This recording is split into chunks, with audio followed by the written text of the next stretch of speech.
It's the cold hard truth.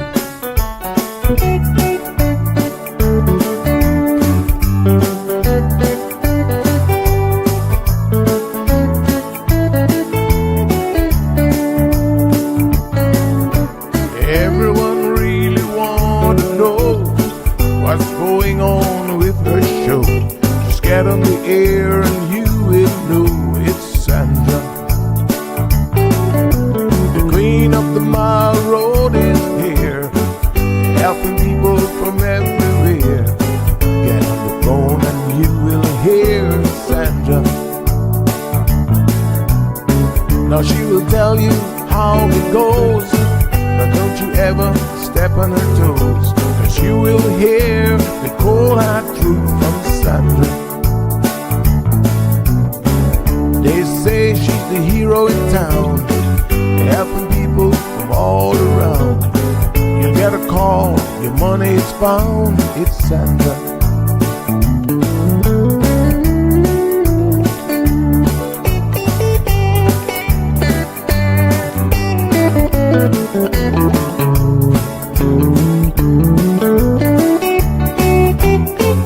Some will call her late at night just to say that there is a fight, and she will not just leave it alone.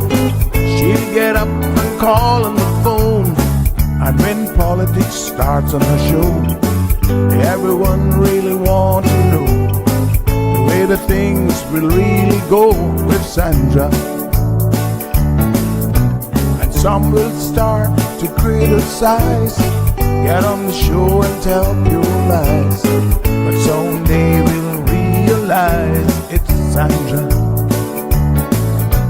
And when they start to argue again, she'll pull the heads to the wind, and soon you will be a friend of Sandra.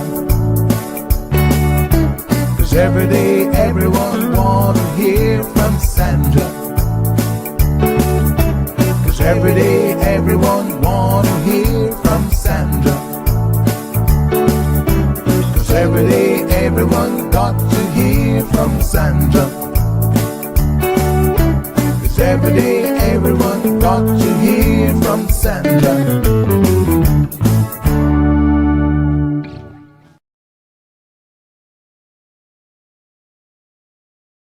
Good morning, beautiful people.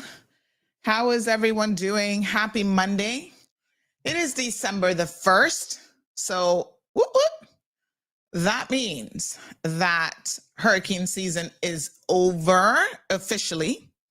However, I should warn you, yes, this comes with a bit of a caveat, a warning, that just because hurricane season is over does not mean that we can't have a storm. I know you guys like, Sandy, really? Do you have to bring me this bad news? It is news meant to make sure that we just keep you, we respectfully keep you realistic in your expectations. Doesn't happen often, but it can still happen that storms happen after the passage of hurricane season. So we are most thankful. This upcoming Sunday is going to be Caymanian Thanksgiving. One of the reasons why that particular date was picked for Caymanian Thanksgiving was to coincide with the end of the end of the hurricane season. So we are eternally grateful this year. And this is, I think, the first time in history that the US didn't get hit by one either. So I think we're all breathing a sigh of relief and just thankful that we were able to, get through it unscathed. Not so good for our Jamaican neighbors. And by all accounts, when I speak to people who have been on the ground there, although they weren't even in the hardest hit areas, by all accounts, they're saying to me that, Sandy, it's worse than people think.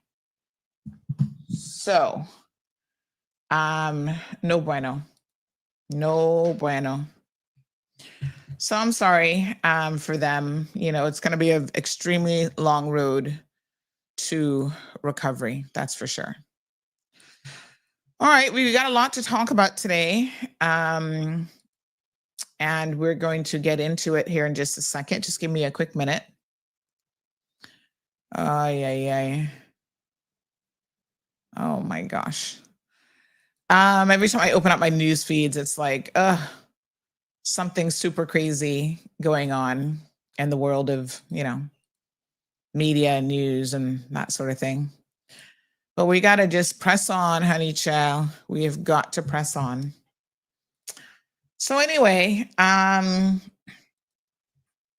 hope that you guys had a good weekend. There was a lot going on this weekend, and thank you guys so much for always keeping me in the loop. We'll have to at some point talk about the wayward drivers on our roads. Oh my gosh. I swear it gets worse by the day. I don't know what is going on, except to say that it's pretty crazy. And we have to keep you guys abreast of it, because we've got to demand accountability in our roadway. Other media is concerned about the cost of driver's licenses. And the concern that I have about that is between driver's license and registration, we know some people don't like to follow the rules. So does that mean that they're going to be trying even more to skirt by, the laws of this country? So that is something that we most certainly have to be cognizant of. And the short answer is yes. If they can do it and get away with it, they most certainly will. So the police traffic unit is going to have quite a task on their hands.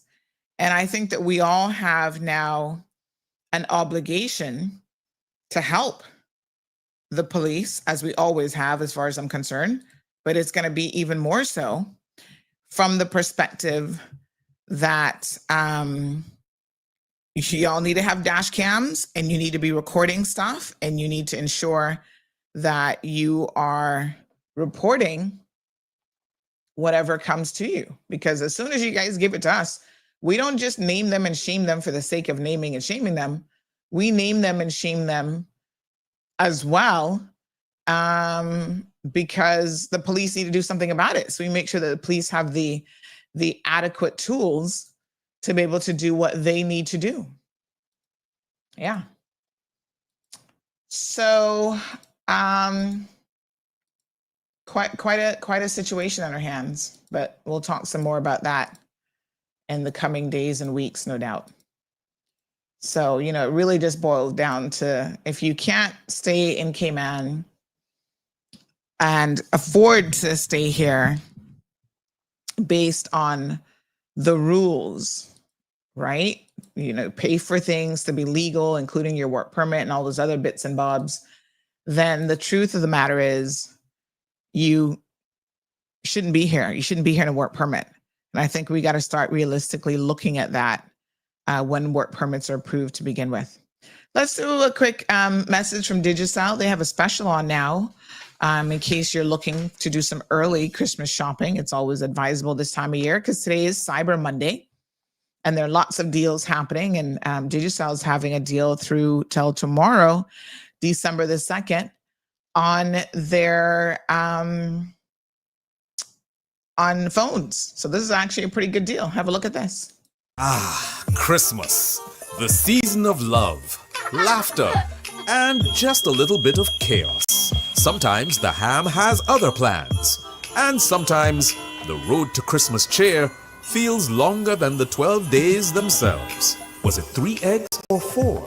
Better call Granny, she always knows. And of course, what's Christmas without a little potluck drama?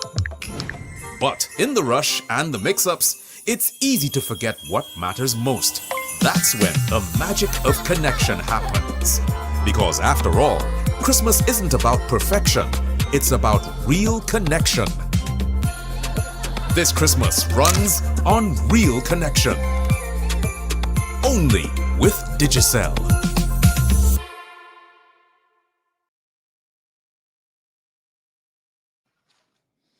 All right, so pop over to Digicel because the deals are on point. I can tell you they've got everything from Samsung A26 phones for $115. The A36 is $215. And of course, iPhone will not be left out. iPhone 14 going for $395, up to 60% off on these devices. Plus, you get a little prepaid plan with it. So, the A26 comes with a 5-day plan included. The A36, my apologies, comes with a 10-day plan. And if you do the iPhone 14 for the $395, you get a 30-day plan. And those are all for prepaid customers. And then, of course, postpaid, not to be left out. Also, some really nice specials for those individuals as well, including the iPhone 17. Nice. 256 gigabyte internal storage for only $999. And that is, they say, over 60% savings from the original price of $1,500. I can tell you they're brand new, so that is actually a really good deal. And they do have financing available. Terms and conditions do apply. So of course, you get financing once your account has been in good order. And yeah. And I think those are some good deals. So check it out. You can go to any of the 3 locations, Caymanian Bay, Waterfront / Georgetown location, or Countryside as well. And location convenient for everyone. So what a weekend. So much is going on. Let's start with our headline story. In fact, no, before we get to the headline story, I have a bit of an update. I kind of don't want to start here because this is no doubt going to put a damper on the rest of the show, but I do need to let you guys know what is going on. So on Thursday, Thursday was Thanksgiving, and we had a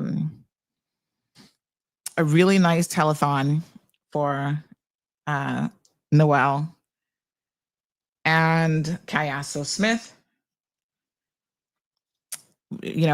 raised quite a bit in pledges. And then we had a turn of events on Friday afternoon. So I was sitting here and I got a phone call, in fact, from someone who said, "Hey, Sandy, something's going on in Windsor Park down by Oakville. You might want to check it out." Now, as you guys know, Oakville is kind of the heart of Windsor Park in a way. And it also happens to be where Noel lives. So when I heard that, I thought,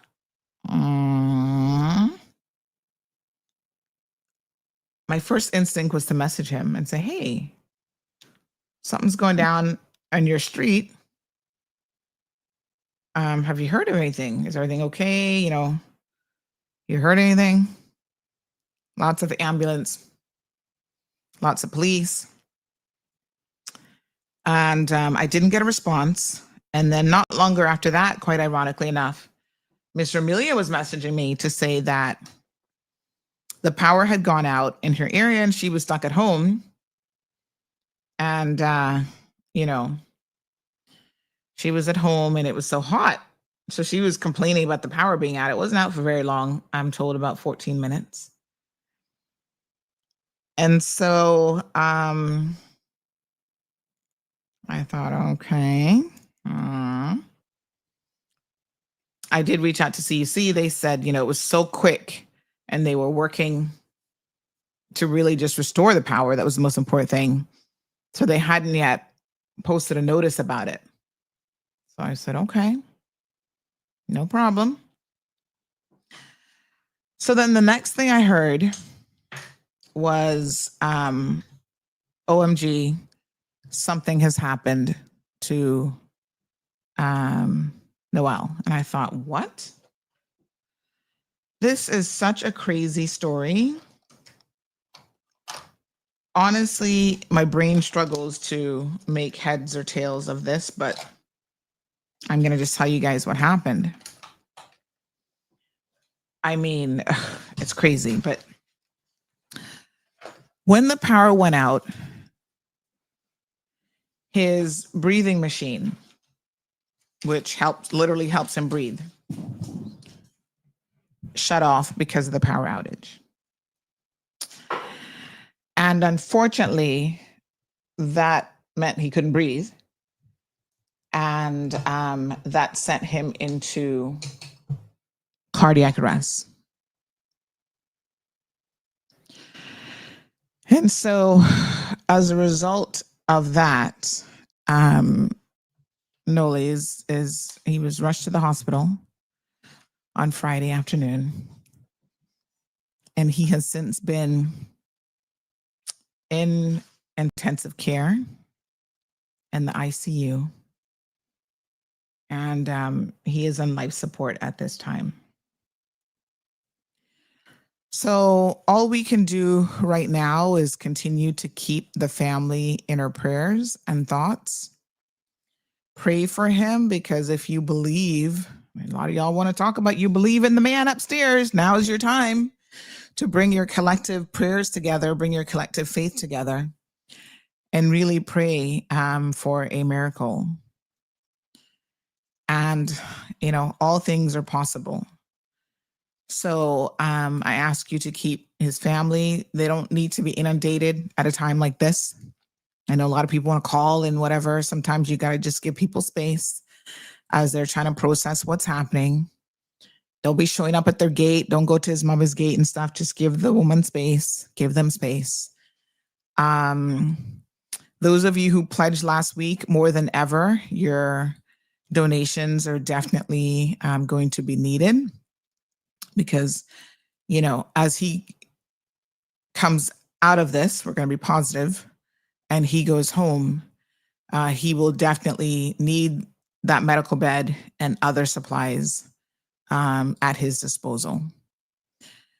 So if you pledged last week and you don't have the account details, it was in the article that we did. But if you need to reach out to me directly, please do so. I've forwarded it to a lot of people, but I'm continuing to send it to the list.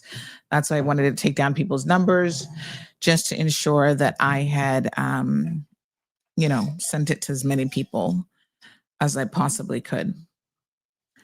So, yeah, hasn't really been a great weekend as we continue to keep him in our prayers. I mean, the chances of it happening is just unbelievable. And of course, I had so many questions like, why was this not on a UPS? And why was the generator not on? And, all these things that go through your head from a logical perspective. But at a time like this, not really the time, I suppose, to even be asking those questions, although they do come to you. So that's where we're at. Very, very, very unfortunate and shocking information. And of course, that morning he was up and talking to people and feeling pretty good. So when I tell you about the precariousness of life, health, and wellness, you just never know. You literally just never know. So thank you guys so much. Some of you were aware, and all we can do is just now wait and see and pray for some good news. Okay. All right. Yes. What to do? For those of you who didn't know, I don't like to be the bearer of bad news, but I figured it was best to update the community, especially since you guys had come together in such an amazing way to really help. And so the scheduled fundraiser, which was going to happen this Friday, will not be happening on Friday. And in fact, I was saying to the family, you know, maybe don't stress yourself out with this at all, because now you've got some pledges, some funds coming in. Just utilize that, because it's not easy putting on these fish fry style events. You got to go out and buy the fish and the fritters and this and that, and you need people cooking and all sorts of stuff, right? So if you had not yet pledged anything, you've been sitting thinking about it, let me encourage you to make a donation, because his family, now more than ever, could certainly use those funds to assist with his ongoing medical situation. All right, he's at HSA, but I would say no visitors, just allow him to get some rest. His body needs to rest, and the doctors are doing everything medically possible to see if they can bring him out of this. So as you know, when you're in a coma and stuff, a lot of times they will give you medication to try to help your body just rest and heal, because that's the most important thing. And, during the rest, a lot of healing can happen. But they are, just monitoring every minute of it. So I think the most important thing is probably for him to just get the rest that he needs. All right. Yeah, it's pretty wild. I mean, I was like, what the hell? Ay. All right. So yes, Miss Lucille, thank you so much. She says, I believe in God, and my prayer goes out for Noel. I know him, and always his mom is so sad to hear Sandy. God be with him. And so, yes, just pray. That's the best thing I think we can all do at this time. And like I said, also just give the family, they're dealing with a lot. His sisters, his mom, they're going to be dealing with the doctors and trying to get him home as safely as possible, and getting regular updates and stuff. So please know that I'm checking on him constantly, and I will update you guys so that perhaps you feel less of a need to reach out directly to the family.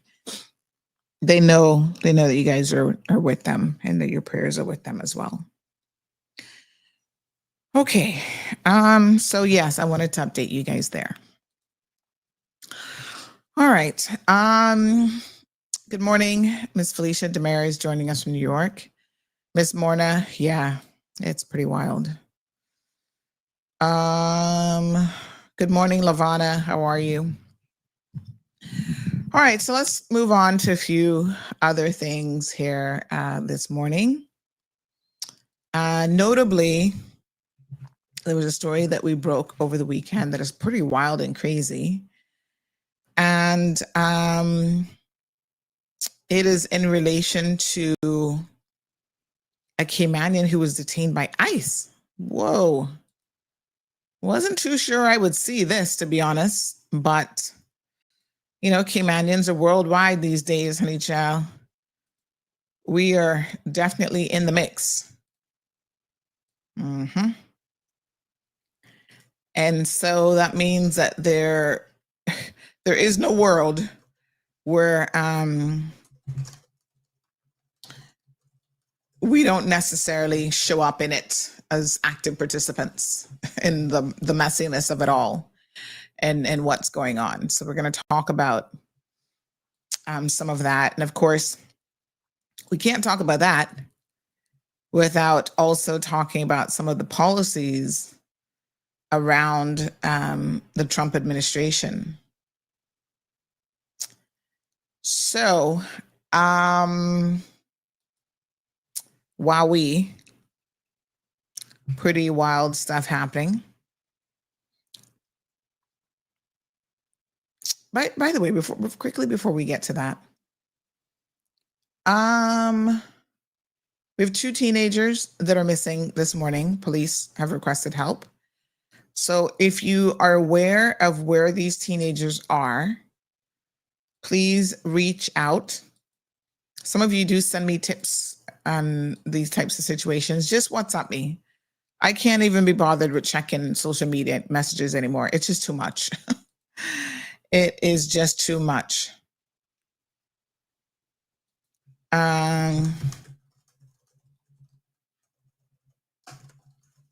So, yeah. These young ladies, let me just show you their pictures.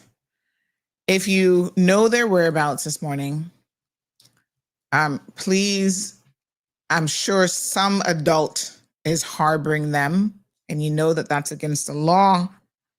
If you're a teenager and harboring them, that is also against the law and you can get in trouble. They're both 17-year-old girls. They were reported missing on Friday. I don't know why we were only finding out about it yesterday. But LaToya Sr. was last seen at the University College of the Cayman Islands, where she's a student, on Friday, November 28th.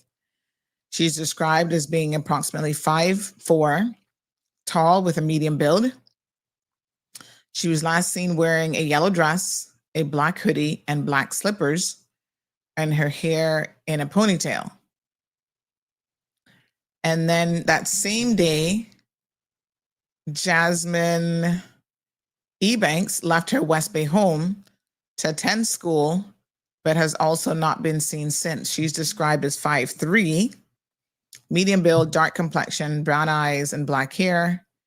She was dressed in all black when she left home. Young ladies, if you're listening to the Cold Hard Truth this morning, please reach out to your family.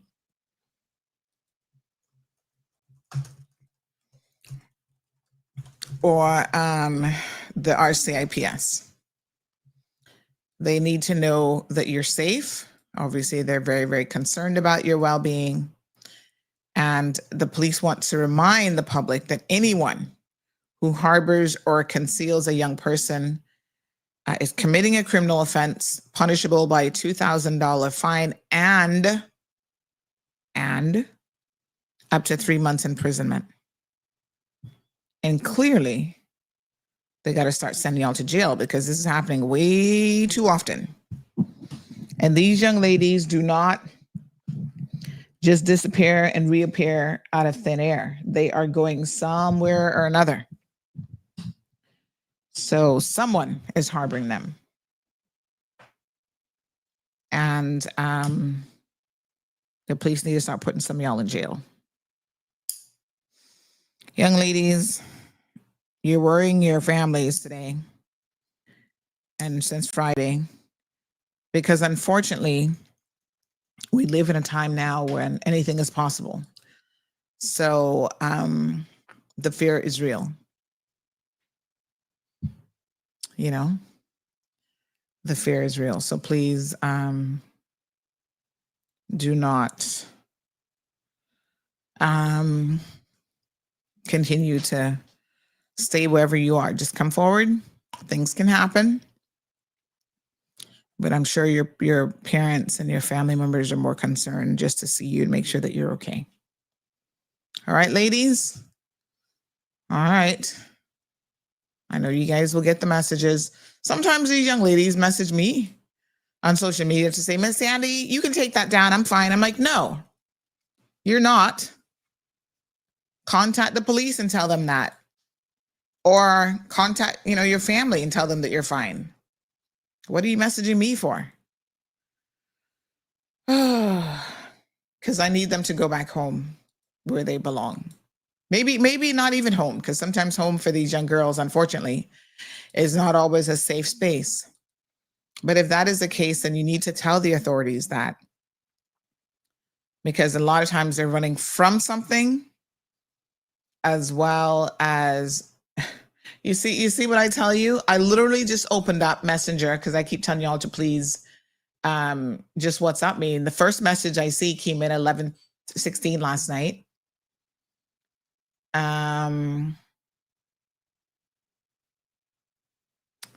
Okay. A lot of times you guys will see them at different locations, so I appreciate you coming forward.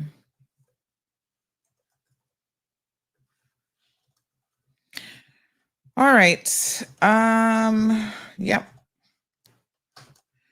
So yeah, you're quicker to get a response as well when you WhatsApp me these details.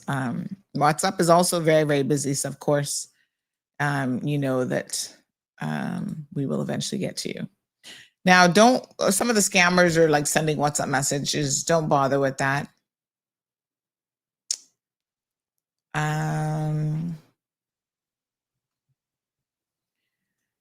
Because you'll just be blocked on WhatsApp. Okay. All righty. Let me see here. Thank you guys so much. Okay, so let's talk about this situation. Mikey. Wow, I was taken aback by the Mikey story. I know Mikey from when he was a young little bit of thing, young man, working for, I want to say that Mikey used to work for Cayman Airways. If my memory serves me correctly, I think so. Was it Cayman Airways that he worked for? One of the airlines at the airport. Did Mikey work for, was it American or Cayman Airways? He was at the airport, I think. Or am I confusing him with Steven? Oh, Lord. Oh, could be. I can't remember. Where did Mikey used to work? Was it the airline? Anyway, Mikey has gotten himself in a bit of a situation where apparently he worked at KX. That's what I thought. Thanks for the heads up. Thanks for the confirmation. Yeah, I was like, was it Mikey? I think Steven used to work for one of the other, like Delta or somebody else. But yeah, so Mikey worked for Cayman Airways back in the day. And I've known Mikey a really, really long time.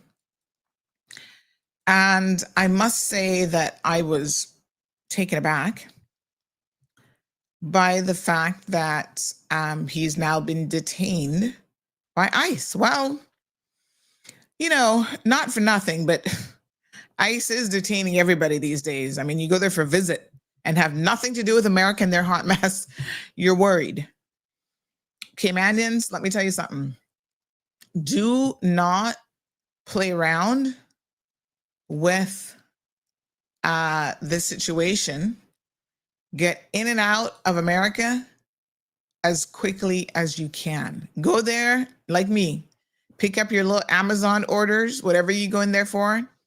Somebody tell me, go to Red Lobster to get some of their, they have this, this new broil, seafood broil that's supposed to be to die for. Get your little food fix, you know, do your little sandwich visits because, you know, we got to hit up a couple places for food and get the heck out of Dodge. America is nobody's friend right now. And this has nothing to do with immigration policies because I am a believer in following the laws and following policy and procedures. That is not what America is about. America is about if you look a particular way, they are going to judge you, right? And even American citizens like bona fide, they've gone through the process, they've done it the right way. Even those people are now being arrested and detained. Your own citizens. Somebody said this is reminiscent of what the Germans did, you know, during and leading up to World War II. It's crazy. There's no due process. There's nothing. So all I can tell you is do not play around. Don't go there trying to break no laws. Just be in and out and be about your business. Now, Mikey has been in the States, as I recall, for at least, well, it's definitely been over 10 years, probably more like 15 years. So I recall when Mikey went, when he decided to move there, I think he went to New York. I don't know if he's still in New York, but he lived there. He was there for quite some time. So I don't know how y'all, when you go there, I don't know how you go there. I'm assuming originally in a visitor's visa. And we're going to go through the details that are contained in because obviously his mom posted something, bless her little heart. His mom posted something and she's, very, very upset from a mother's perspective.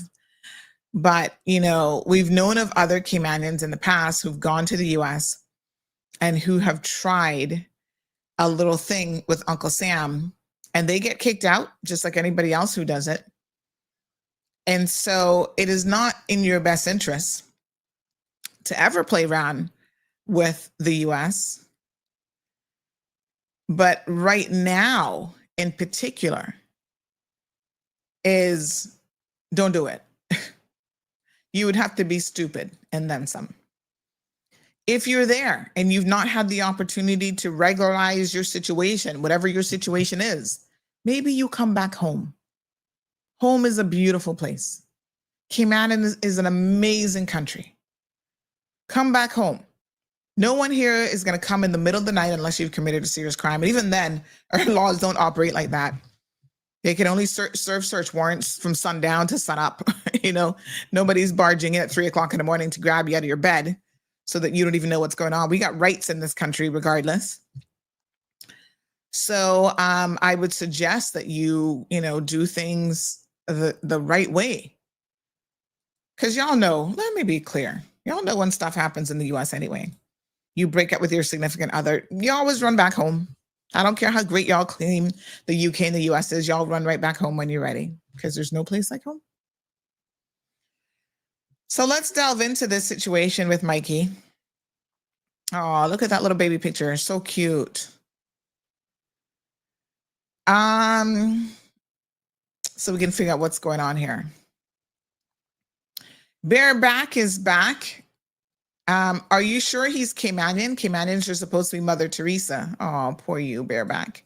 Still up in your feelings from the show the other day? Well, keep tuning in, because what you will find out is on this program, we hold everybody accountable, whether you're Caymanian or whatever. Bareback was here when we were having the conversation about Jamaicans on, what day was that? Was that Friday? I can't even remember now. The days get meshed together. But Bareback was all in his feelings, thinking that we have some issue with Jamaicans. Just keep listening, because you'll get to learn that what is good for one is good for all. We don't condone wrongdoing from anybody. It doesn't matter who it is. And first and foremost, we hold ourselves accountable more than we do anybody else. So even a lot of the issues that we have in this country, where we're allowing others to break our laws, especially our immigration laws, that's Caymanians that are doing that, eh? It's Caymanians that are taking out work permits, knowing full well that they don't have jobs for people.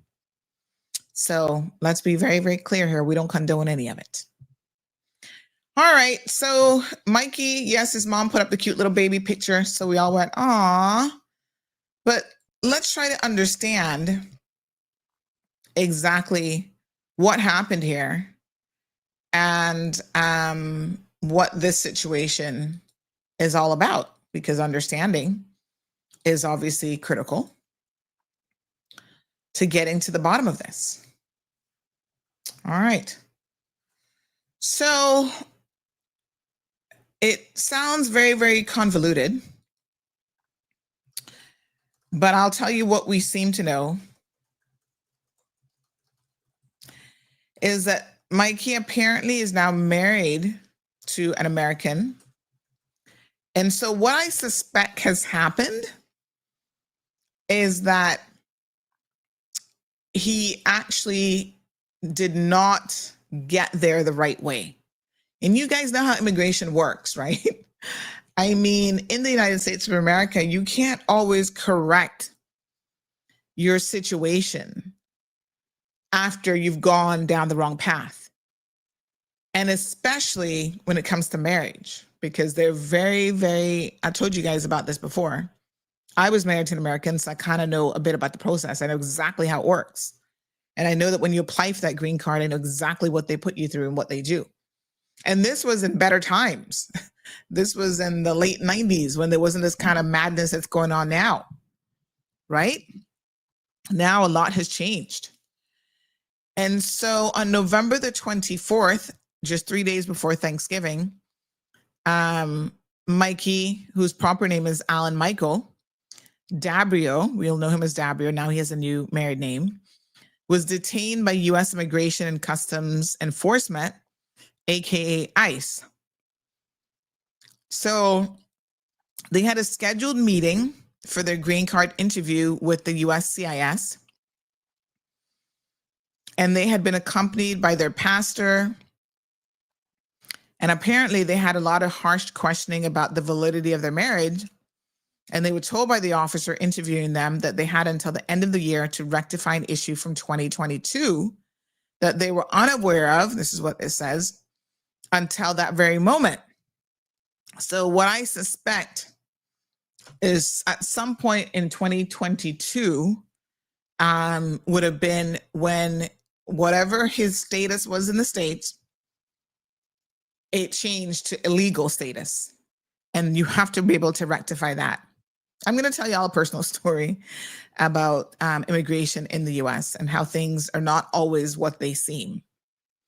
So this is why I often say to you, listen, I am very, very cognizant of a lot. A lot of you have never lived anywhere else. You've never been through immigration. You come to Cayman, you know what happens here a little bit. Y'all getting your feelings about that.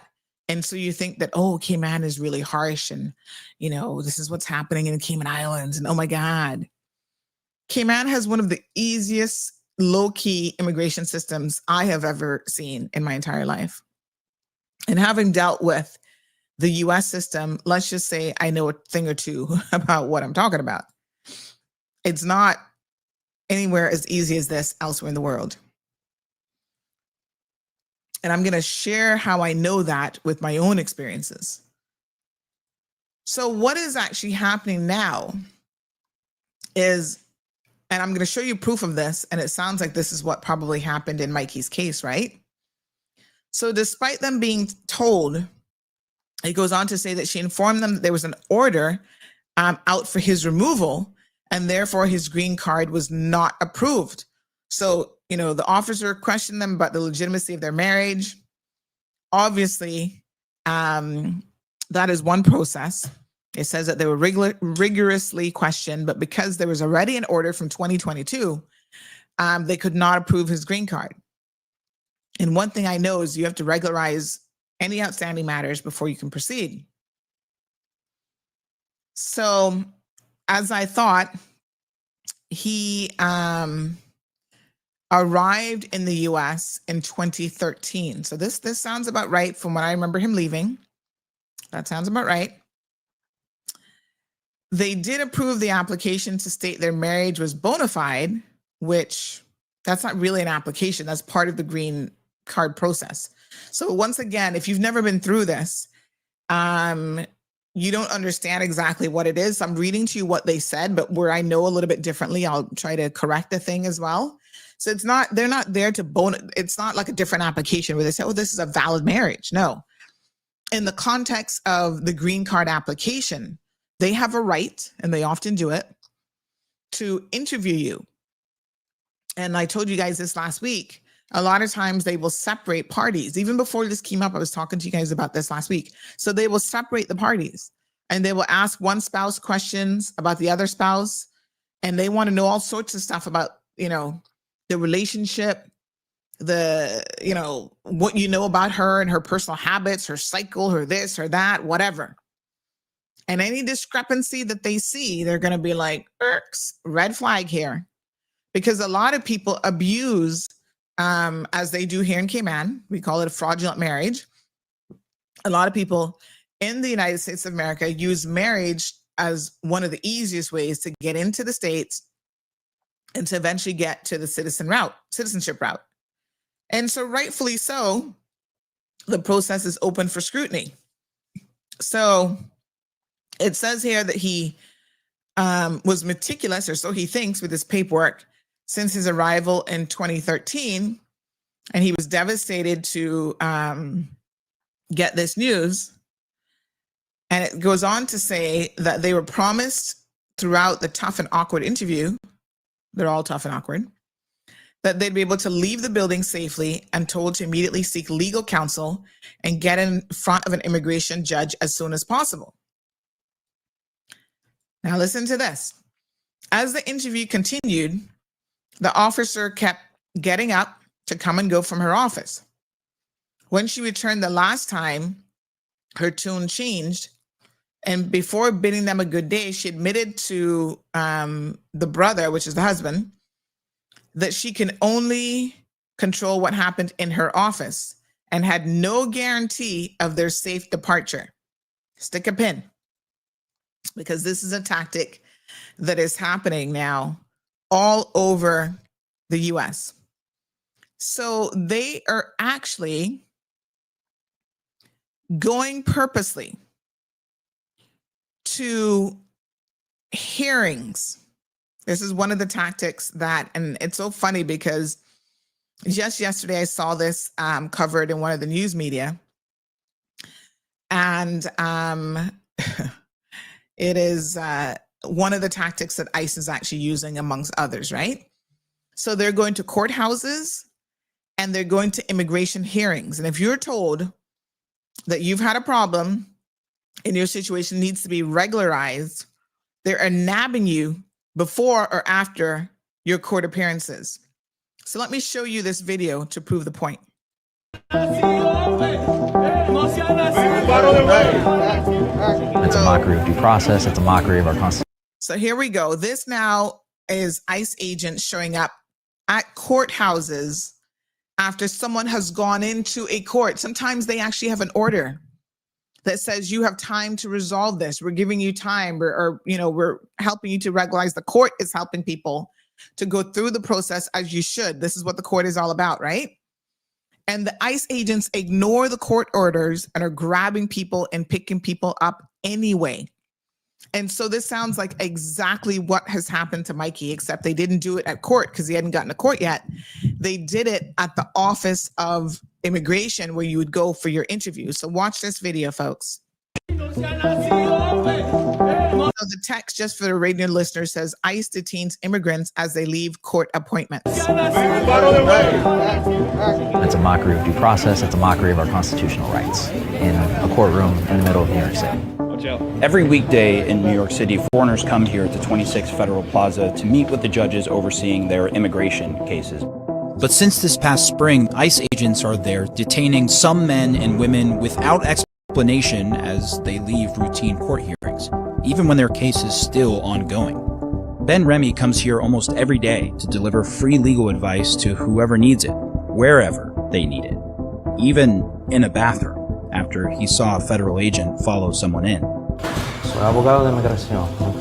No tiene que hablar con los oficiales, si usted no quiere, ¿ok? Es su derecho. So basically he told them that they don't need to speak to the officer. He went in the bathroom and he followed them. And he said that you do not need to, I mean, you can imagine following someone in the bathroom. You do not need to speak to these officers in a bathroom if you don't want to. That is your legal right. You can, there's a Fifth Amendment and it applies to, oh my God, this is just so crazy. To deliver free legal advice to whoever needs it, wherever they need it, even in a bathroom, after he saw a federal agent follow someone in. Soy abogado de inmigración, ¿ok? No tiene que hablar con los oficiales, si usted no quiere, ¿ok? Es su derecho. ¿Están agarrando a uno cuando sale? Sí, pero nunca sabe quién exactamente. Y por eso es mejor. So he says that, they're waiting for you. He says, yes, but you never know who they arrest exactly. For that reason, it's best to be prepared. So they're telling anybody can be arrested. They just randomly pick people, guess. An hour later, that same man that he followed in the bathroom is immediately detained outside the court. Tiene su derecho. Usted puede darme esta tarjeta si usted. Hold on. He has rights. Sus derechos. Tiene su derecho. Usted puede darme esta tarjeta si. And he gives him his ¿De qué? card. Sí, tengo. Yo voy a caminar con usted, no tan solo. And he says, I will walk with you since you're not alone. An asylum seeker from Venezuela, an older guy, and they just nabbed him as he came out of the courtroom. I'm just reading the translation for you guys. From Venezuela, older guy, and they just grabbed him as soon as he came out of there, and just immediately grabbed him by the neck, took him super violently, and then coupled him to the stairwell down there. He was given his final hearing where he can argue his asylum case, but unfortunately, he won't be going to that hearing because he'll be detained indefinitely. In New York City, ICE made nearly half of all of its arrests outside courtrooms through July this year. We reached out to the Department of Homeland Security about the strategy of detaining asylum seekers outside their immigration court hearings, and in response, they said the practice was, quote, common sense and safer because people have gone through security and been screened to not have any weapons. Elvis? These detentions are leaving immigrants with an impossible choice. Watch out. If they skip a hearing, that's grounds for removal. But since Trump has come into office, they can still be detained even while trying to go through the legal process. So this is pretty wild. And this is apparently exactly what happened to Mikey. And I cannot condone this. I see KK saying Cayman needs to do the same thing. No, we don't. Absolutely not. There is a proper way to do things. And people are entitled. When you live in a civilized society that operates on the basis of the law, there is a proper way to do things, and we are all entitled to our rights. So Nico says we need a few ICE agents in Cayman. That's interesting, Nico, because I recall something happening. Wasn't it you with some of your goods and something with customs and some mix-up story? And you didn't like how they did it? And was that you, or was that somebody else in the cell phone business?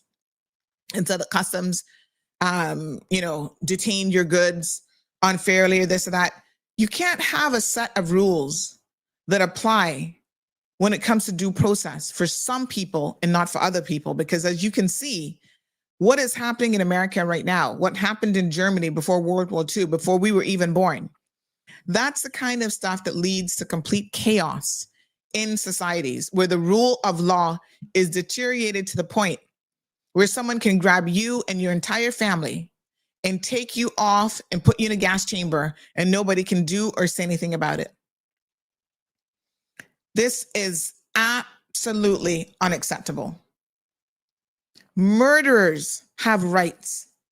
There is due process, or alleged murderers, I should say, have processes and rights, due process under the law, right?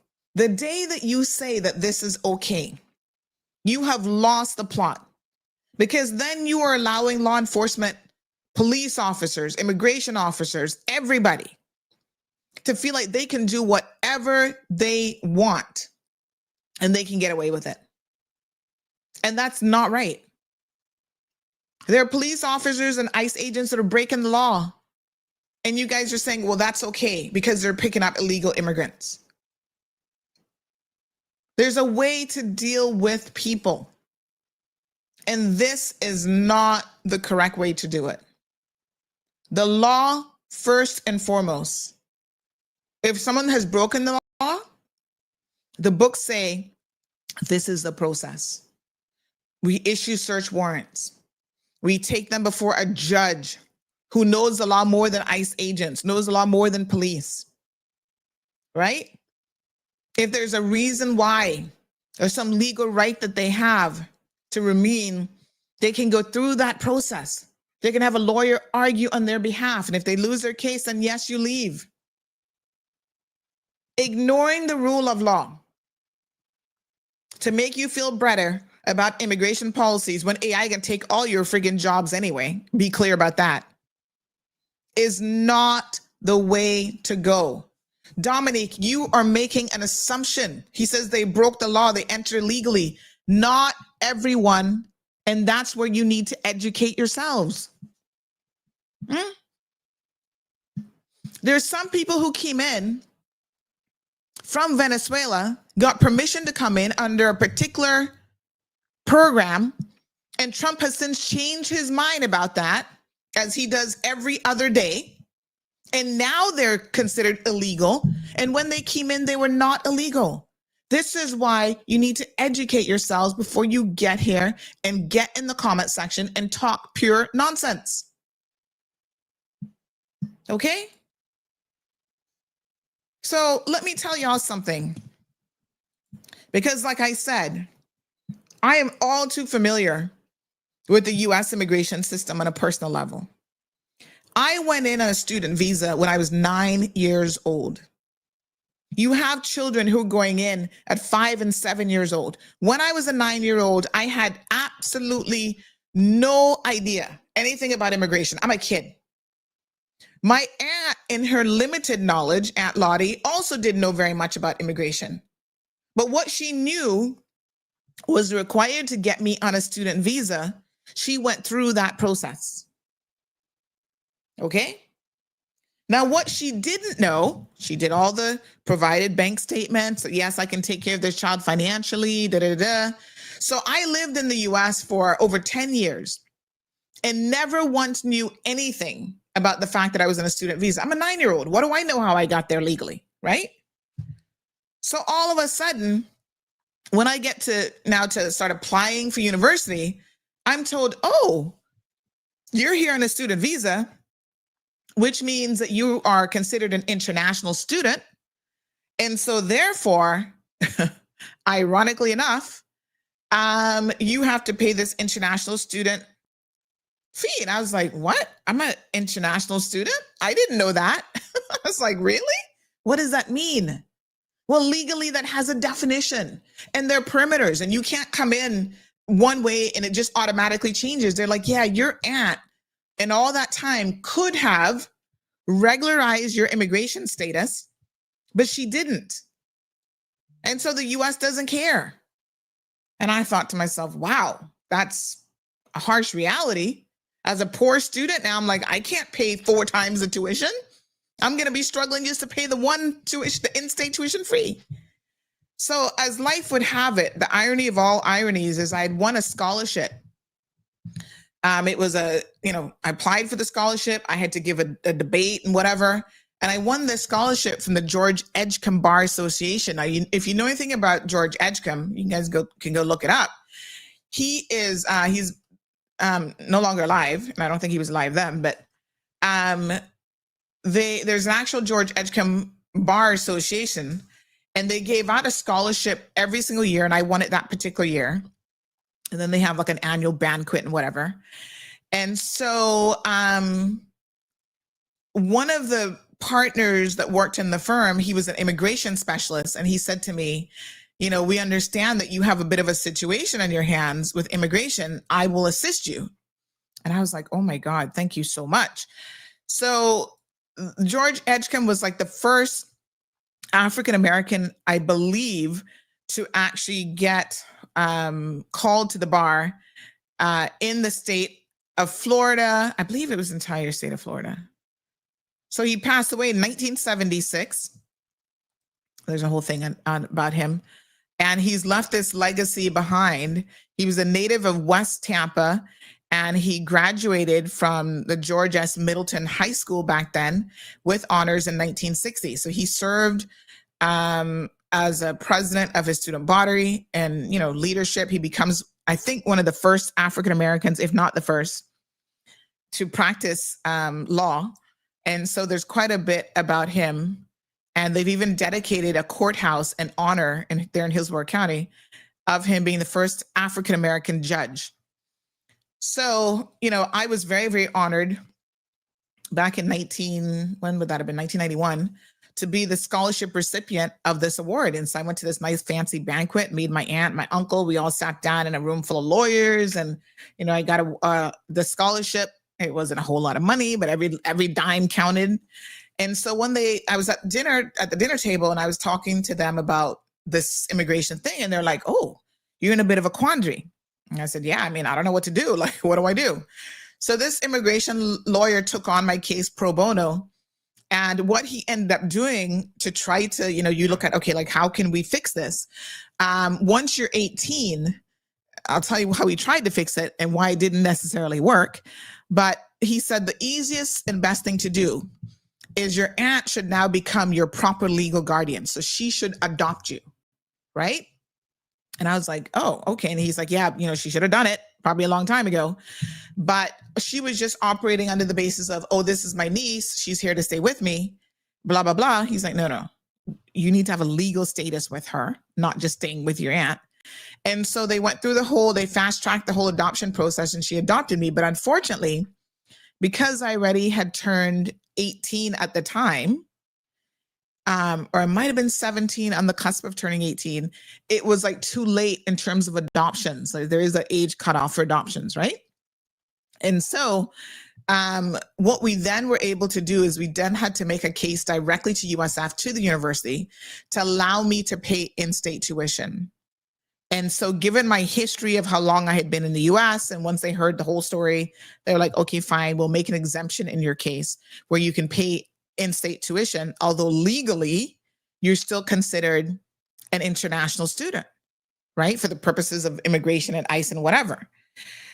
So I can sympathize with people who have to go through these things. And it is not an easy road at all to have to deal with immigration. That's how I also know that immigration here tends to be very straightforward and very easy to deal with. The laws are not necessarily, all of that complex. I say that because I want to really for people to understand. I never condone, and I see El Rey says that search warrants are not required to pick up illegal persons. I wasn't talking about illegal persons. This is where it starts, El Rey, and then you erode the law at all angles. Okay? Denny says, unfortunately, many Caymanians are okay with tyrannical rule. Disgusting. You are eroding the law. You start with immigrants and you don't stop with immigrants. Let me show you another video where an American citizen is being treated the same way and being arrested the same way. How do you justify this kind of disgusting behavior from ICE agents? Okay. I'm a U.S. citizen. I'm a U.S. citizen. Okay, you're a U.S. citizen. This 17-year-old kid saying, I'm a U.S. citizen. The ICE agent says, I don't care. In what world do you live where you're a citizen of that country? And once again, these people can just come and grab you off the streets. They're breaking out people's windshields. They are taking people. And you know what their response is when you say, dude, I'm a U.S. citizen? Because they're looking at you going, oh, well, you look Mexican, you look Spanish. So therefore, all Mexicans and all Spanish people are clearly illegal in the United States of America. And they have, from their leadership, the authorization to say to American citizens, I don't care. I don't care that you're an American citizen. You guys really think that somehow this is right? In what world do you support this kind of nonsense? This doesn't make any sense, right? First, it starts out with, oh, well, they're undocumented. So, we have a, then it goes to, well, they're leaving the courthouse and they're trying to get their situation regularized. And we don't even know what their situation is because Trump has just said, well, we'll undo things that we've done in the past with like Venezuelan migrants. These people actually went to the polls and they voted for this man. And this is what you get, right? Now their family members are being taken away from them. There was another story the other day where this mother had a baby and they have taken her away and left her poor baby in the United States of America. Come on, folks. This goes against just human decency. It goes against law and due process, but it goes against just human decency as well. Just because someone is an illegal immigrant does not mean that you get to treat them like dirt. I don't agree with that. Yes, follow the law, follow the procedures, but guess what? It applies to every person. Those ICE agents, they need to follow the law. They need to follow procedure. They've never had the power to just go in and do this foolishness until now. And why? Why do they have that power now? Because of Donald Trump. That's why. So you guys can be unsympathetic as much as you want, but I want you to know that one of these days, your time is going to come where you will understand when you have someone with their foot on your neck and an injustice is being committed, that you have to be prepared to fight for your rights. Listen, I feel like nobody in Cayman has been arrested more than me, really, in the Cayman Islands. And you know how I end up winning? Because when they come, they always manage to get it wrong. Even the one conviction they got it wrong. Right? Not everybody has the resources or the understanding of the law. Not everybody has a law degree. When they're serving you the search warrant, I'm looking at it going, let me look at the details of the search warrant. They come in and they get all sorts of stuff actually wrong on the search warrant. And they want to sit back and think, oh, well, they can do that. This is a valid search warrant.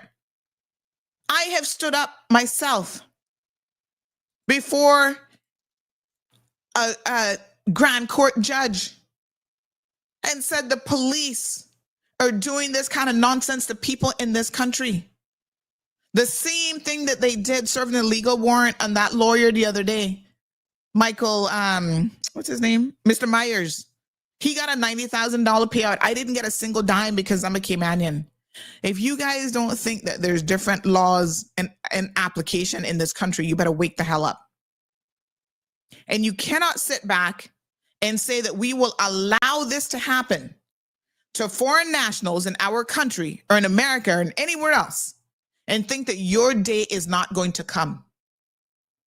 The erosion of law and order impacts all of us. And that is why people stand up every single day and fight for things to be not just done, but done the right way. People are entitled. They are entitled to due process. The President of the United States of America can stand up and instruct his people to blow people out of the water because he's going to show you video and evidence that these people are drug runners. I don't know anything about them being drug runners. They 99% probably are drug runners. But in what world do you get to decide somebody's fate and execute them without even a trial? You know what world? World War II. Pre-World War II Germany. That is where it happened. And it doesn't stop with, oh, they're drug runners. This man will do any and everything in his power that the American people and the collective world is going to sit back and allow him to do. And you guys sit back in Cayman because you think he's going to protect your couple little dollars in the bank. You think the economy, and y'all are so stupid and foolish because it's all incorrect, right?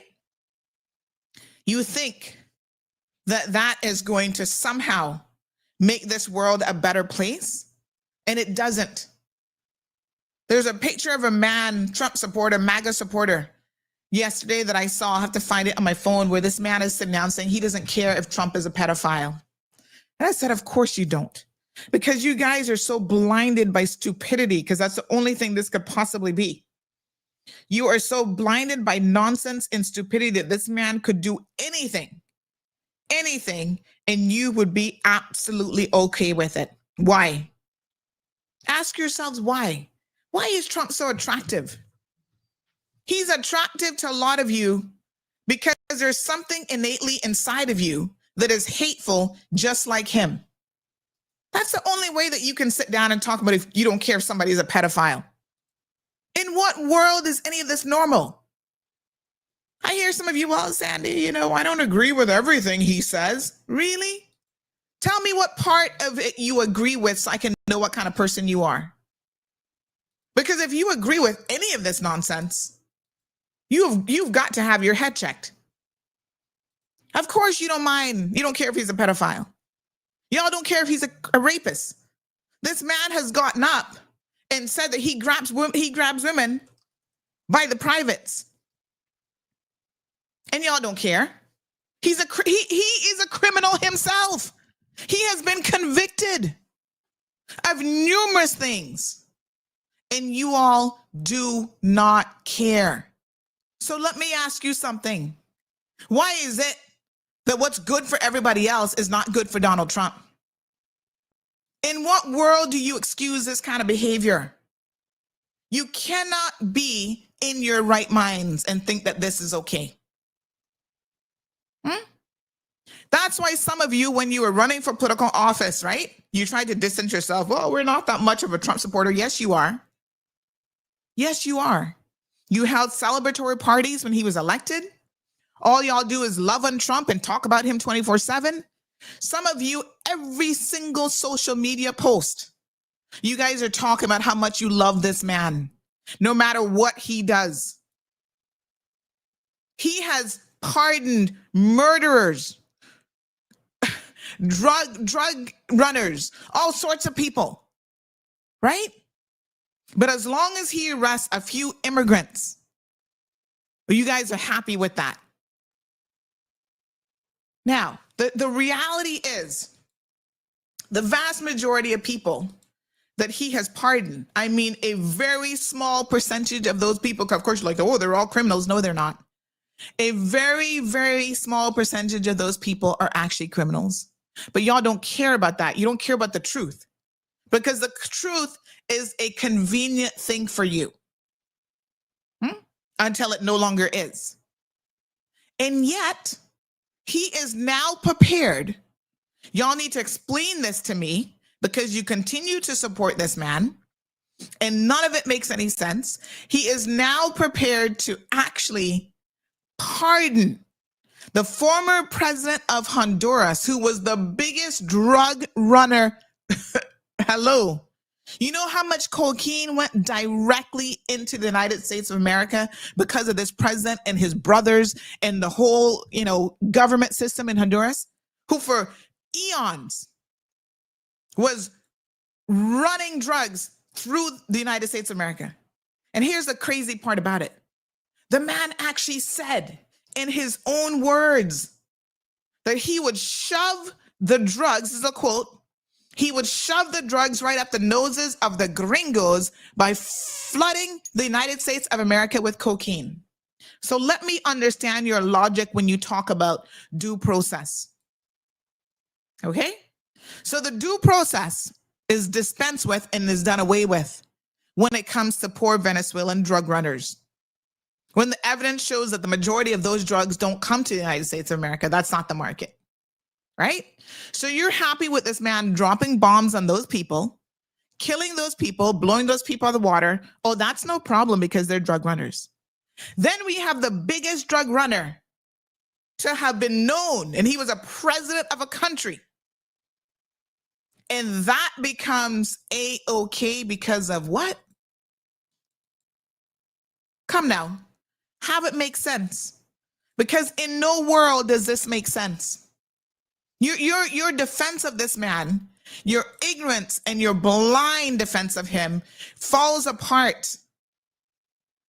Trump wasn't convicted? Bareback, really? Are you serious? You see, this is the level of ignorance. If you're going to sit here and watch the show, try to learn something. But if you're going to sit here and be ignorant, talk about Trump was not convicted, you need to shut the hell up. This man has been convicted multiple times. He's the only president that has multiple convictions. Since y'all want to come here and talk stupidity, right? He had a 6-week-long trial. And of course, where were you? In New York, April the 15th through May the 30th, 2024. And he was convicted on all 34 counts. Please do not comment, because I'm about to block you and your stupid self now, right? I can't take ignorance. Don't comment here if you can't even get it right. He wasn't convicted. Really? Really? The level of ignorance is just shocking. Y'all want to believe whatever you want to believe. This man has had to pay out money. Even just the other day, one of his own judges finally said he's trying to get out of paying out another $1 million with some mix up with him and the Clintons, the judge said, no, you're going to pay this money. Go and just Google his lawsuits and you will see the number of times that he has had to pay out money. Right? Just 4 days ago, appeals court panel upholds a $1 million sanction against Trump.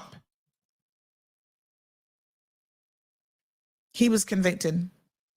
Y'all just make up whatever you want. The truth is apparently very, very convenient for you all. You decide what you want to believe and what you don't want to believe. And that's not right. Okay? Philip says it's a cult. I'm beginning to believe so. It's a cult of stupidity is what it is. And this is what cults look like. You don't believe what is right before you. You don't believe evidence. You believe nonsense and pure lies. This is absolutely ridiculous. So I feel for Mikey because I see exactly what the Trump and the ICE agents are doing to other people who have actually gotten it right, who've done it the right way, and they simply do not care. Meanwhile, for the first time in U.S. history, this man is hiding the unemployment report, the job report. That has never, ever happened since they started tracking this stuff ever in the United States of America. You know why? Because for all of his, I'm going to fix America, I'm going to fix the economy, I'm going to do this, I'm going to do that, he has done the opposite. He stripped away people's rights. They don't care about due process. They don't care about law and order. They don't care about any of that stuff. And on top of it, he has tanked the American economy. Okay? It's worse than it has ever been before. So come again. Explain it to me. How do you all justify any of this nonsense? I want to share another video here with you guys. Give me one quick second. So yeah, there are Trump supporters. They don't care if he's a rapist, if he's a pedophile, if he's a criminal. Remember, he actually said it himself, that he could murder someone and y'all would still elect him to be president of the United States. And now we know that that is actually correct. Now we know. Because apparently he goes from being a really poor reality show actor to being the best actor that the Americans have ever seen. Do you guys believe all of the nonsense and all the foolishness that this man feeds you? He claims he's a Christian, that he's a family man. Really? How many divorces, how many affairs, how many underage children that he has been associated with? Best friends with the #1 pedophile, right? Someone demonstrated, I need to see if I can find that video. Oh yes, here it is. Don't worry, I'm coming. Give me a minute now because we bring in some evidence here today. With all of the redacted pages, because all of a sudden when he fought it for months and months and shut up about the Trump files. We don't want to talk about it. When people start asking him questions, you know what he would say? Piggy, calling people names. Oh, you're a piggy, you're a this, you're a that. And when he could no longer do it because finally a few Democrats won and they were going to go in there and not allow the Republicans who were in control of all houses to continue to refuse to release this report, he then does a complete 380 or 180 and says, yes, we're going to release it now. Yeah, because we're in favor of releasing it. I sit here and I go, what are y'all paying attention here? Because you only need half a brain to see what is actually happening. And you guys are like, oh no, but he's in favor of releasing it. Let me show you what they released.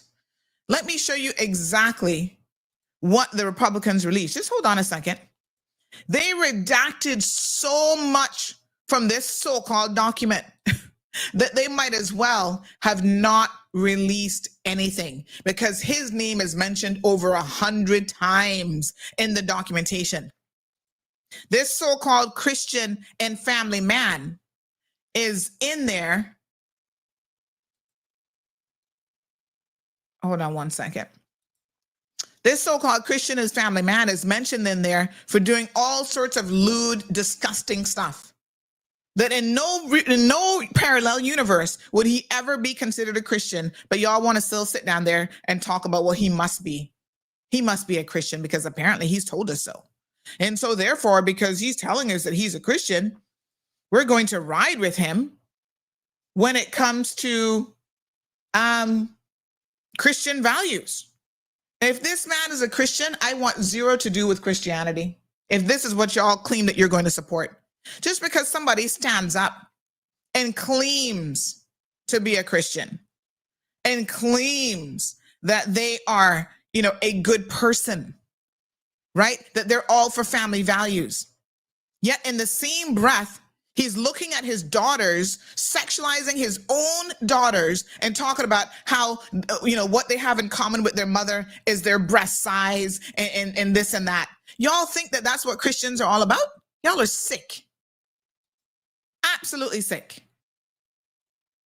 I am sick and tired of people defending what should not be something that you should ever in your right mind be able to defend. It's crazy what you guys say. And for the reasons that you give, make absolutely no sense. Look at this document. Look at It's that. not readable. It's completely redacted. Yeah. For the most part, the first 50 pages. Yeah. You take 50 pages and This you one's not readable. Look how it's It's completely redacted. For the most part, the first 50 pages. right. That's what he wanted to do. They spent over $1 million redacting the pages and the paragraphs in this document. You know why?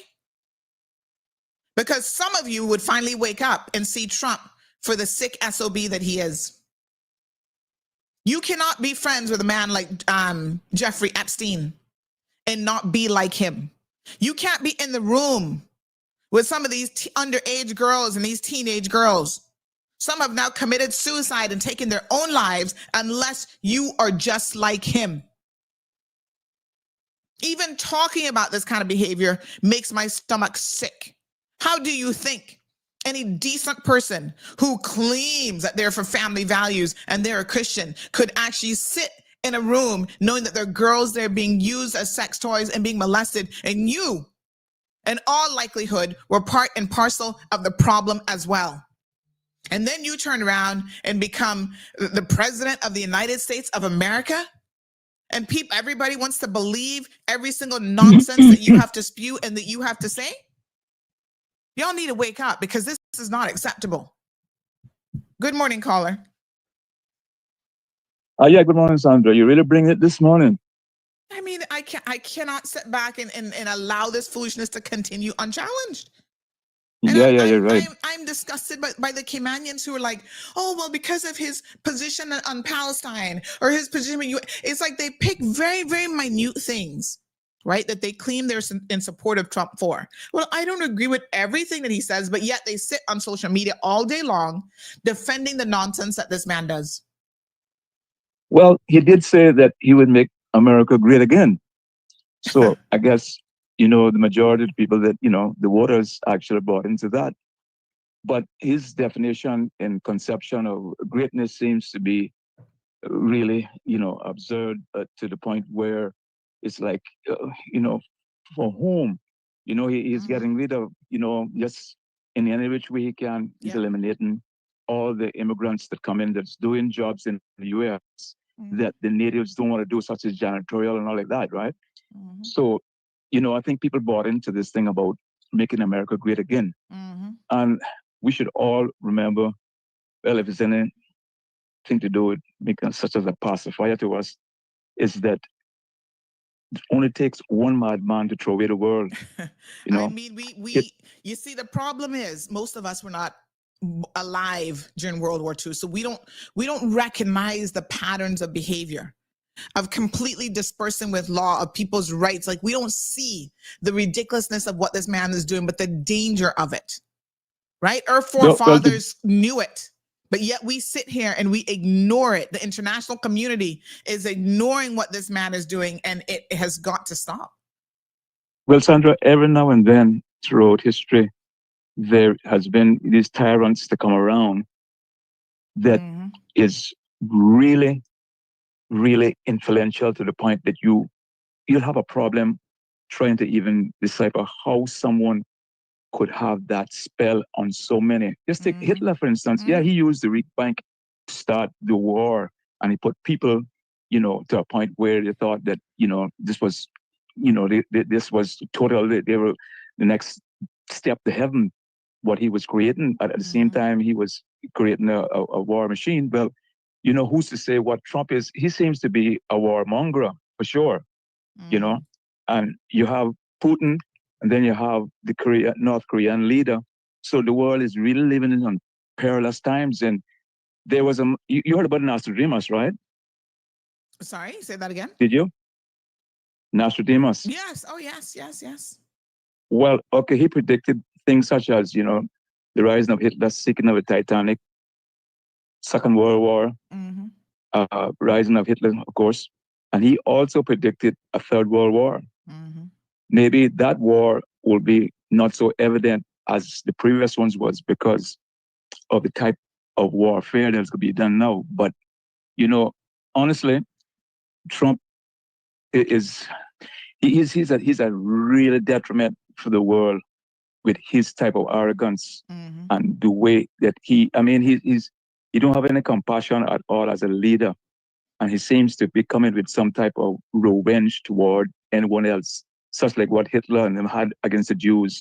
It's almost an extreme from where I stand in my observations. He is really an extremist to the max for all the wrong reasons. But anyway, I hope, still America's a land of opportunities, but not every opportunity will be embraced, thinking that, when you think it's a gold mine you found, you could be standing on rusted ground. Thank you, I'm going to leave it at that one, Sandra, but I appreciate it. Thanks for keep shining the light in these I will. Thank dark you so corners. much.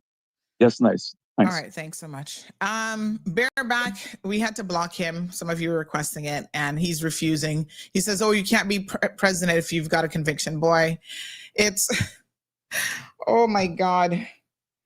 Please, we live in a world where facts are challenged, something that anybody could go online and verify and check. Yes, he was still allowed to be president of the United States of America, despite being convicted on 34 counts. That's sad, but that's exactly what happened.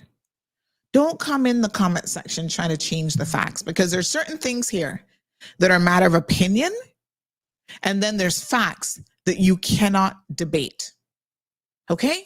Everybody's entitled to their opinion. What you're not entitled to are the facts. This is the same man who set up this Doge agency. Talking about, we're going to save the American between him and that idiot Elon Musk. We're going to save Americans $3 trillion. And then within a couple of weeks, well, maybe if we do half that, that's great. They end up costing the American people $153 billion with this agency that was supposed to save money. Imagine that. They want to talk about abuse of resources. Oh, the SNAP program, the people that are getting immigration, not immigration, healthcare off of Obamacare. When he does away with Obamacare, 23 plus million Americans will no longer be able to have affordable health insurance, which means that they will not be able to get healthcare. 23 million Americans, and he has no backup plan of what he's supposed to come in place with. No, it's just that the rich people don't want to pay anything for healthcare, universal healthcare for anybody. And that's as close to, Obamacare came as close to offering healthcare, available healthcare options, affordable healthcare options for Americans. No, only the elite few should have access to decent healthcare. That's the philosophy that they're all about. All of him and his millionaire friends are financially protected. They're skirting around, not paying taxes. Just the other day, one of his own Republican representatives, y'all not talking nothing about that, had to pay $5 million to the IRS because since something like 2009, the man has not paid any taxes. And y'all trying to come down on the neck of the little immigrants who, by the way, pay their taxes. Even when they're working illegally, they are paying their taxes. You have it make sense. The same illegals, by the way, who Trump himself have utilized on his golf course and all kinds of stuff. He talks out of both sides of his mouth all the time. Just the other day, this man jumped up and said, well, we need migrants in this country after all, because they're the ones running the tech sector. They're the wave of the future. I'm like, wait a minute. What? What did he just say? And it's like, y'all are not paying attention. You ignore what he says, where he contradicts himself, right? But where he says something that, oh yeah, well, I'm going to agree with this position, then you're okay with it. You can't pick and choose. You got to listen to every single thing the man says. Speaking of listening to him, when it comes to the division in America, let me be very clear what his position is. How do we fix this country? How do we come back together? I'll tell you something that's going to get me in trouble, but I couldn't care less. I couldn't care less. I couldn't care less. I couldn't care less. He doesn't care about fixing your country. Excuse me, but isn't this the same man that you guys elected because he claims he was going to fix your country? He claims he was going to make it better? And now he's sitting down there with a reporter saying he couldn't care less about fixing your country. He does not care. Simple as that. The man is like, I could care less. I don't care. Have a look at this. Right? The Trump Gilded Age, 140,000 jobs lost last month. More than 1 million workers laid off this year. Grocery prices at a record high. October jobs report was so bad he won't even release it. First time in American history that job reports, and there's another report too, hold on, that he's refusing to actually release. He's told the Labor Department that they are not allowed to release reports that they have been releasing forever. How else can you judge his performance? Well, if you don't know how bad it is, right? Maybe you won't care.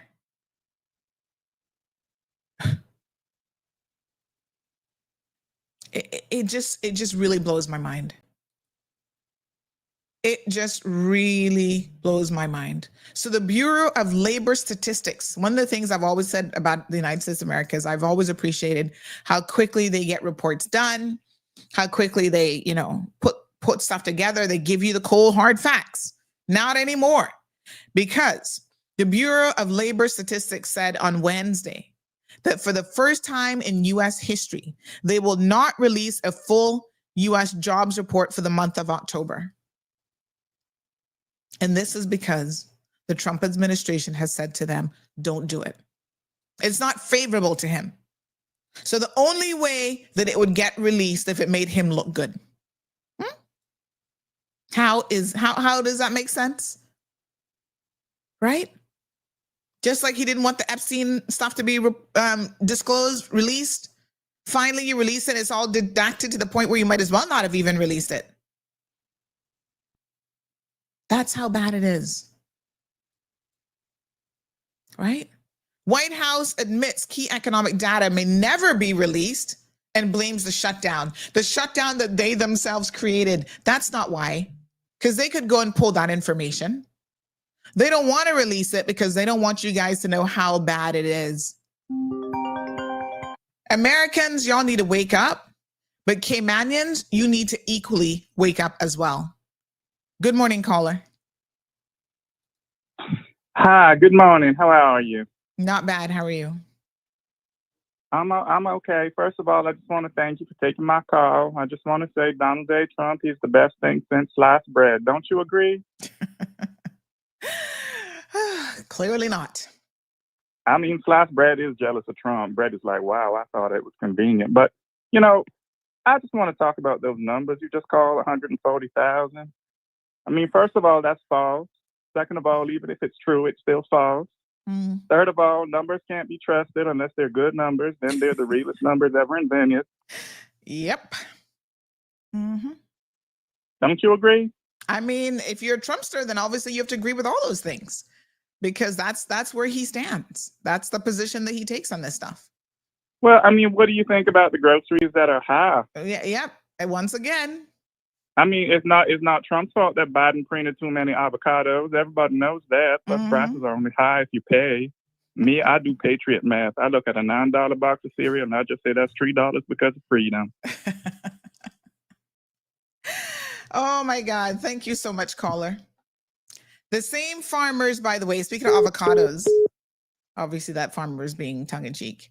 The same farmers that he claimed that he was going to be helping, all the redneck farmers, yay, you go farmers. Y'all believed in Trump and you went out there and in those red states, y'all really went out to the polls and you put him in.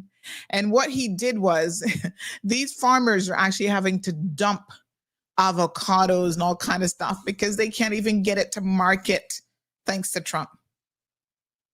He has single-handedly destroyed what was left of farmers. Here's an article on AmericanProgress.org. The Trump administration continues to demonstrate its failure to appreciate the plight of American farmers. Oh no, he can't appreciate your plight because the man speaks out of both sides of his mouth. So while he's out there talking about make America great again, put America first, and this and that with foreign people, what does he do? He bails out foreign countries before he helps his own people, right? Oh, he's going to put in tariffs. He's had to walk back on almost every single tariff that he has put up because when he told you guys that Americans were not going to pay for it, the consumers were not going to pay for it, anybody with basic elementary math knew that that wasn't true. And yet he claimed that was, nope, the Americans not gonna pay for it. When y'all started to pay for it, even stuff going up on Amazon and Amazon trying to low-key hide it, right? Then you saw what was really going on. China actually purchases a lot of stuff. I mean, for the farming community from farmers, right? Now you've got soybeans that are being thrown out because nobody ain't buying them. You've got avocados going to waste. All of this stuff is happening. The farmers are hurting worse than they ever have because of his disastrous foreign and economic policies. The man is stupid. He doesn't understand anything. And he only surrounds himself with yes people, not real people who are going to tell him the cold hard truth when he needs to hear it. So even if his policy is that of a second grader and makes no sense and is never going to work, there's nobody around Trump anymore who's going to stand up to him and say, no, you cannot do this. This is not going to work. So when the Chinese boycotted the U.S. soybeans, which apparently they buy a lot of, who knew, right? So he started this trade war with China. Turns out that China had previously purchased more than $12 billion. I'm going to say that amount again for those of you who don't know how world economies work. $12 billion worth of American soybean products in 2024 alone. That is half of the value of soybeans that are grown in the United States of America. Almost overnight, the largest export market for U.S. soybean producers was gone. China says we're not going to resume purchases until the Trump administration lifts these ridiculous tariffs.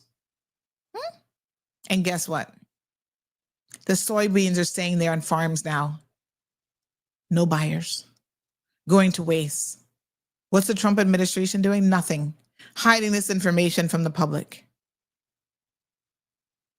Turns out, who would have known that China was the largest consumer of soybean and soybean products in the entire world? And it's a very lucrative market for American farmers. So states in the Midwest and South face a particular challenge now because more than 80% of their land was being used for soybean production in the Midwest. I had no clue that China actually grew less than 1/5 of the soybeans that it consumes. And the rest of it is actually imported in. Now, when Trump was sitting down, we're going to put 50% tariffs on China, he didn't think anything apparently about the $12 billion that they were spending on one product alone. Who do you think holds all the loans and all the money as well that the U.S. owes around the world? Y'all need to go read up and educate yourselves. If you refuse to educate yourselves, that is why you remain ignorant and why you continue to support this man. Even in the best of times, farming is considered a low margin business. Many farmers need to achieve large economies of scale in order to balance, right? The flexibility and the ups and downs of the commodity markets. There's long-term risk involved in farming. It's not that easy. And now the Trump administration has added so much more to the complexities of what agricultural growers have to go through. After Russia invaded Ukraine, fertilizer prices spiked.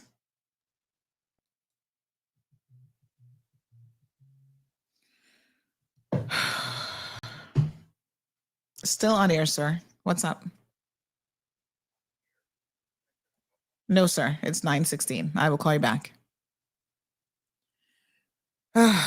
Absolutely ridiculous, folks. They can't even afford to purchase equipment, putting off investing in future productivity, accumulating additional debt just to stay afloat. So all the farmers out there now crying down the place because they thought that Trump was going to save them. He has single-handedly destroyed their industry. Go and educate yourselves, please. Right? He vowed to help farmers, and yet his policies are wreaking havoc on the farming community. It's really sad. This one farmer says, if Uncle Sam, don't blame Uncle Sam, Uncle Trump will renege on a farmer, they'll renege on anybody. So now they're waking up. He says, I'm a vegetable and green farmer with mostly a row crop operation. My family has been in the farming business in Illinois since 1846. We have the oldest continuous running vegetable stand in McHenry County, and I farm 900 acres, and I try to use the least amount of fertilizer and herbicides that I can. 3 main policies have been impacting us. Number 1 is the cancellation of U.S. aid. Yep, Trump did that. That's about $1 billion worth of green that the U.S. purchases from farmers like me, and they give it to third world nations who are hungry. He did that. Remember? We talked about it. To kill that program is a disaster. It's morally bankrupt, and it hurts farmers' bottom line. Another thing that is very pressing is the payment freezes to farmers from the USDA. So this guy says, again, he's a farmer, family been in the business since 1846. So you know they were plantation owners.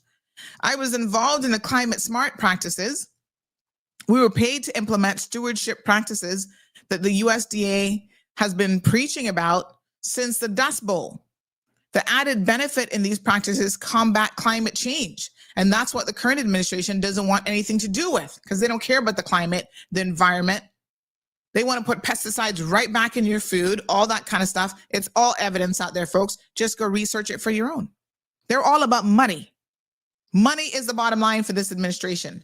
And if it means giving you cancers because of, pesticides, no checks on the foods, getting rid of the FDA, they do not care. He goes on to say, I'm supposed to be paid close to $100 an acre. Then the current administration came in and put a freeze and everything. $100 an acre might not sound like much, But there were some years that we'd be happy if we made $20 an acre off of things. I have an operating loan that I haven't been able to pay off because I was counting on that money. I have rent that's due. I have seed costs. I have chemical costs. I try to explain to people if I were a repair person and I went to my local grade school and fixed their furnace, and in the meantime, a new school board was elected, I still deserve to be paid. I signed a contract with the USDA. The full faith and credit of the United States is at risk because if Uncle Sam will renege on a farmer, he'll renege on anybody. Again, not Uncle Sam. Let's call a spade a spade. Uncle Trump is who you're talking about. The third issue, he says, is a tariff situation. China is and has been our #1 export for soybeans. 100% of the soybeans that I grow are exported. That's what this farmer says, and his family's been in the business since 1846. He says 100% of the soybeans that I grow are exported. During Trump's first administration, half of all the soybeans that China purchased were from the United States. By the end of his first administration, it was down to a quarter. Now Brazil has taken over our role as the #1 importer of soybeans in China.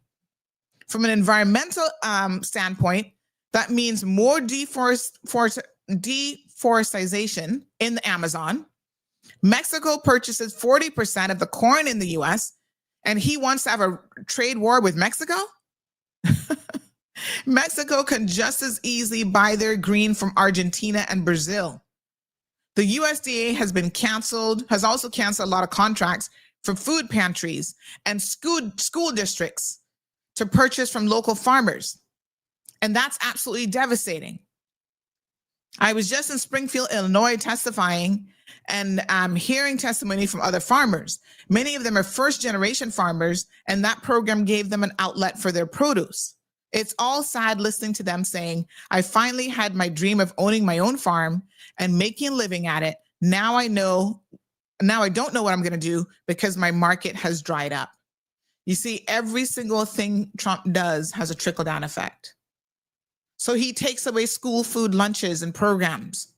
He takes away U.S. aid from third world countries in the national community. Ironically, it hurts his own people in the end, but he doesn't want to tell you guys that. So while you're up touting and jumping and doing backflips about how this man is doing such amazing things, supposedly in the name of saving you money, you don't know that he's single-handedly destroying farming and other industries in the United States of America. That's why he's had to backtrack on the whole thing with the tech industry and change his tone about that.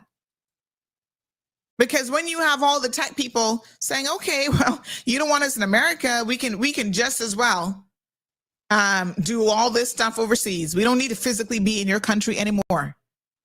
Silicon Valley can disappear. It can be Silicon Valley, India. It can be Silicon Valley, China. It can be Silicon Valley, Cayman Islands, or anywhere else in the world. Right? Then he recognizes, oh, snaps. Oh, my God. He promised y'all that Trump phone. You know how many people are suing him because now that phone has not come to fruition? Ask yourselves, where's the phone that he claimed that he was going to be making available, to all the American people? It's ridiculous. Now, for whatever reason, he wants to get, I think we know what the reason is.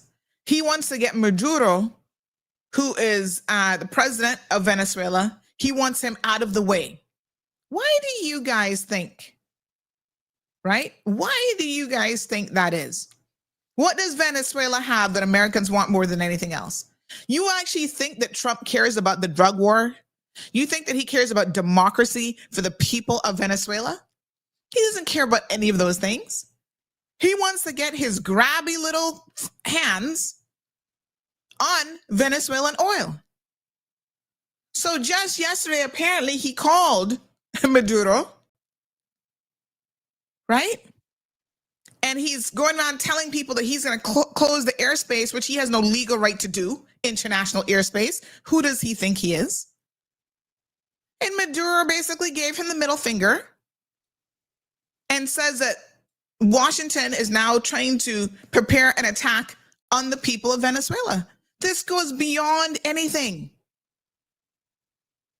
And in the same breath, he's going to pardon the former president of Mexico. Yes, this is all about oil. This comes down to money. One of his supporters was caught off guard yesterday on some program where they said, the reporter said to him, the host of the show said, hold on a second. Let me try to understand the logic here. I'm going to let you guys listen to it for yourself. I have to ask, he is clearly very concerned about Central and South American presidents allegedly trafficking drugs to the United States. So if that's the case, why is he planning to pardon the former Honduran president who was convicted by an American jury of drug trafficking, who allegedly said, this is according to testimony from his trial, he would, quote, shove the drugs right up the noses of the gringos by flooding the United States with cocaine? Well, the particular circumstances that I'm not quite aware of. However, I do know we're trying to build relationships with Honduras. We're trying to build relationships throughout South America and Central America because China has greatly influenced those countries in a negative way. And it's not alleged that South and Central America and Mexico is flooding our streets with drugs. We know that's where they're coming from. And so I think by building new relationships, by allowing people to have a new beginning, he's showing good faith, saying, hey, we're going to work with you as long as you work with us. The minute you want to come punch us in the face, you want to continue to send your illegal drugs to us, we're going to be very proactive against you, which this is what peace through strength looks like. Right. Okay. And how much drugs do you think wasn't coming from Honduras, from Mexico? He's not going after those people. Why the hyper focus on Venezuela? Listen, these politicians have a knack for not even answering a question. You see how at first he's kind of like, and then, well, let's blame it on the Chinese. Oh, the Chinese are trying to go in there. Oh, China, the Chinese trying to go in there and support Venezuela. It's like, dude, the Chinese support America. Number one exporter, right? Destination for soybeans and many other products, by the way, is China. You cannot get away from the fact that China is an economic player bigger than the US in this day and age. It's crazy to think otherwise. Matthew, we're going to come to your question now about Mikey and his situation. There's so many implications of what is happening here. Matthew says, thank you for sharing my husband's story. For the record, my husband has been meticulous in keeping his immigration records and following the laws and rules of the US. We did everything correctly for a green card. Our marriage is bona fide and real. He is the love of my life and he works hard and pays his taxes. We were absolutely blindsided. He is not illegal. He has never committed a crime. And we were just trying to make a life for ourselves in the right and proper way. This has been a nightmare. So the only question I have for you, Matthew, I obviously understand your sentiments, is what is it that they told you that happened in 2022 that supposedly he needed to fix? What was that? So in other words, what is the allegation? And that's all it is, because, until they prove it in a court of law. But you see, they don't want to have to prove anything in a court of law. Because what if the U.S. immigration actually got it wrong? Have y'all thought about that? Because they're not right about every single person that they pick up. Sometimes they've incorrectly picked up people, as we have seen, and deported them. And then a judge says, you got this wrong, bring that person back. Remember the one guy that they did that with? And correction, my apologies. I think I said the president of Mexico. Of course, I'm talking about the former president of Honduras. Okay? That's who Trump is now saying that he's going to pardon. But out of the other side of his mouth, he is talking about he has an issue with Nicolas Maduro. And we cannot figure out what the real issue is. He claims that it is a destination of an alleged drug cartel run by Maduro and a terrorist group. And yet he has a man who went through the due process. All the evidence was laid out. And he was convicted. Now I'm talking about the Honduran president. He was convicted by a U.S. court system.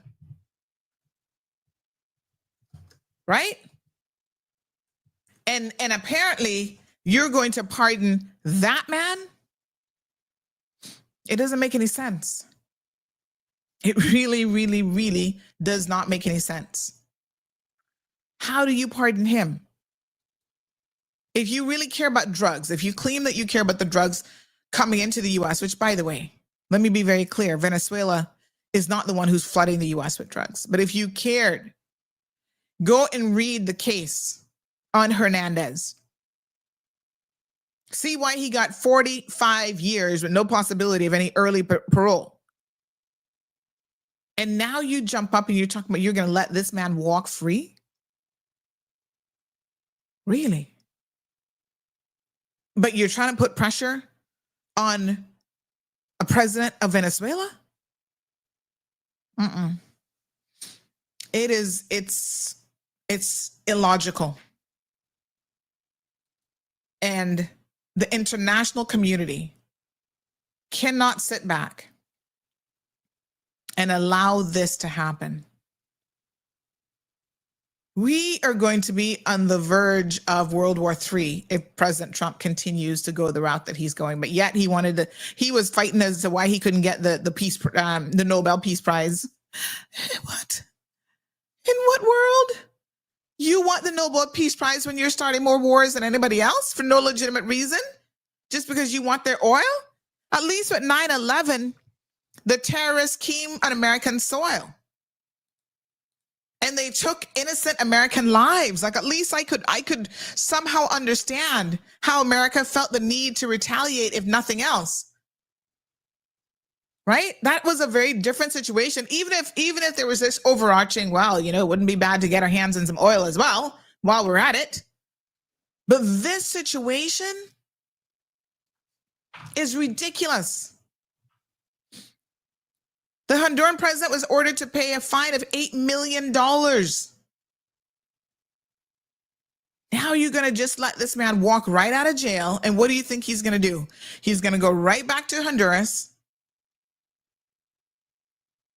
and continue doing what he was doing before. He is meddling in criminal cases. He has pardoned so many people. And a lot of the people that he has pardoned were actually criminals. So you wouldn't be surprised that more of them, right, have been convicted and reconvicted of offenses to the point where they're back in jail, including some now arrested for murder. Those are the type of people that he has pardoned. It's ridiculous.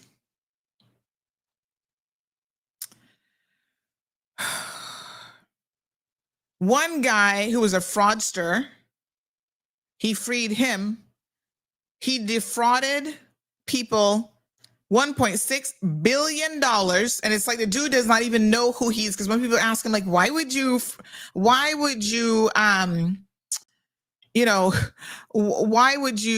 pardon him? Who? He does not even know. The man does not even care. This guy defrauded over 10,000 investors, misrepresented the performance of 3 private equity funds,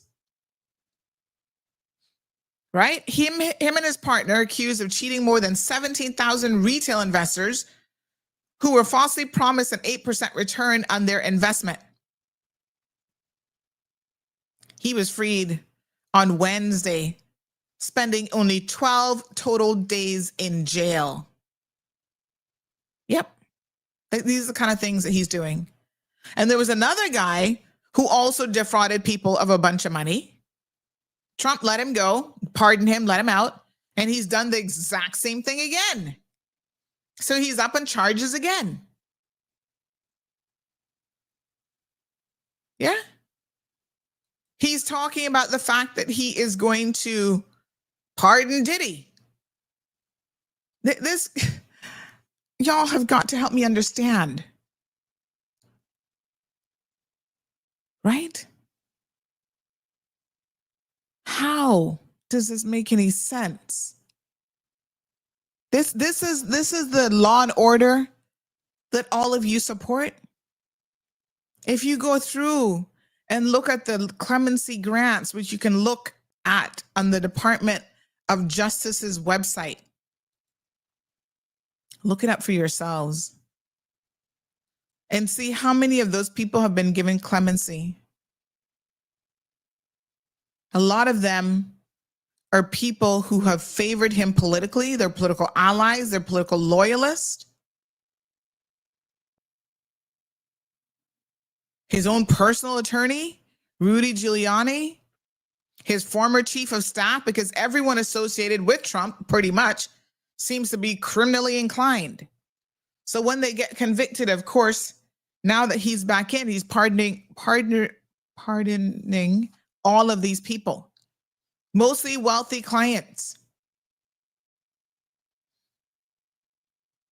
It is just absolutely ridiculous. And a lot of them, like I said, have been rearrested for very serious offenses, including murder, child molestation, fraud. And these things are a matter of public record. Even from the insurrectionists from his January 6th event, at least 10 of those have since been rearrested for crimes such as plotting the murder of FBI agents.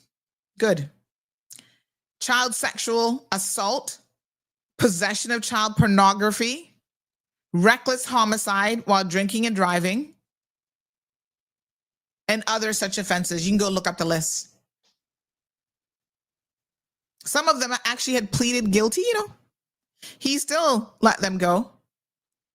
Here's another one, Emily Hernandez. She pleaded guilty to entering and remaining in the building and restricted grounds. After Trump's pardon, she was sentenced to 10 years in prison for causing a drunk driving incident that killed one person and injured another. That one person and that injury, they could still be alive had Trump not converted her sentence. But this is what he's doing. Okay? Another guy, Daniel Ball, attacked police officers with an explosive device during the insurrection. He was rearrested for illegal gun possession, domestic violence, and strangulation.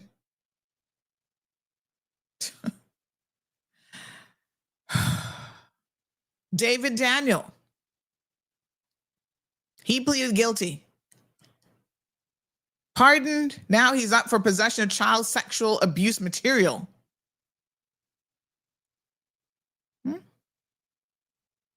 Here's another one. Shane Jason Woods pleaded guilty to assaulting police and a press photographer.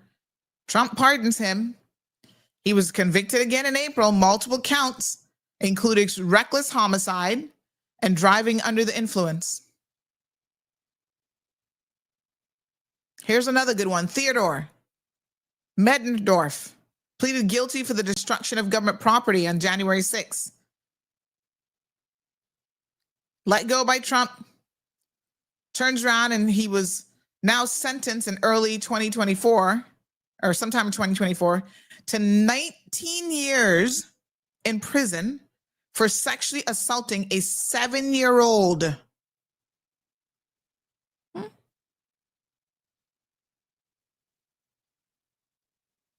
Taylor Taranto, convicted of several counts related to January 6th, including possession of unregistered firearm, pardon, arrested again, illegal gun possession, and making a threat to blow up the National Institute of Standards and Technology. And the list goes on and on. Even the shooting last week, right? Apparently, they were blaming this National Guard incident on his press secretary gets up and blames the Biden administration. But what they don't tell you is Trump, this is another one of Trump's pardons. Let me get you the, hold on, let me get you the details on this one, because they think that they can just pretend like it's somebody else's problem when the facts actually say otherwise. He was given asylum by the Trump administration. But no, apparently, because he came to the country initially during the Biden administration, they said, no, it's Biden's fault. But the Trump administration were the ones who granted him asylum. We live in a world where reality is no longer reality. And people get to, without fact checking, they get to put out misinformation and they get to blame other people and all this sort of stuff. And people sit down just because they think they like a guy, that they think they stand for whatever he stands for. They are willing to do anything to destroy. They think they're destroying other people, but in fact, they're literally destroying their own country. And there's a cautionary tale in this. So I want to be very, very clear here, right? A lot is happening on the international front. A lot is happening with the US. If we're not paying attention and we sit back and we support people being grabbed off the streets without due process, we support people going to court, and as they're trying to go through the court process, we say, no, we're not going to allow that to happen. We're going to just take them and ship them off to Africa. You know, they sent some Jamaican guy the other day back to Africa, and I'm like, Jamaica's literally right there. It was cheaper to send him back home to Jamaica. So poor Mikey, I don't even know what they're going to do to Mikey now. They might not even send him back to Cayman, because the way that this government operates is that they just want to ship you off to Africa. Like, what the hell? There are countries in the region, right, that are doing things, including even Trinidad. There was some story the other day where they're actually allowing the U.S. military to come there and low key and seriously put up satellites and all kind of stuff there. And then they try to, oh, well, we didn't want the region to know that we're doing this or that we're helping the Americans. The Prime Minister, Kamala, what's her name? Persad? Right? Has said she's trying to now defend her decision to not inform her own country about the installation of U.S. radars in Trinidad and Tobago, even as she criticized the former administration for leaving the borders of Trinidad and Tobago exposed. I'm going to let that sink in. We reported a story the other day that the top military guy was visiting. And you think he was just visiting for no reason? Well, that's what they wanted you to believe. Now we come to find out that she's hiding it from her own people. Then in fact, the U.S. is using Trinidad to set up military base there, essentially, radar and et cetera, in order to spy in Venezuela and to carry out what will undoubtedly be an attack on Venezuela. And Trinidad wants to be part of that and hide that from his own people. If I was a Trinidadian here today, I would be very, very concerned. Your prime minister or president, whatever the heck she's called, has literally just done that. There are things developing in the region that will have an impact on us. And we need to pay attention. Cayman cannot continue to sit back and allow ourselves to be duped into thinking that what happens in Venezuela, what happens in Honduras, what happens in the United States of America, and all over the world, quite frankly, has nothing to do with us. It impacts us very much so. Right now, our government is traveling around the world. I think they've reached India now. And they're all over the world trying to build relations, international relations, because that is the world in which we operate. We can't do anything on our own.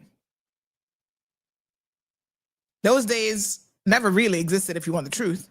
But if they did exist, they are long gone. The world is interconnected. At some level, we all need each other to be able to function. Our foods are imported in. Talking about food security. If our supply chain is cut off, I know, oh, well, we'll just go to Honduras, we'll go to Jamaica. Let me put this nugget out there. Right now, if we had cut off the United States as an example, and we're only getting food from Honduras and Jamaica, you know what kind of predicament we would be in? What is that area called bread and basket of Jamaica? That's their whole farming community that has now been destroyed. We can't put our baskets, our bread in any singular basket. Food security means we better have a option A, B, C, D, E, F, and G. And there's some economies that are much more fragile than other economies. And so it's important that our leaders understand, acknowledge, and think about all of these things. And it is equally important that we, the people, also understands the implications of all of this as well. Time to wake up, Cayman. It is really, really time to wake up. And listen, I've got friends and I've got acquaintances who support Trump. And I cannot understand the logic. One of them is no longer a friend. And every day I thank God for that, because I don't have to sit down at lunch anymore and hear the fucking nonsense that would be coming out of her mouth about President Trump. That doesn't make any sense. But you know what really occurred to me? Some people have, I'm not going to say they had a silver spoon in their mouth, but they've certainly grown up with a degree of privilege.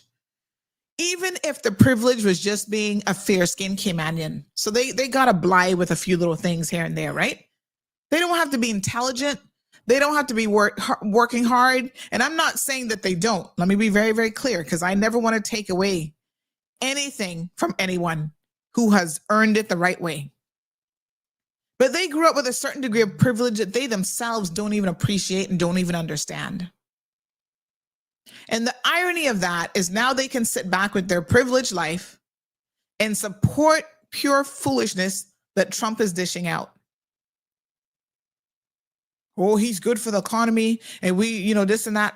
I'm not somebody who sits down and supports poor people, but I know that Trump's economy, when I say poor people, I'm talking about poor people who don't want to work.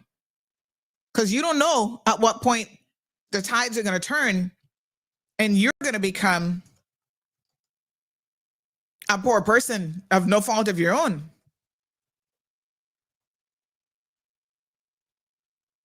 So I am not here saying, oh, let's just hand out people on wealth and whatever. No, I'm not a socialist, and I don't adhere to that at all. I think if you're able-bodied, you should get up and work just like the rest of us. But this so-called healthcare plan, for example, is going to disenfranchise not just people who are trying to use the system. 23 million people. That's a lot of people. Now, just 4 days ago, Trump is starting to admit that, well, we're probably going to have to extend the Obamacare subsidies after all. You shut down the country for 40-something days over this insurance thing just to come back because you don't have a fucking plan. That's the problem. He doesn't have a plan, you see. His plan was just to get rid of Obamacare. There was no plan. There's no replacement plan. And now it's like, okay, if we get rid of Obamacare, what are we putting in its place? There is no plan. The man ran on these policies but had no real plan because y'all didn't care. Sound bites was enough. So this Affordable Care Act, also known as Obamacare, now he's not going to be able to do anything about it. Oh, well, because we don't actually have a plan. So we might have to extend it for another 2 years. because he never had a plan. Here was somebody said he's making healthcare unaffordable again. That's his plan. I need y'all to pay attention. I need y'all to understand that when you have rogue politicians who do this sort of foolishness, how they hurt people. Right? Caller, good morning. Morning, Auntie Sandy. Morning, Johan. Is there anything happening in the Cayman Islands that we need to be aware of? There's a lot happening, and that's why I'm having this discussion, because this is what you need to be aware of. Yeah, but Trump not really hurting me or you, you know. That's what you think. Have you noticed the cost of goods? You but think it's just going up for America? It's going up for us too. Yeah, no, everything will go up because, you know, well, that's a global phenomenon. That hurts me, and that's probably hurting you. Yeah. I can see price differential, but I was just wondering if there was anything more specific or Cayman centric that you could enlighten us about today. This is the time when your best bet is to come off the phone. You vexing me because I try to figure out what's going on in my country. No. Trump is going to be Trump, and he's going to do what he does, and Americans want that. We talk about what goes on in this country every single day. And this got started because we were talking about what happened with one of our own being detained by ICE. That's how this conversation got started. And people need to have a broader understanding of what it is that the Trump administration is doing. That, yes, can impact the one or two little Caymanians that are there directly, but it impacts everyone. How can you have a madman operating in the world about to start wars that will definitely impact you, and you say that this ain't got nothing to do with me? Obviously, that's the choice that Americans made. That has nothing to do with me or you. So that's a choice that they made, but this impacts us, Johan. You know what happens to the world economy when we have a World War III? We're on the brink of World War III. I don't think America invading Venezuela will cause World War III personally. And I'm sure that when that guy got a bullet in his neck, nobody thought that was going to start World War II either, or World War I. Nobody thought that either. Yeah, Franz Ferdinand. I was like, yeah, you know your history well done. I get it. I was just trying to focus in on something Cayman centric, and I feel bad for the Caymanian gentleman that has been detained by ICE because they have gone too far. But that's the rule they want for their country. If you know, like if they want to check people and see who's legal and not legal, you know, in Cayman we try to do the same thing, and Caymanians applaud it. So let America worry about America and let Caymanians worry about Cayman. That's all I'm trying to say. And wondering if there was something else going on. The world does not operate in that way. If you sit down and you allow injustices to happen elsewhere in the world, right? When they're knocking on your doors, you allow them to happen at your doors as well. Well, I promise you this: if me and you get arrested, no, we're not coming to protest with me and you. Well, so don't worry about that. Well, I can tell you one thing: as someone who's been arrested multiple times, I know what the law, how the law protects me, and what due process is, and that is precisely why I have fought every single one of my cases. No, you do it because you're a bright woman, and you dog it, and you're not gonna take no foolishness. Like I get it. You know, you and I've had this conversation. So I was just trying to wonder if there's something else. The people who don't have the ability to speak up for themselves, and people who are sitting back, you know, pretending like they know what's going on in the world, and they can't even get their facts straight. That's the conversation that we needed to have today. No, but all media is slanted, right? You got media that's either red or blue. There's very few media houses that take a balanced position, whether that be in the US, whether that be in Cayman. You look at the media houses here in Cayman, they have a preferred government, they have a preferred view, they have a preferred sort of way that they want to see the country to be run. That's to be expected with the media. And what I like about you is like yeah, you have some topics sometimes that are hilarious, but you attack some really interesting things, and then we get the cold hard truth. So I was just wondering if we were going to get that on any Cayman-centered thing. But I take your point. I was just trying to catch up on anything that might have happened in my country, because we can't fix America. America is exactly what it wants to be, and it will only get worse because that's what Americans want. They're polarized and they want their country back, whatever that means, in the same way that Caymanians are fighting to ensure that we have a greater influence and say in what goes on in our country. So that's politics and news coverage and everything else. So I was just wondering, but obviously, yeah, that's it. Thank you. All righty.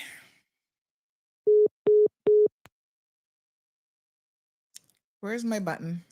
Hold on. Where is my button? Hold on. What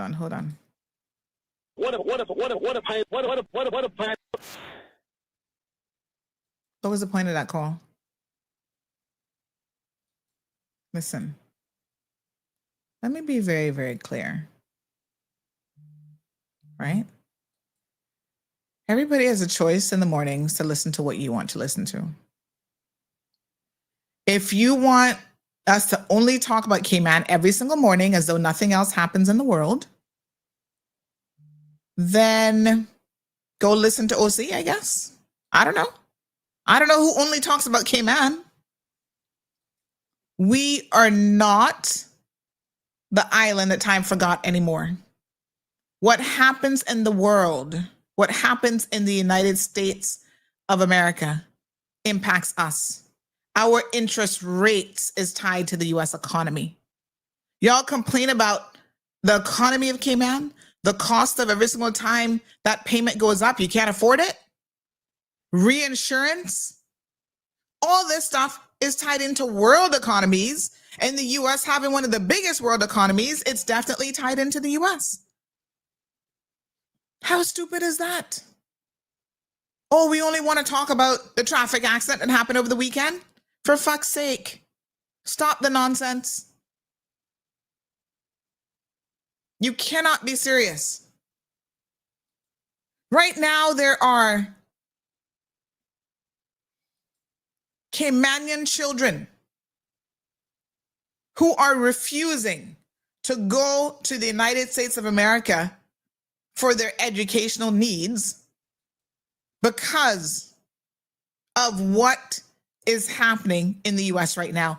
Parents are afraid for their children who are off to university in the States. You don't think that that impacts Cayman? Sometimes y'all need to just learn to shut the fuck up, Johan, and stop drawing attention to yourself for the ridiculousness that you're saying.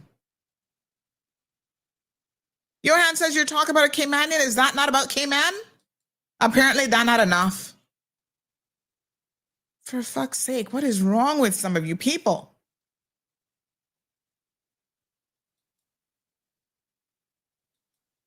I know the desire to be heard sometimes is a little bit strong, but you're better off having nothing to say. Go and watch something else.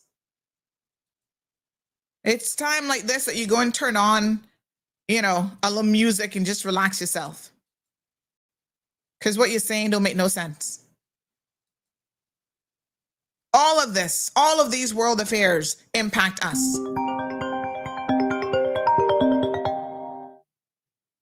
Good morning, caller.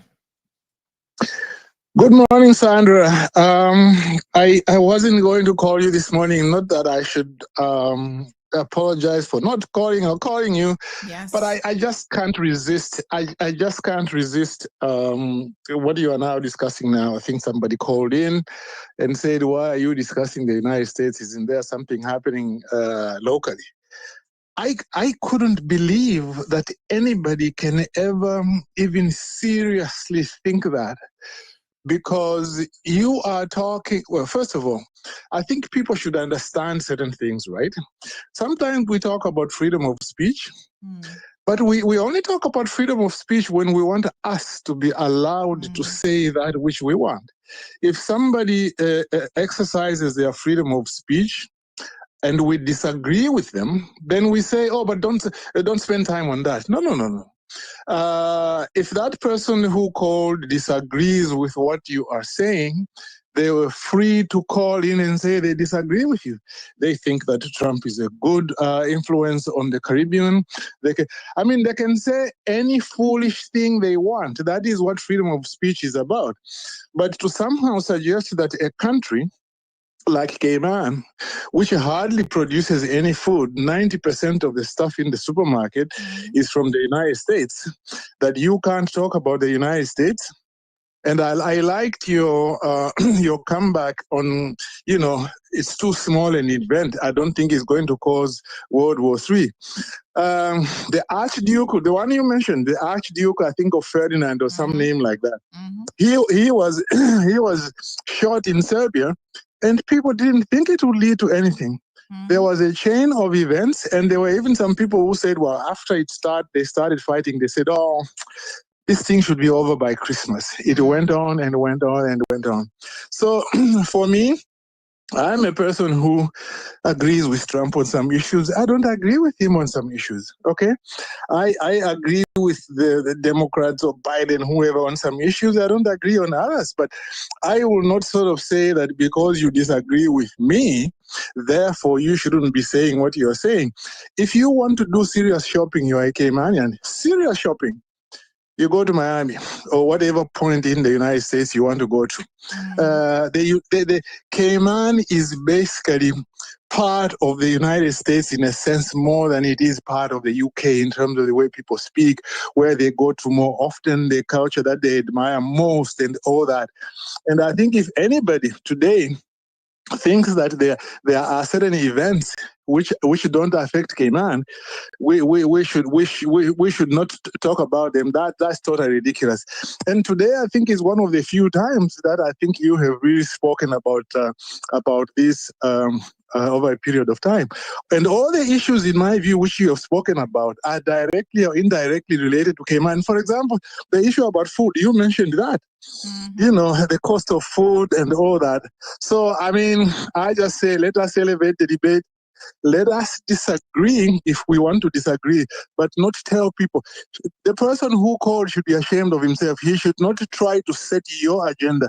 I think the agenda that you set should be one which you know that your viewers want to talk about. I know that your listeners want to talk about this issue one way or the other, but I'm quite sure none of the people listening are going to say, don't talk about it. That's what freedom of speech is about. I thank you. I'll talk to you soon. Thank you very much. I appreciate it.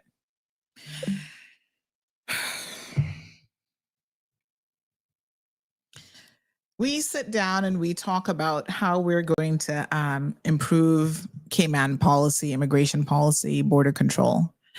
And we use certain people as examples of, okay, they're doing it right. This is what we want to emulate. Unfortunately, a lot of Caymanians are using the Trump administration's, in my opinion, absolutely ridiculous policies as an example of this is how you do it right. Well, let me tell you something. I've said it before and I'm going to say it again.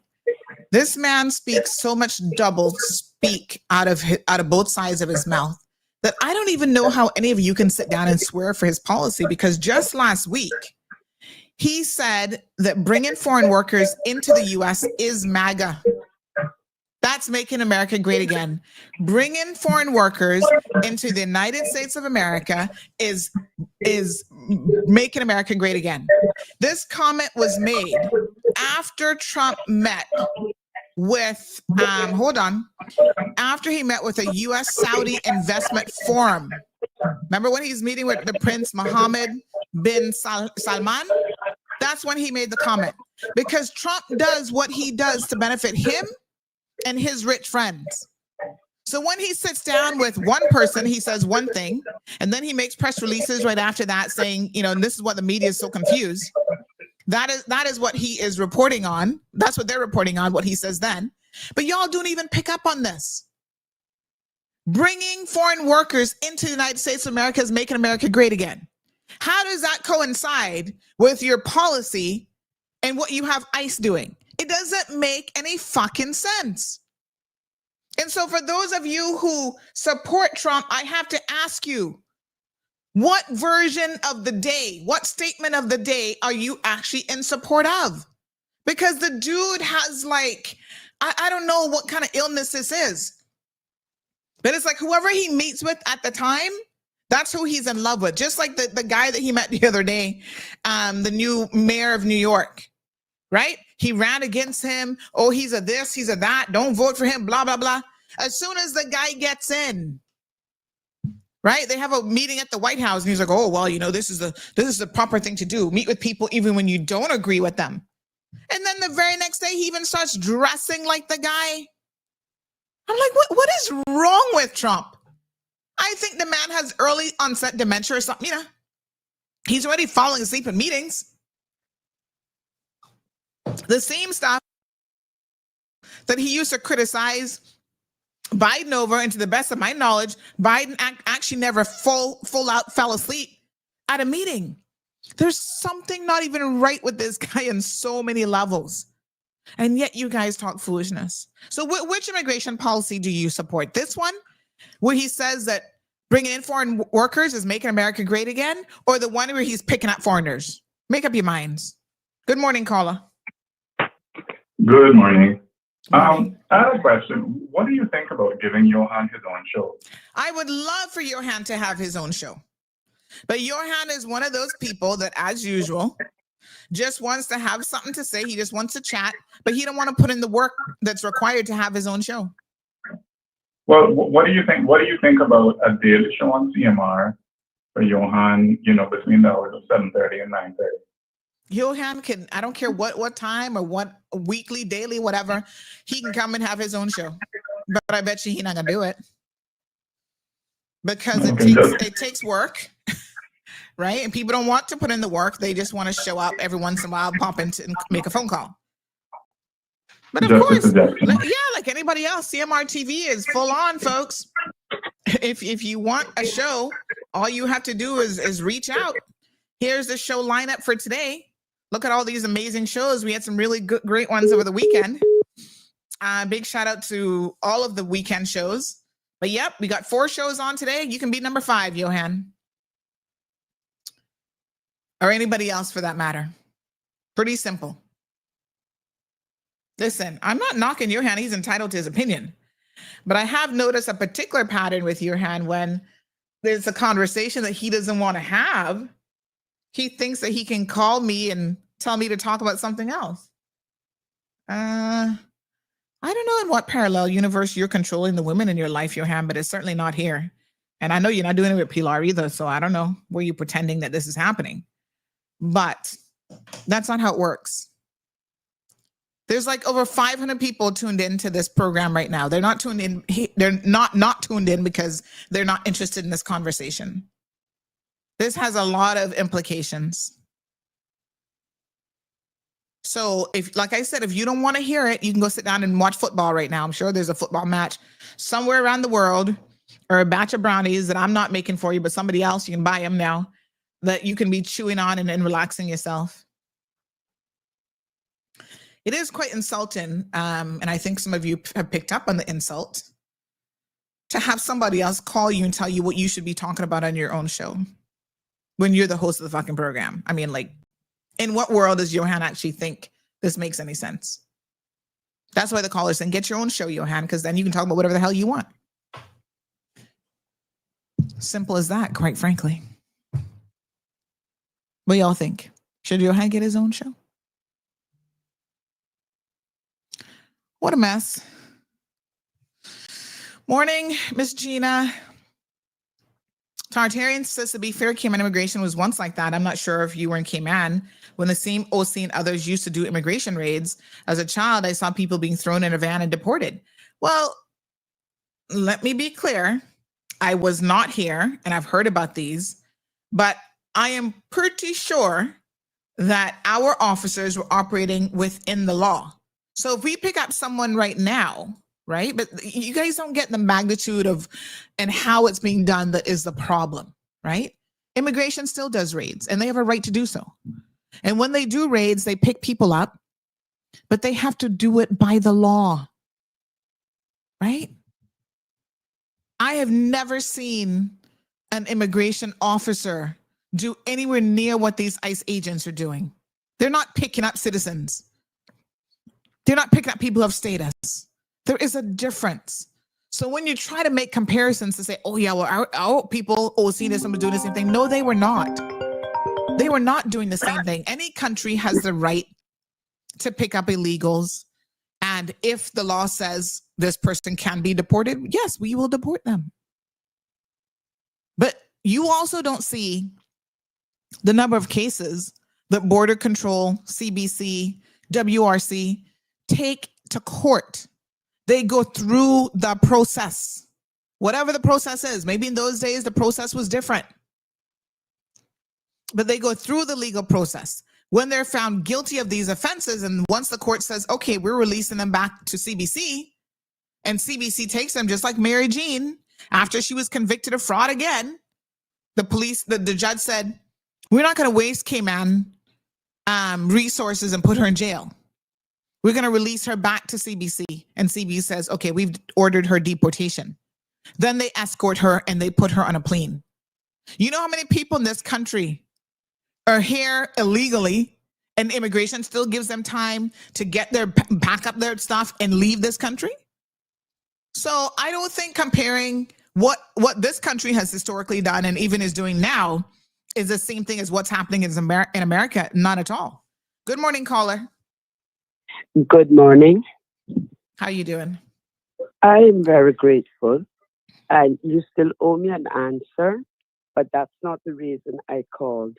Like Billy, I really didn't plan to call you this morning, but when people say stuff that is absolutely wrong, whether it's intentionally or unintentionally, that affects my country, then I have to speak.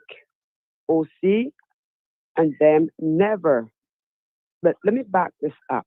We were never once like what is happening in the United States of America. That's the first thing. When OC was in charge of enforcement there at immigration, when that team went out and rounded up people, they were people who entered here as visitors. And then they would be notified that they're on a job site, or records show this person never left. So they did their jobs. And you know what? I wish that was still happening, not just with one nationality, but with all. I don't know why anyone takes offense when I say we, as Cayman, has to stand up and enforce anything to protect us. And Sandra, while I did not intend to call in to make any comment about what is being said, let me say this, since I am calling in. What I would really encourage every person who is lacking this morning, please go and find something. Everybody has access to Google, I suspect. Just ask yourselves, ask a question to Google, whatever. What happened in World War I and World War II? Right here in Cayman. So if you think that what happens in America, or if God forbid World War III does come into place, which I see it almost at the door, then ask yourselves, what do you think is going to happen? We do not need a hurricane to let us starve to death. We don't need an earthquake to swallow us up. Please understand these things. It is a chain reaction. It affects other people, innocent people. We would only be a small portion of the collateral damage. So before you jump on somebody's bandwagon to defend what you yourself don't even know or understand, do not try to compare it with what we are doing. You remember during COVID, when our containers were stolen? I guess people have forgotten about COVID by now. But that is exactly the problem. People forget too quickly, or I don't know if it's that they have a selective memory. But think about who it was that stole our container with our supplies because they were unprepared. And then I don't know how much anybody on your show reads and do research or anything, but then look up and see how it was that we had to get it back or get them back. And they were our supplies that we Cayman, had paid for. Anyway, thank you, Sandra. Thank you, my dear. Yeah, I think the truth of the matter is we become too comfortable when we think that the plight of other people around the world does not impact us. That's a problem, I think, with human beings, right? Where we're so incredibly selfish that we can sit down and say, well, we only want to talk about what's happening in our four little borders. It's ridiculous. It's absolutely ridiculous.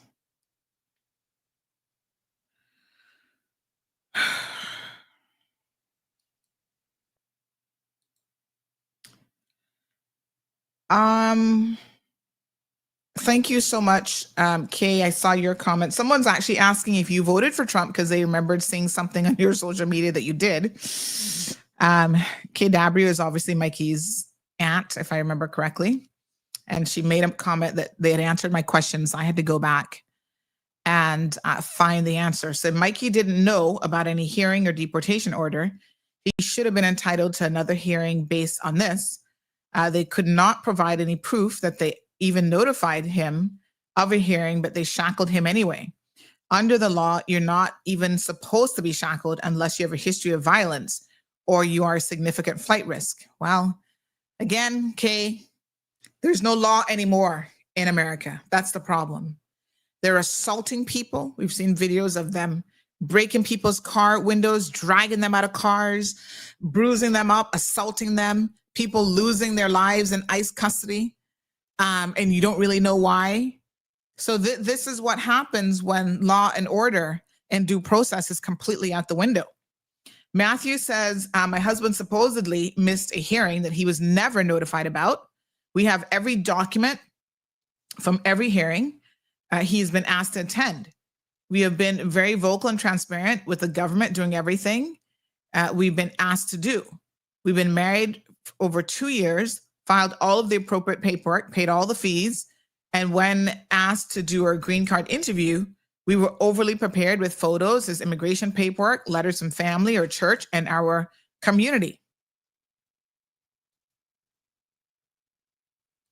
You know, I wouldn't doubt that. Call in. The number you can call in WhatsApp. Okay, give me 1 second here. Let me put it up on the screen. That's probably going to be the easiest for you. It's 345-936-2626. So there's a telephone number. You can call us via WhatsApp.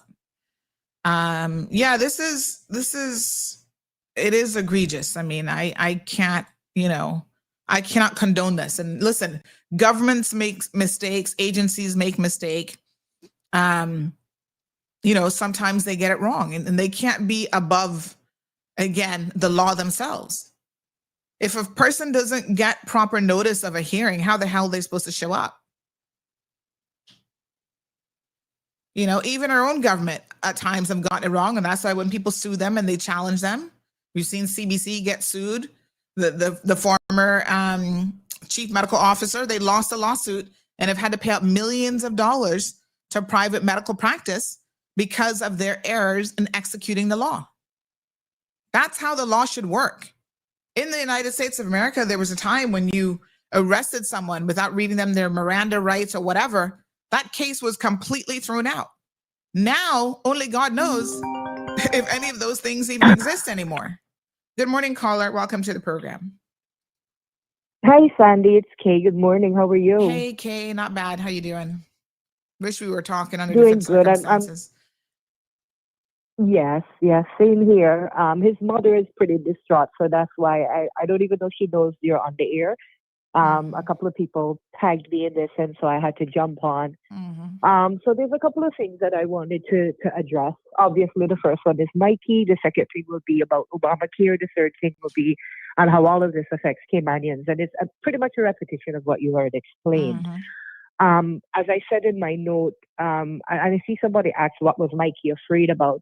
He was afraid about what was being seen on TV. You know, even here in North Carolina, we had American citizens arrested here, sent to a complete different state, shackled everything, sent back to North Carolina, not even sent back, but discharged 2 weeks later in that state and told to find their way home. Their vehicles left right where it was, glass smashed and everything. They showed the agents their real ID. The real ID was still taken and never given back to them. And they're like, oh, well, and you can't sue the federal government. You can't. And this is happening. So as my nephew is watching all of this on TV, even though he knows he didn't do anything wrong, he has an extremely real reason to be afraid. That's why he was scared. You know, all of the paperwork for his work authorization was all sent. He kept working. If you look at his work resume, he was working in corporate. They continued to send him paperwork to work for this entire time. Why would you think that there's an order for your removal or deportation if they're constantly giving you the, hey, oh, renew your license, continue to work? Why would he think that there was anything? And what did he do that was wrong that caused the deportation? We don't know. We've asked, can you provide us proof that notice was even sent out? They can't come up with it. So we have congressmen working with us. We have counsel. And that's why we've been extremely quiet, because we've been advised to watch what we say. You know how it goes. When there's only certain things you can disclose publicly. So we are working on it. So that's the Mikey situation. When it comes to Obamacare, I know some of them say, I don't know if it was El Rey that said, you know, we can't continue to spend American dollars. I'll use myself as an example. I probably tell everyone I have two autoimmune issues, PNH, lupus. My medication for my PNH alone is over $600,000 a year. That's not my all-inclusive care, which sometimes amounts to be $1 million. Because I work in corporate. Once you're working in a company, this is how insurance works. You work in a company of 50 people or more, and they have group insurance, where they do not ask you to prove that you have a pre-existing condition. You're automatically approved because the risk is spread. Right? The company I work for has 60,000 employees. Now, if I lost my job tomorrow, they're doing layoffs. If I cannot find another corporate job or a job that has 50 or more employees, the insurance company now rejects my health care. Without my PNH medication, by the way, PNH causes your blood cells to go bonkers and you can die from it, from blood clots. If I don't take my meds, I die. That's how serious my situation is. What Obamacare does, because I would still have to go to Obamacare, they guarantee that you get coverage. But instead of me paying the little $100 or $200 now for insurance under group care, I'm now paying my own personal policy. So what Obamacare does is to guarantee that you can get insurance. If not, the insurance companies, because they're for a profit, will say you can't get covered. Right? But you know what? Because I'm now getting the same coverage I get now, it would cost me over $3,000 a month just for my insurance under Obamacare. So when people like him are complaining, oh, it's costing the taxpayer money, I'm still paying that insurance just as I would. It's the insurance companies that's having to pay me and they're being forced to cover me. Isn't that what insurance is supposed to be about? And listen, are you now selected because somebody is ill? The same insurance companies that these same people want to curse and talk about how they're making money hand over fist because they deny any claims that they possibly can get away from denying. Yep. People have been paying for insurance and house premiums and whatever for years, 20, 30 years, and you have one little incident and the insurance company is going to do everything in their power to ensure that they don't pay. Yes, prime example of that. For 2 months, I literally went in with several things. Kidney failure, my heart stopped, I literally died. They brought me back to life December 2022. I was in hospital from December 1st till the end of January 2023. I could not walk. Wow. I needed therapy to relearn how to walk. Insurance declined it. I had to get an advocate in there to argue for weeks on end until they decided to provide care. And I'm covered. under one of the best insurance policies. Okay, they were like, oh, they didn't see where it was necessary for me to learn how to walk. They didn't think it impacted my work. So let's address thing number 3. When people are saying it doesn't affect Caymanians, well, in case they're kind of in the dark right now, Trump is working on a few things, including citizenship. You have Caymanians, many Caymanians, like myself, who is now a U.S. citizen. He's working that if you say anything objective to him or his policies, that's it in a nutshell, they will take away your citizenship. And bye-bye, you get deported too. They're also giving the rights, which they always have, but they're really enforcing it now. It's up to the mood of the immigration officers, whether at the cruise port, the airport, wherever you're coming into the U.S., that they can look through your phone. And if you say anything against the current administration, you can be sent right back home. Okay? So if Caymanians think this won't affect them in the long run, all right, stay fooled until you hit the right officer that's like, yeah, we don't think that you're going along with the same sentiments of this country. So yeah, you can't come here anymore. So that's the only points I needed to make, just to address several issues that was already being discussed. Someone said that you were actually a person who said in the past you had voted for Trump. Is that true? Believe it or not, I drank the Kool-Aid. Yes. Wow. I let a few of my quote-unquote MAGA friends convince me of criminals only. That was my thing. Criminals would be deported because here in Charlotte, North Carolina, you believed it was just up to them. Yeah. Okay. Because there was a lot of crime in the area where I was, which is a suburban area. The increase in crime, it was just all. I mean, there literally was a man here that was deported several times, held his girlfriend hostage, had a shootout with the police and everything. He was detained for God knows how many times, and the police released him back. And ICE was like, we need to deport him. So based on stuff like that, I was like, yo, I'm afraid. But this is not what I voted for. I'm a Republican. I'm not a MAGA. There's a difference.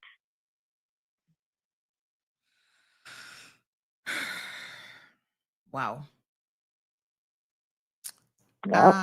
Believe me, I regret drinking that Kool-Aid. It is pretty crazy. I mean, because the evidence doesn't even support that the majority of criminals are actually illegal immigrants at all. That's actually not true, right? No.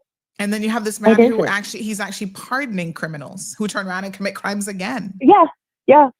The farmers here in North Carolina, they are struggling right now because a lot of their employees, were undocumented people. Because people are, they're illegal aliens, deport them, whatever.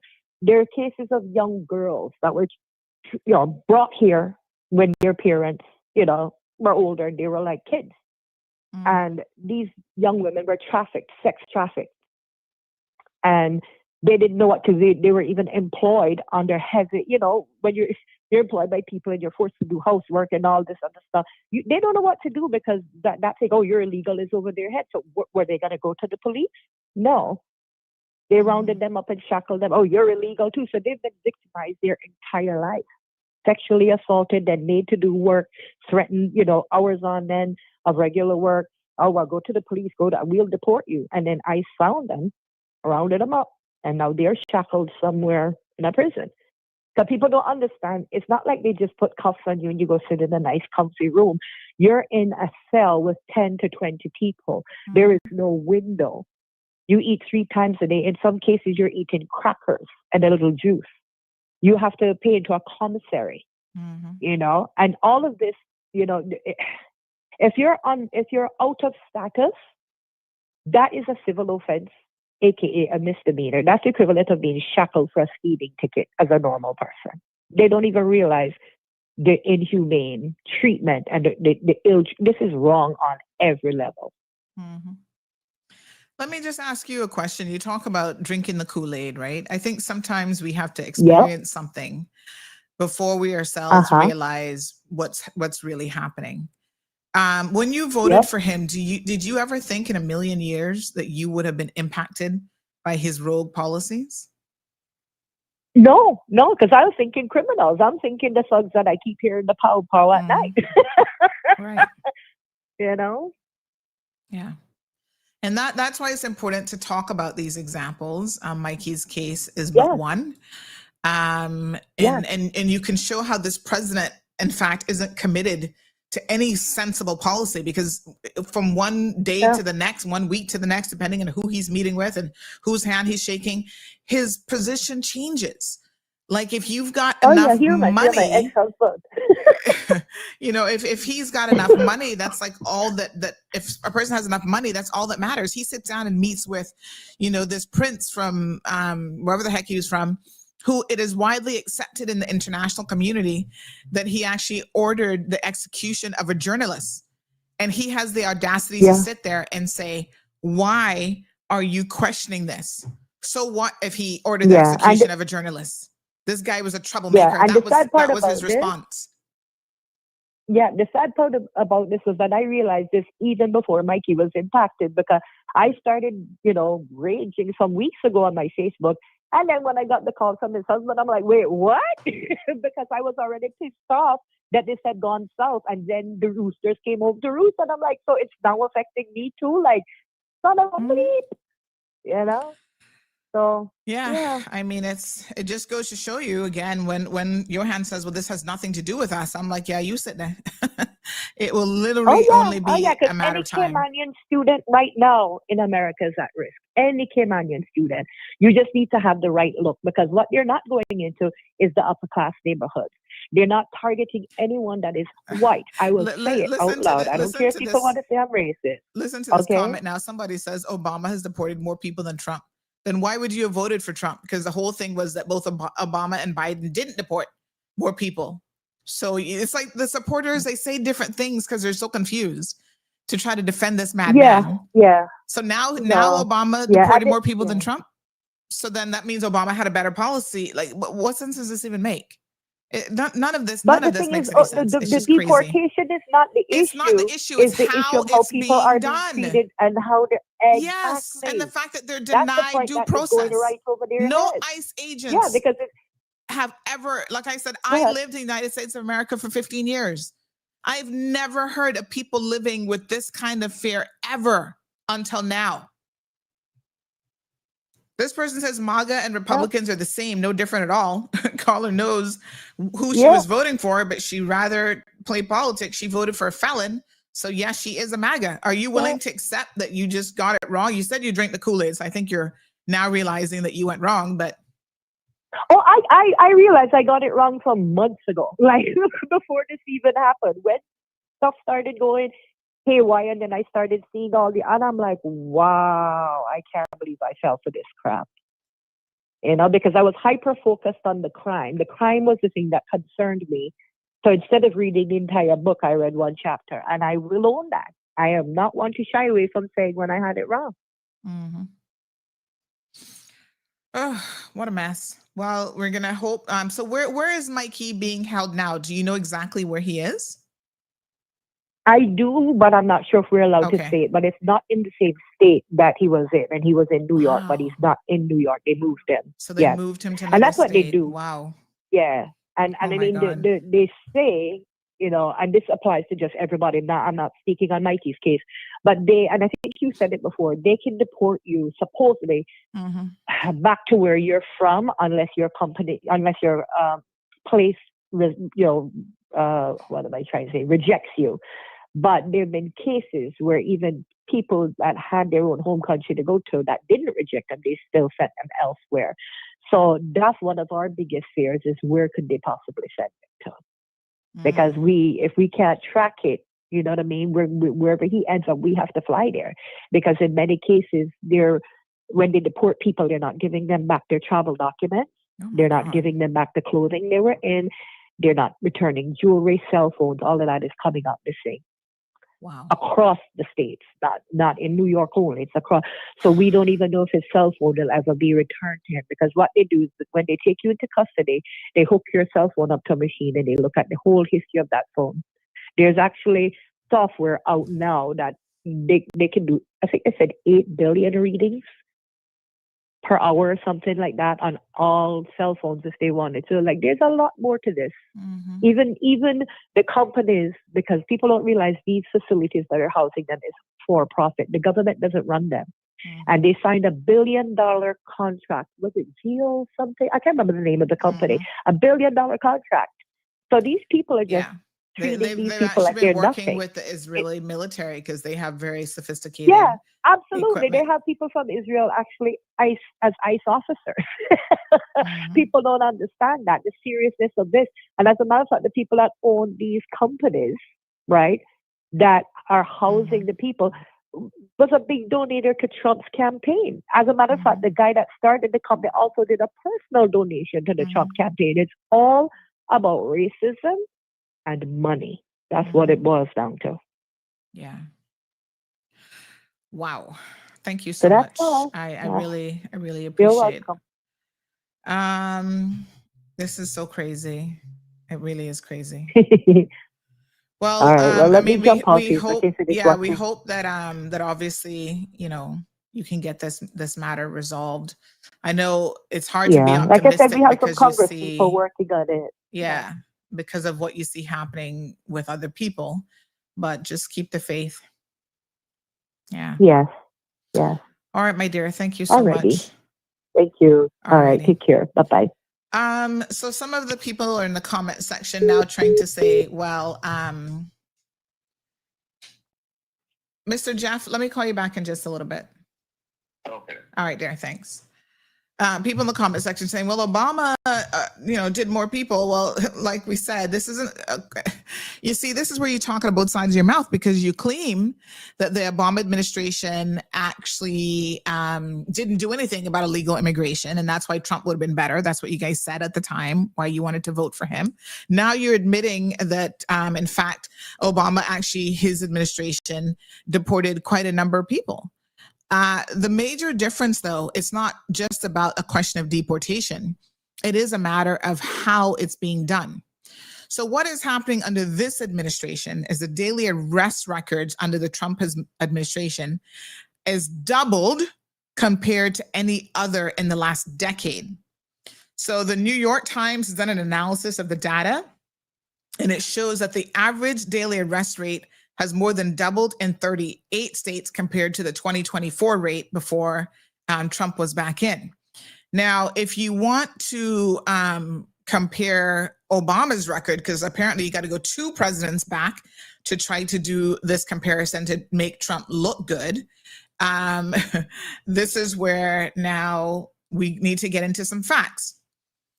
So Barack Obama's administration deported more immigrants than any other in the last 3 decades, according to official figures analyzed. Yes, it carried out 2.7 million deportations in 8 years.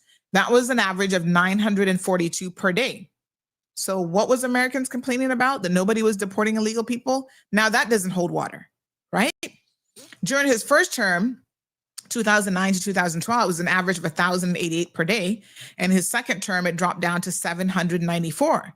However, between January and June of 2025, Donald Trump's administration has carried out 128,000 deportations, averaging 810 per day, fewer than in the years with the highest deportations under Obama. But this is the difference that y'all MAGA people, when you refuse to listen to facts, is not paying attention to.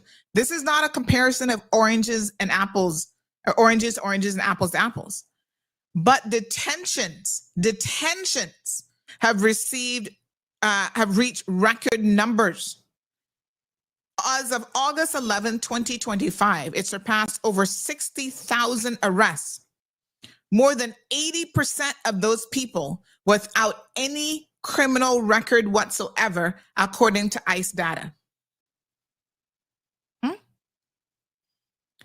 Obama's policy, on the other hand, prioritized, especially in his second term, the deportation of criminals, people who had charges, while in Trump's policy, the category does not matter. That's what the facts that you guys, Damien, I see you jumping on this, Sia, whatever your name is, that is where there's a difference. That is the difference. The Trump administration is picking up any and everybody without due process, and they don't care whether they are criminals or not. Yes, Soka got it right. She said Obama deported criminals. First, they said Obama didn't do anything about getting rid of criminals. Now he did millions. Exactly. He did almost 3 million, and his focus was on criminals. So this is where I'm talking about. You guys shift your conversation, and what you want to say supports your position depending on what the time. Stop arguing with facts. 80% of the people that the Trump administration is arresting are not criminals. They're targeting all sorts of good, hardworking people.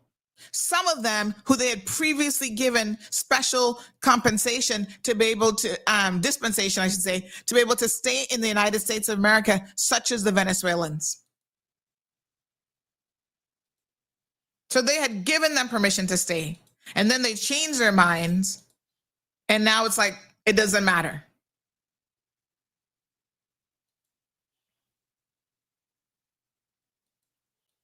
There's some comments that have come in this morning on WhatsApp. This person says, thanks for calling out these idiots that support him. He's bailing out Argentina to the tune of $40 billion while the farmers are all going bankrupt.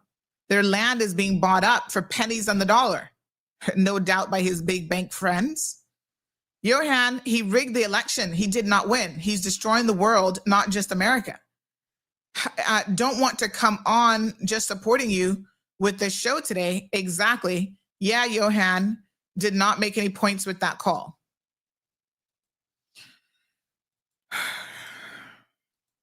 You can choose where in history, what side of history you're going to be on. But what I can tell you is when it is all said and done, and we look back on this, this will be one of the worst times in American history. But of course, revisionist history, just like with the whole World War II and Germany and you know the Holocaust and all that stuff, people want to say now the Holocaust never happened. Millions of people did not end up in gas chambers and lose their lives. There are people who are pushing that rhetoric out there and people who actually believe it. The same administration, the same Trump administration, as Kay said, she doesn't want to make this a color issue, but it is a color issue. They want to talk about DEI and inclusivity. More people of color have been fired from government jobs than ever before under any previous administration, probably, you know, dating back to the Civil War when they were slaves. This is the reality of what's happening in that country. You are judged, first and foremost, by your skin color before anything else. They question your credentials when you are a person of color. When you're white, you write, and you get up and you're able to spew all kind of nonsense. It doesn't even make any logical sense. You're able to lie about facts, and you have the president's support.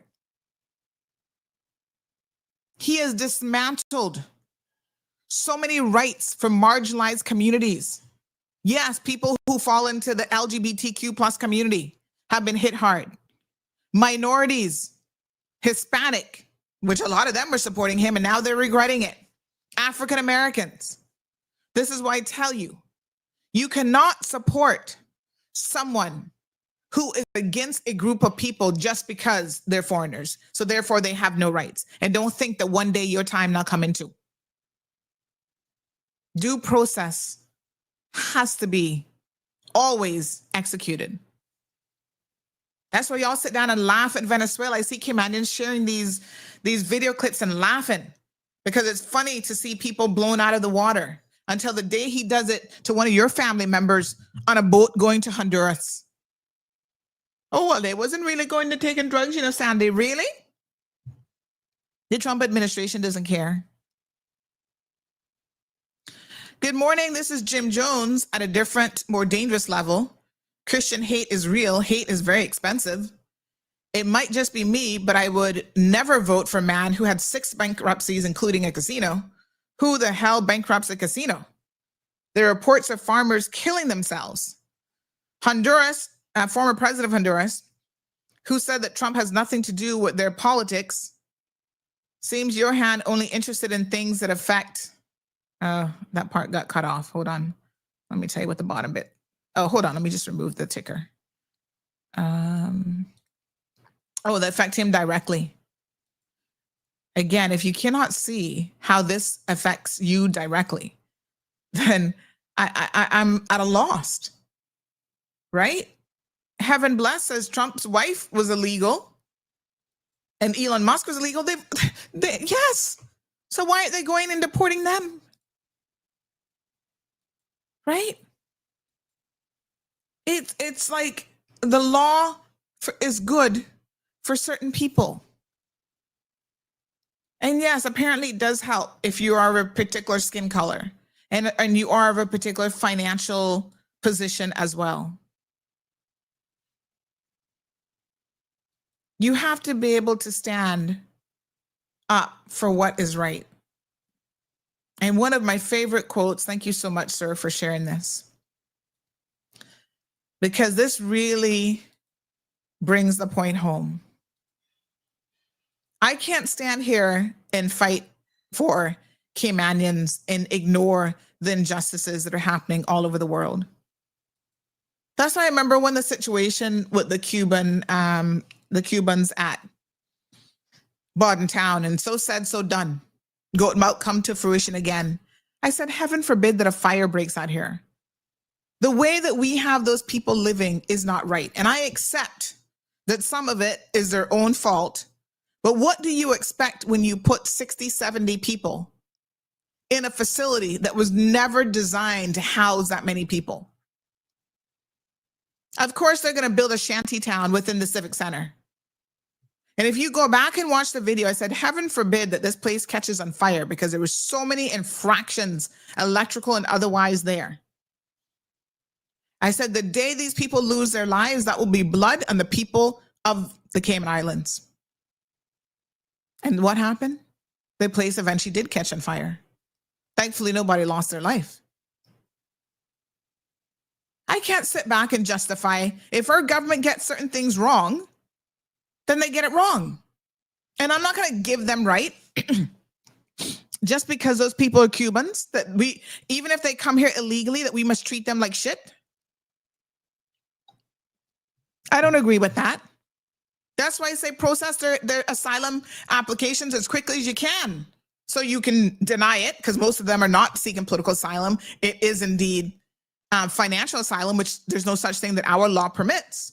We don't grant that. Political asylum is different. And get them out of this country. That's the proper way to do it. But here we go. This is it. This is why you have to stand for right, regardless of whether you think it impacts you or not. First, they came for the socialists, and I did not speak out because I was not a socialist. Then they came for the trade unionists, and I did not speak out because I was not a trade unionist. Then they came for the Jews, and I did not speak out because I was not a Jew. Then they came for me, and there was no one left to speak for me. This is real. And there are times in history, folks, when this is the Bible verse, so to speak, that we should be living by. Because you sit back and you think it does not impact you. And it does impact you. Someone said even about women's rights, stripping women's rights away at all levels. Every single minority group has been reverted back, right? Their position, whatever gains they made, has gone backwards at least 25 to 50 years. Women now have rich white men trying to tell you what to do with your body. You no longer have the right, and it's all being done in the name of Christianity. He's rewriting history, defunding the Smithsonian museums and other museums, tearing down historical symbols across America, refusing to acknowledge their slave past. Slavery never happened. It didn't exist. This man is single-handedly, and you idiots are sitting there supporting this foolishness, single-handedly allowing people the caliber of Donald Trump, which he is nobody to look up to. You guys are allowing this man to destroy your country and by extension, destroy the rest of the world as well, because America has a very, very long reach. These are people that y'all want to look up to and emulate. The likes of Elon Musk, who has so many fucking baby mamas. The only difference with him and the black kid on the block who has a ton of baby mamas too that y'all talking about is that Elon Musk has money. So you assume that he's going to take financial responsibility for all these children. His father had a child with his own stepdaughter. Who the fuck does that? And he somehow has normalized that.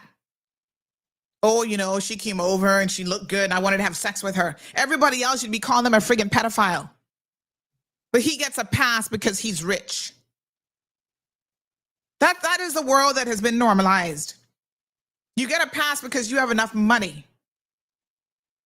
Everything points to the royal family. Andrew, his mother knew some of his deviant ways. She was turning the blind eye, our queen. Right? I don't respect anybody who knows that wrongdoing is happening, especially when it comes to the protection of children and young girls and boys, and turns a blind eye to it to protect their own son. How does that make any sense?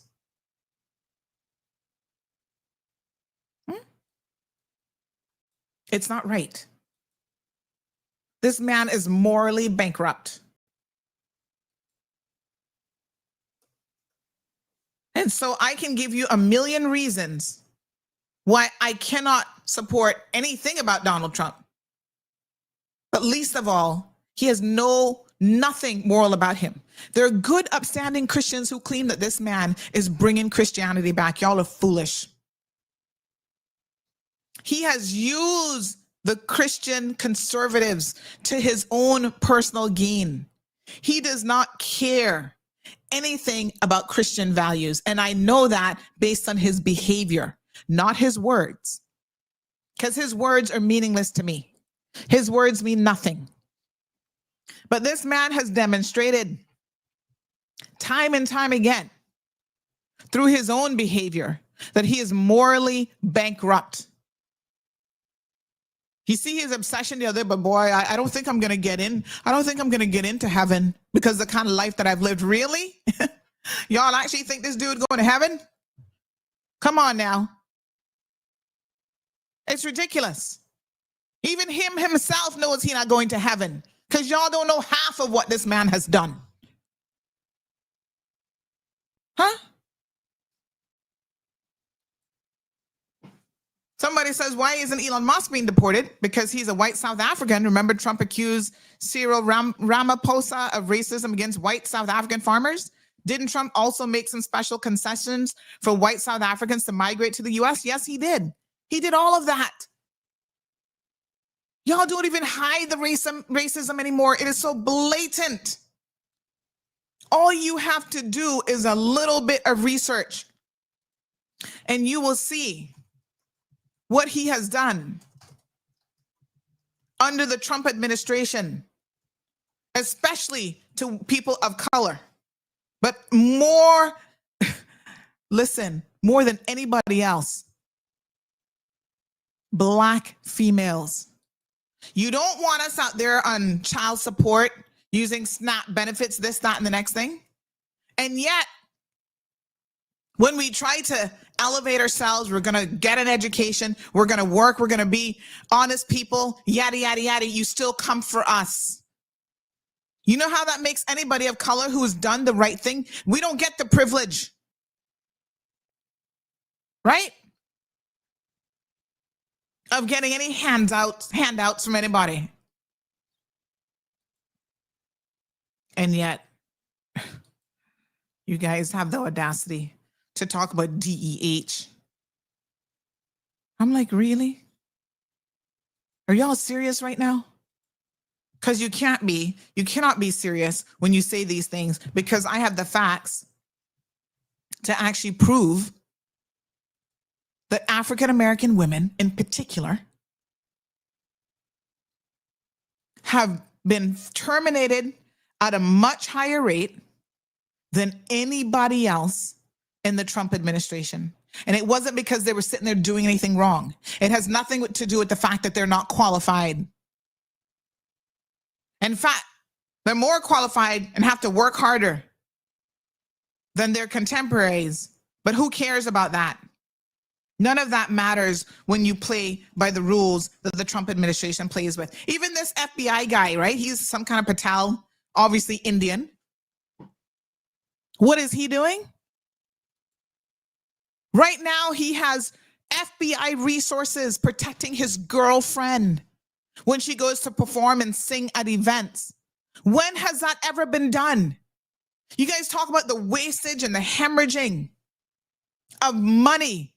That's why Doge was set up. And look at how the Trump administration has been allowed to waste money. Tear down the West Wing to build a fucking ballroom. Who gives a shit about a ballroom? Who is that going to serve? Y'all don't care about saving money. You don't care about any of that stuff. Oh, SNAP benefits are the problem. Supporting poor people is clearly the problem. Really? But you're happy to waste money, federal funds, on a ballroom that you will never even get to see, much less get use out of. Come on, man. This is stupid.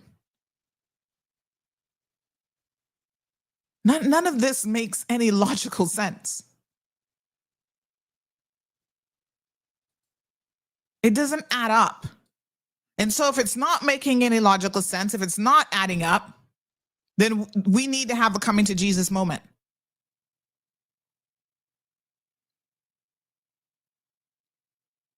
Black women in America make up just over 6% of the total workforce.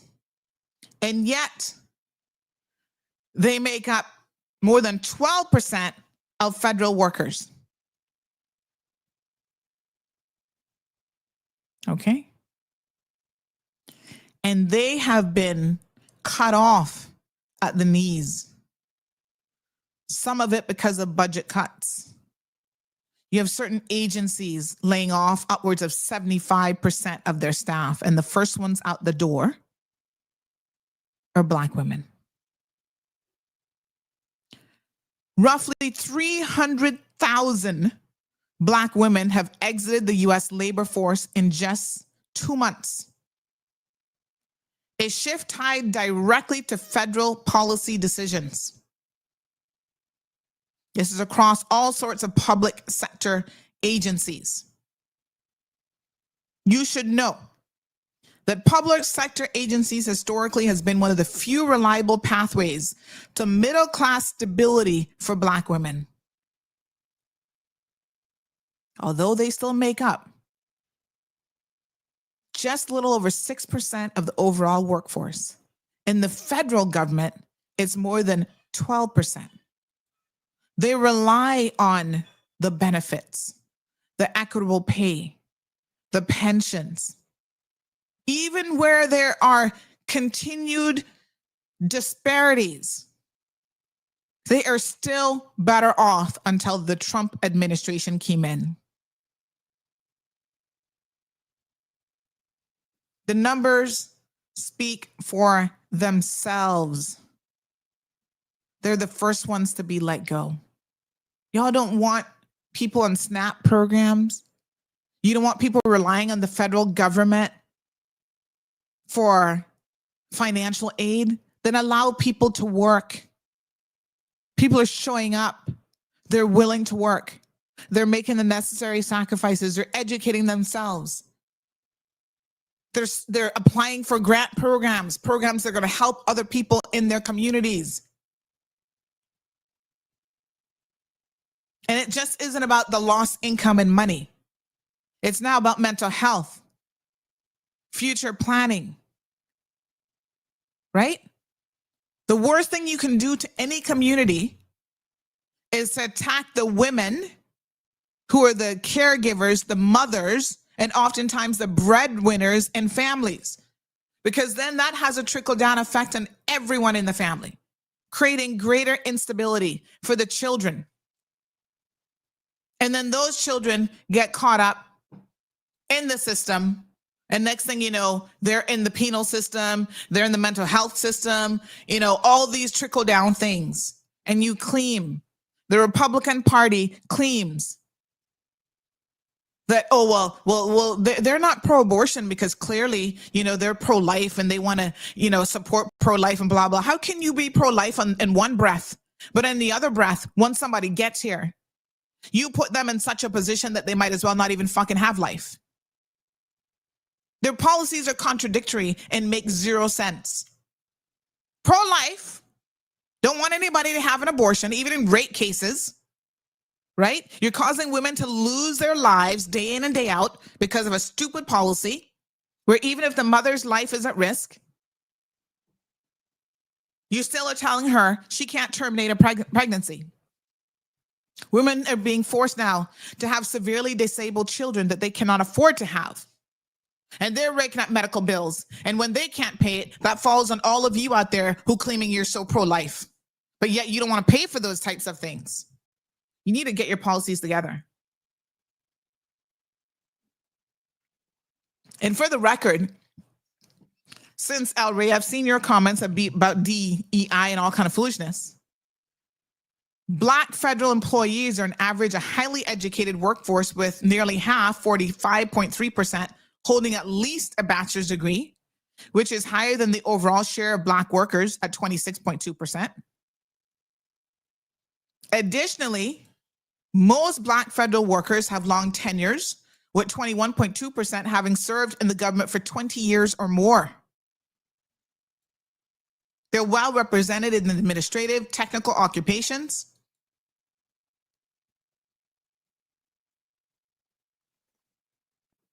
Including legal, medical, hospital, dental, and public health. This man has just said that being a nurse is no longer a professional job. I mean, y'all have got to, I do not understand what is happening. It's madness. It is absolutely madness. You can't be arguing these things out of both sides of your mouth. It just really doesn't make any sense. Someone says, do people not see he's trying to turn back women's rights and the civil rights, taking things out of museums to do with slavery? They want to go to Jim Crow days.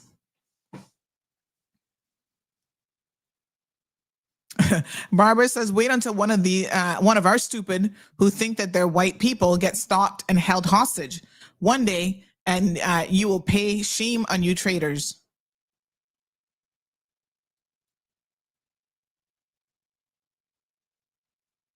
Ms. Brenda says, anyone that thinks the Holocaust didn't happen, please go and visit Auschwitz and Poland. Also visit Berlin, Germany. See the memorials dedicated to the Jews. Know your history. It's shocking that people are allowed to rewrite history in the way that has been happening. Oh, well, that didn't happen. Slavery didn't happen. It wasn't as bad as it. I'm like, what? It wasn't as bad, really. The systemic racism that continues to this day. There's a guy that I follow, and I'm going to invite some of you to follow him. He is a physician, but he does a lot of stuff on systemic racism in the medical profession. And he's amazing because he really just breaks it down for you. His name is Joel Burvell. Go and follow him because I have learned so much from listening to him. I was shocked, of course, at some of the things that I also did not know. And I'm going to play one of his videos for you. Just give me a second to download it.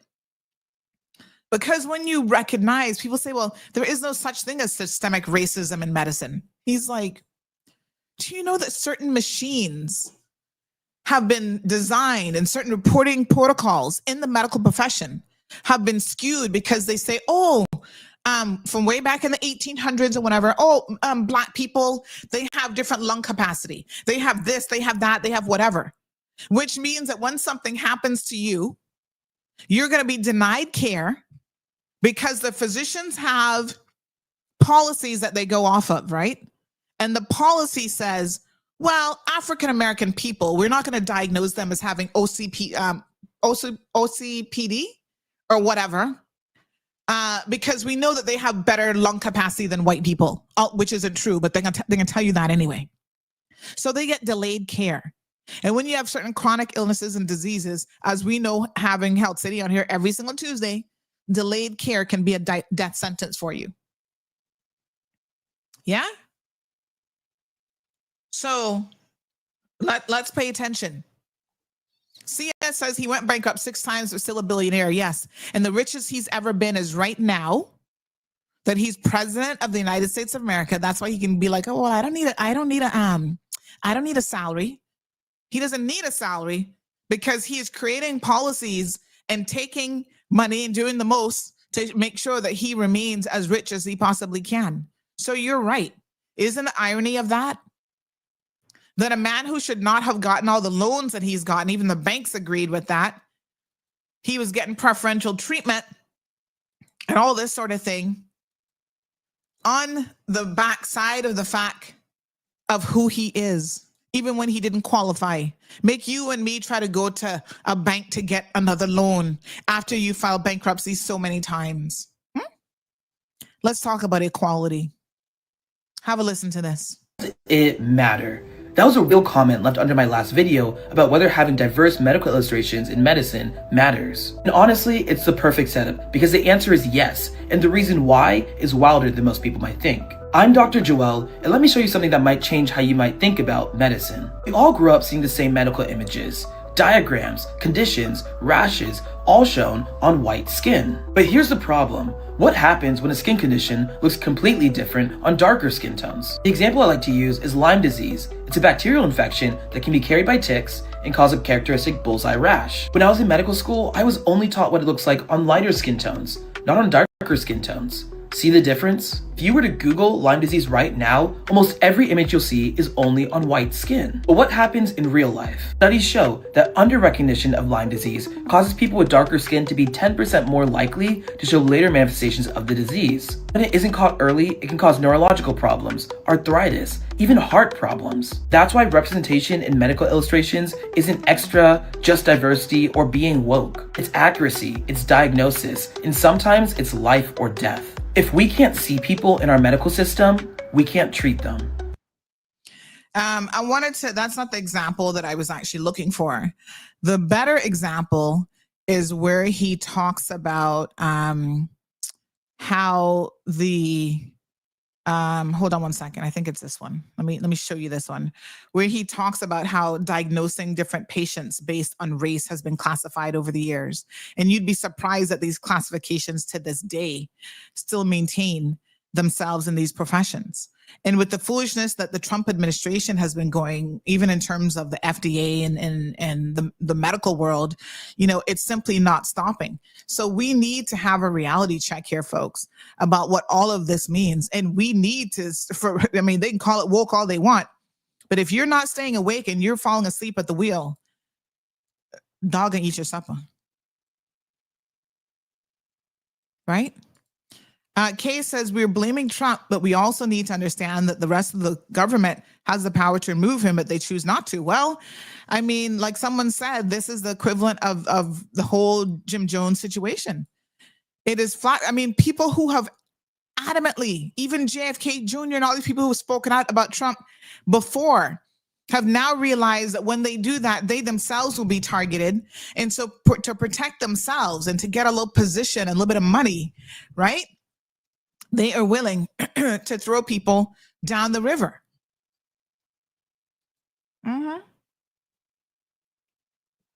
So I am not surprised that people are not standing up. It's sad that people are so incredibly committed to supporting all this stuff when it's like the signs are there that this cannot be right. I don't know. I'm flabbergasted. Absolutely horrible. Cases like the woman Adriana Smith, Georgia, who was brain dead, but they kept her in life support going so that she could deliver the baby, and the baby's still in the NICU months later, and the family is having to be having the burden of that cost, but they didn't have the choice in whether or not they should have kept her in life support until the baby was born. And I bet you not a single member of the Trump administration is going to give $1 single to that baby's health and well-being. And if he does what he wants to do about the whole insurance thing, she's not even going to be able to get any insurance. The child isn't going to have any insurance coverage. Here comes Jackie with this nonsense. You're not American, but concerned about their leader. Worry about these taking, those taking Cayman jobs, poor immigration policy you have there. You see the level of ignorance? That's what we're dealing with in the world. That's it, exactly. Yeah, we mustn't, because it doesn't affect us. I'm going to show you this picture again, Jackie, and tell you that right now, one of our own Caymanians is in ICE custody away from his family, having to endure what Americans should be ashamed of, what they're doing to people. So don't fucking come on this show talking your stupidity about we must only be concerned about what happens in this country. We care about what happens in this country. And we also care about the inequities happening all over the world because it impacts everyone, including Caymanians. Absolutely ridiculous. $364 million in a basketball court. Damien, can I just have a coming to Jesus moment with you? You know, you oftentimes complain that you can't get a job and you can't do this and that, Cayman. If you would spend less time on the internet defending Donald Trump and out there actually looking for employment, this is just my thought process here, you might actually be able to find something. You got too much energy and time for Donald Trump. As someone who actually is living in the Cayman Islands, defending him and his stupid policies, has it ever occurred to you that maybe people haven't actually hired you because they see you on social media and all the comments and all the shit that you stand for? And maybe that's the real reason you can't get a job? Has that ever occurred to you? I'm just saying. There might be a reason why you've not been able to get a job in how many years? You got energy for all the wrong things. Seriously.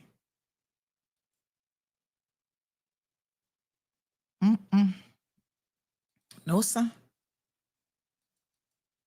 Have a look at this one for those of you who say none of this matters. Give me 1 second here. You say it doesn't matter. Who cares? Right?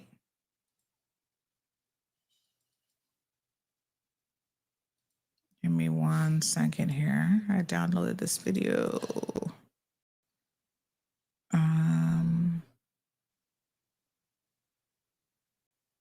This is the one now that you need to see how incredibly systemic it is.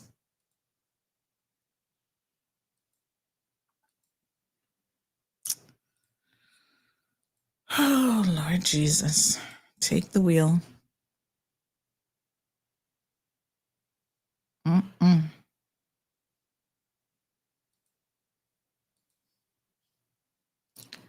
Just bear with me 1 second. Let me try and download this video. You all have a way of justifying every single thing this man does where he doesn't even, it doesn't even make any sense. How you can justify this stuff, I do not understand. Anita says, please show us that link because even professional basketball courts don't cost that kind of money. I mean, this is what I'm saying. How can you make a statement like that? Damien, how do you make a statement that the man spent $346 million on a basketball court? Hold on.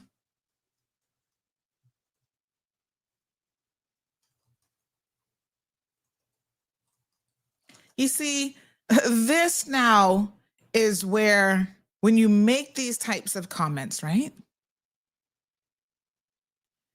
That again, people who are listening to you, who might want to give you a job, are going, if he is that fucking stupid, why on earth would I hire him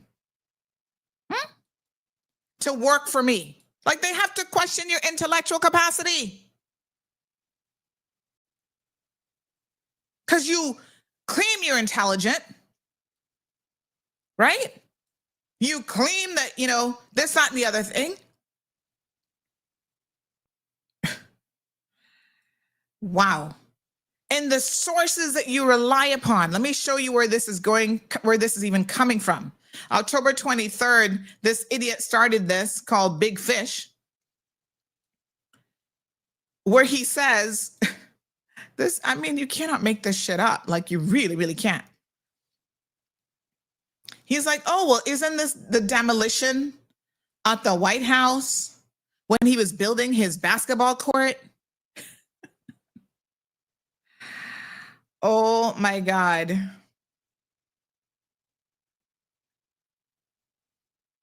Mm-mm-mm.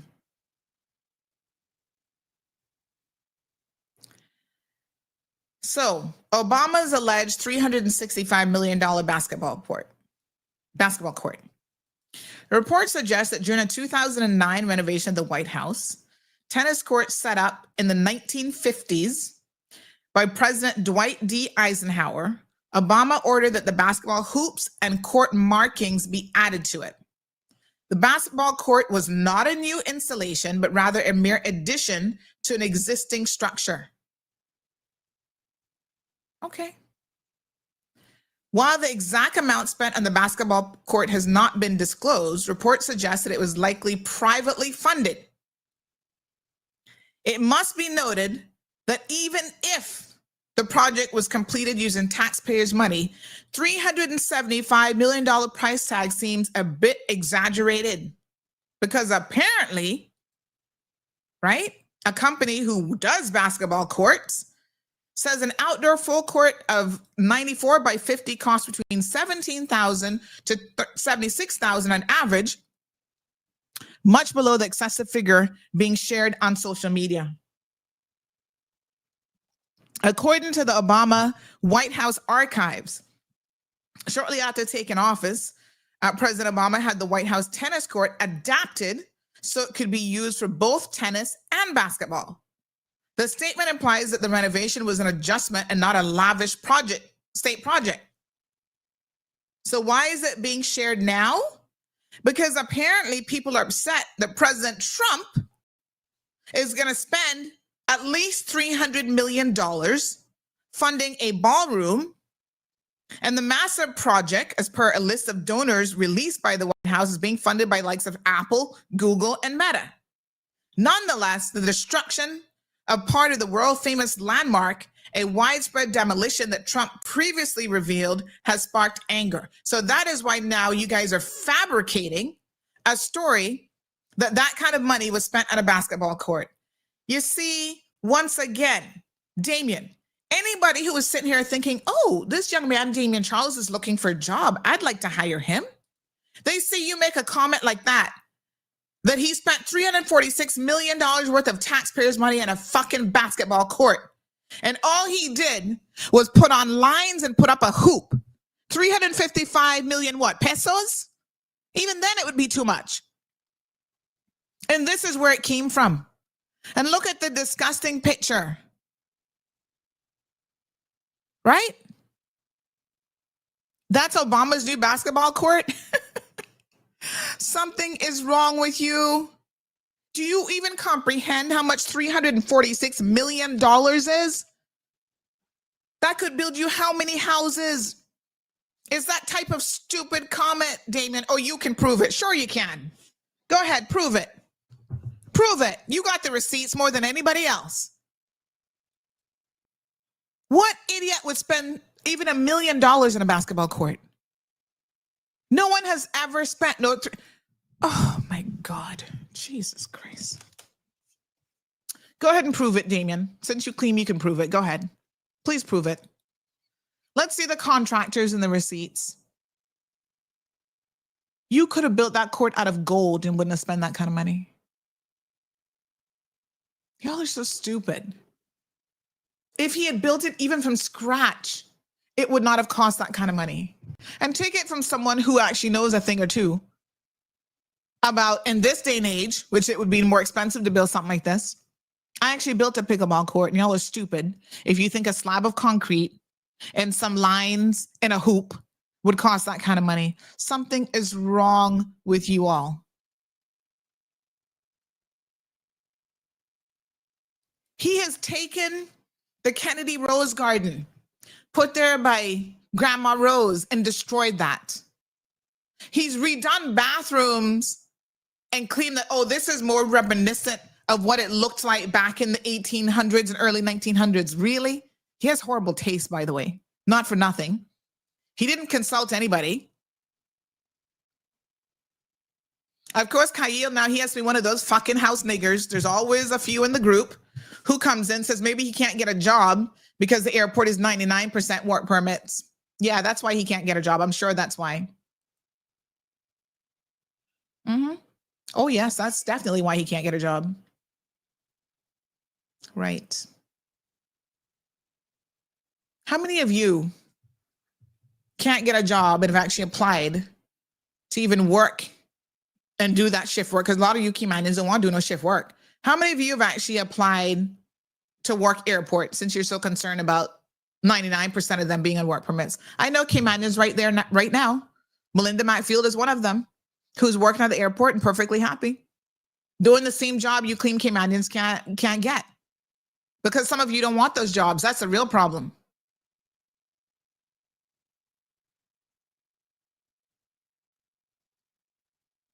Y'all need to be prepared to call a spade a spade. There's lots of jobs available out there. And I'm not saying that sometimes there isn't something amiss. Absolutely. We talk about those specific situations here all the time.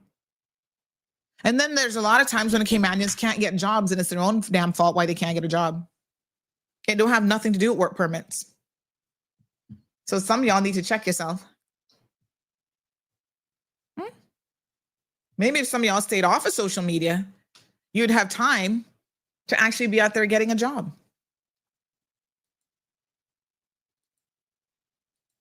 Some of you have grown up in such a privileged environment. I don't even want to go there because I can really butt hurt some of y'all this morning if I really have to go there. Right? If I have to really tell y'all the cold hard truth about the type of environment you grew up where you felt entitled. It's so great that you can come to a country, have acquired status. Your parents were migrants that came into more recent migrants. They came to Cayman and they were afforded opportunities. Yeah, to build businesses here, to get their $1 million homes and, you know, your little gated communities. And you haven't had that kind of luck as a second generation. Right? Now you say you're Caymanian and you haven't had that kind of luck. You're not really getting too much sympathy from me. When your own parents had millions of dollars that have gone through their hands, why are you out here even looking for a job? They could have set you up. If somebody had used a little bit more sense in business, they could have set you up where you could have been a business owner all these years and made your own way. You wouldn't be worried about some $6 an hour minimum wage fucking job that you know you don't really want anyway. I'm just saying. When people can brag to me, your parents, Damien, about, oh, you know, they've had 7 and 8 homes given to them in life and they've never even had to pay a fucking mortgage. You're barking up the wrong motherfucking tree when you think I'm going to be sympathetic towards your plight. I'm just saying. It is a responsibility of parents to prepare for the next generation. And if they're so selfish or so stupid that they don't do that, that ain't got nothing to do with me. Y'all better get your shit together too. And this is for every single Caymanian out there who wants to blame the government for every one of your problems. Sometimes you have to blame yourself. Blame your parents for not doing what they needed to do. And once you become an adult, blame yourself Why are you out here competing with a $6 minimum wage job with anybody? You've had a silver spoon in your mouth your entire life. Bad rumors coming from your own mother's mouth? Well, then you're going to have to go talk to her about those rumors yourself. You're going to have a conversation with her because that came straight from her mouth. Once again, I'm not trying to go there, Damien, because I don't really want to hurt your feelings today. But you keep this shit up, pretending to be the victim, people might really have to know. Your mother is in Bancroft, which means that your father would have come here from Jamaica, Trinidad, wherever the hell they came from, get big time banking job at which bank? Making millions of dollars off of the very system created here in the Cayman Islands. That not you? I must be confusing you with somebody else then. Yeah, because we don't want to talk about the realities of what has happened in Cayman. It was their responsibility to make sure that you would never be out in the streets competing with anybody, work permit holder or not, for a minimum wage job, because they would have ensured that you got an education and that you're well qualified and poised and positioned in this world to be at the top of the ladder. But some of the biggest people complaining in this country about opportunities and immigration jobs, not even fucking Caymanians past one generation. So Kyle, you go sit your ass down, because I don't want to hear from you because you don't know what the hell you're talking about. Yeah? And the rest of you who want to complain, right? Like I said, your parents came here and took from this country and became what should have been millionaires off of this country. Go talk to your parents about how they fucked it up for you. Because by extension, they fucked it up for a lot of Caymanians too. When they had their businesses, who were they hiring? They were hiring Kyle's people from Georgetown? I don't think so. Were they paying a fair wage back in the day to keep tape clubs and stuff like this going? Right. Y'all pretend like people don't know. Keep it up. Keep it up. Y'all soon find out how this gonna really go. Because the cold hard truth don't have no friends. I hope you know this. Y'all should know it by now. No friends. We can just stick with the truth, the facts. Well, people are trying to call me, talking about if I want to buy Rolex from them and jewelry. I'm like, me?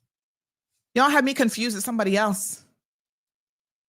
I must go spend money buying a Rolex, a used Rolex from you that you have in your glove compartment. Try and sell that and give that money to Damien so he can do something with his life. Yeah. Cause I'm not buying that shit from nobody.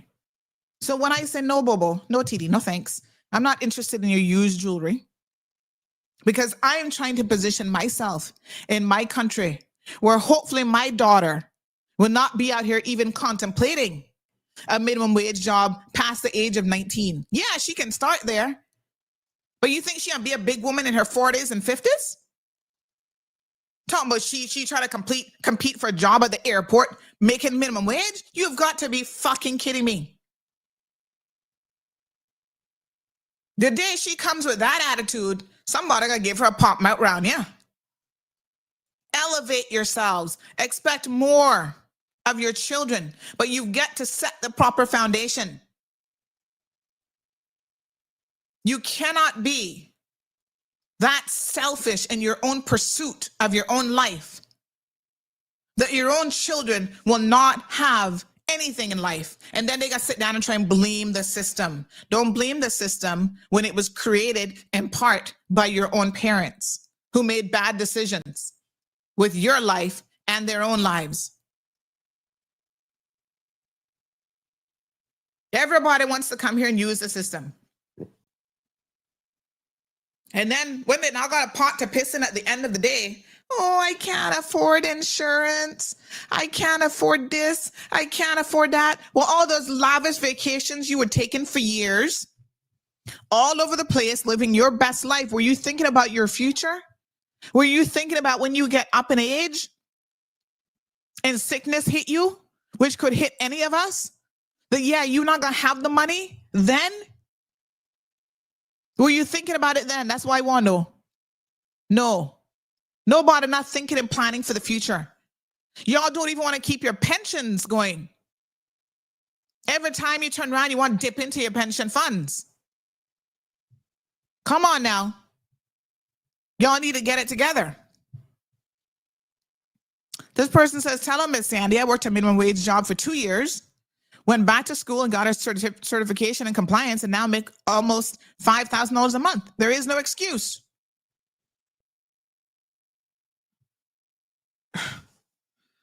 I mean to tell you, come on. We have got to do better. Heaven blesses. Hey, Sandra, tell Caymanians that the government doesn't want to raise minimum wage because they can't afford Filipinos to take care of their kids. John said it out of his own mouth. Well, God knows John is not a genius. However, the raising of the minimum wage is not something that's going to help you guys as much as you think. It's going to end up adding to the cost of living. So on the one hand, they say a broken clock is right twice a day, you know? Because if the clock don't never move, it says 12. That means at midday, 12 p.m. and 12 a.m., the clock's still right. So even as nonsensical as John can be, he is right. It is going to increase the cost of living, because who do you think minimum wage is going to impact the most? My helper not making minimum wage, so I have business with it. That not going to impact me. So, the people who can afford it are going to be less impacted by it.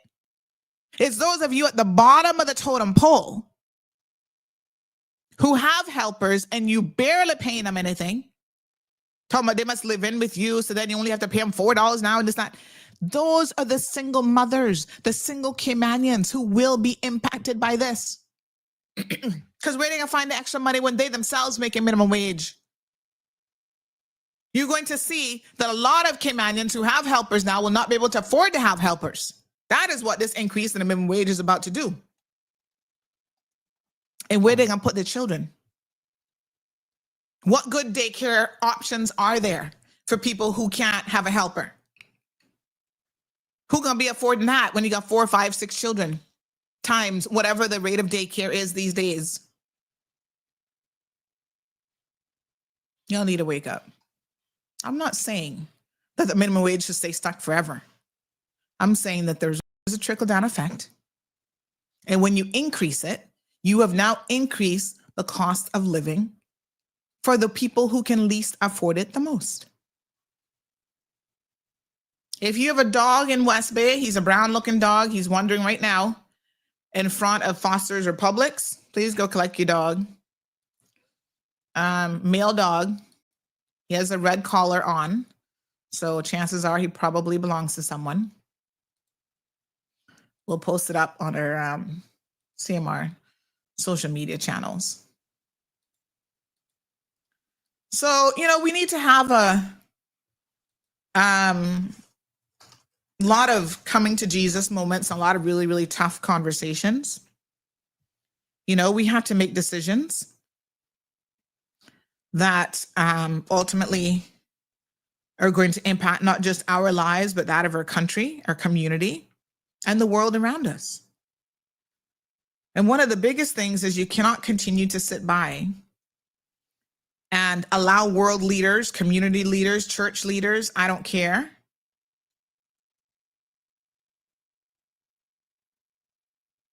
to do what they want, lie to you when they're willing to do so, and you just sit back and buy into it. This person says money equals power plus influence equals money, and we are not in the loop. I feel that the administration is doing these things, news containing alternative facts, ICE banning books, etc., causing chaos and havoc as a distraction, as it keeps our attention focused and raises our anger so we can't think straight. Meanwhile, what are they really up to? We don't know what is true anymore and what is just smoke screens and mirrors. Many do not realize that there are massive data centers worldwide, and we are being fed what they want us to know, react, and get incised about. We're all being manipulated through social media, as there are no longer any ethical and moral boundaries that won't be crossed. The algorithm trap keeps us chasing our tails. $3.46 for the duct tape, and to make the markings, $346 for the hoops, and maybe $3,000 for labor costs. This is more like it. I feel the listener's moving the decimal point at his convenience. I don't know, boy. Someone says the people that vote for him often do it out of fear of what they don't know about, like other people from other places or anything different. And that's why ignorance is a very, very dangerous thing. Even here, as we move the needle in terms of our immigration system, you guys know that I do not support being prejudiced against communities, because quite frankly, that does not get us anywhere, right? Yes, we have to have robust policies that protect Caymanians first. I have no issues with Americans protecting American first. It's how they go about it. That's the problem, right? This is our country. Yes, we got to protect Caymanians first. And even in doing so, we have to follow the rule of law. We have to do so ethically, right? We can't paint people broadly with paintbrushes. We can't be prejudiced against people that we brought here to work for Caymanians. Yeah, that's where I stand. I'm not trying to castigate any group of people. Everybody has good and bad. Some people have more of a reputation than others. I will give you that. And I'm willing to accept that. But I'm also willing to allow people to show me who they are on an individual basis.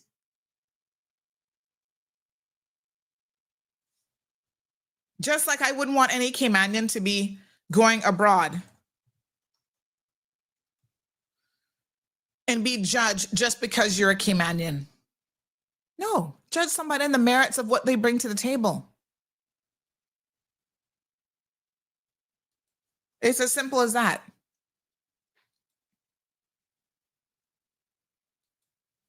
All right. I hope that poor Mikey can get his situation sorted out. But like I said from the onset of the program today, if you are a Caymanian living in America right now, you got to pay attention to this, okay? Because you have got to get yourselves out of somebody else's country, even if you've made it your country. So you're legal, like Mikey, married to an American citizen. You know, you gotta ensure that I can't even tell you anymore to have your affairs in proper order, because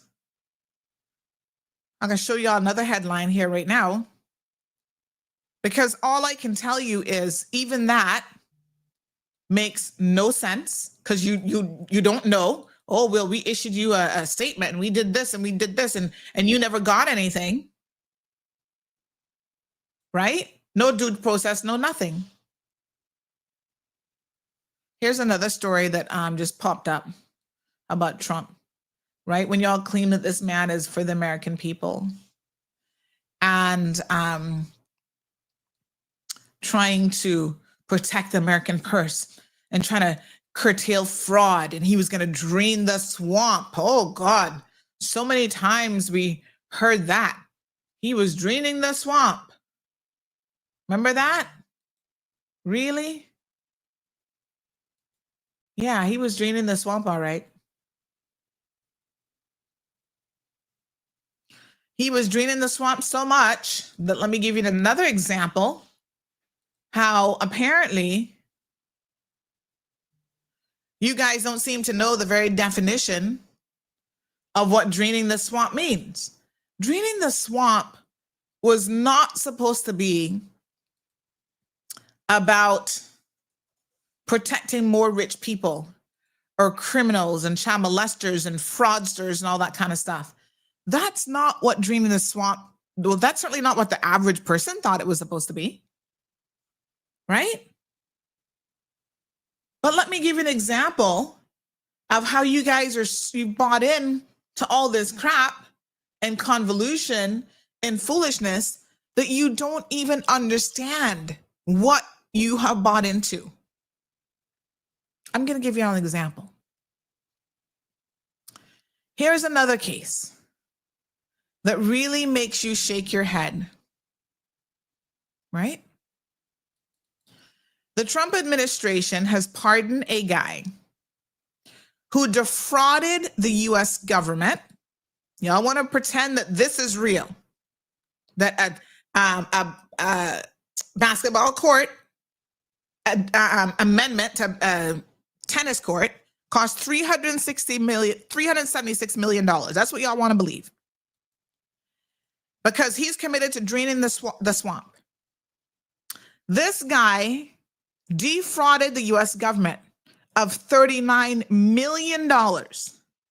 And he has now been pardoned by the Trump administration. I'm going to say it again.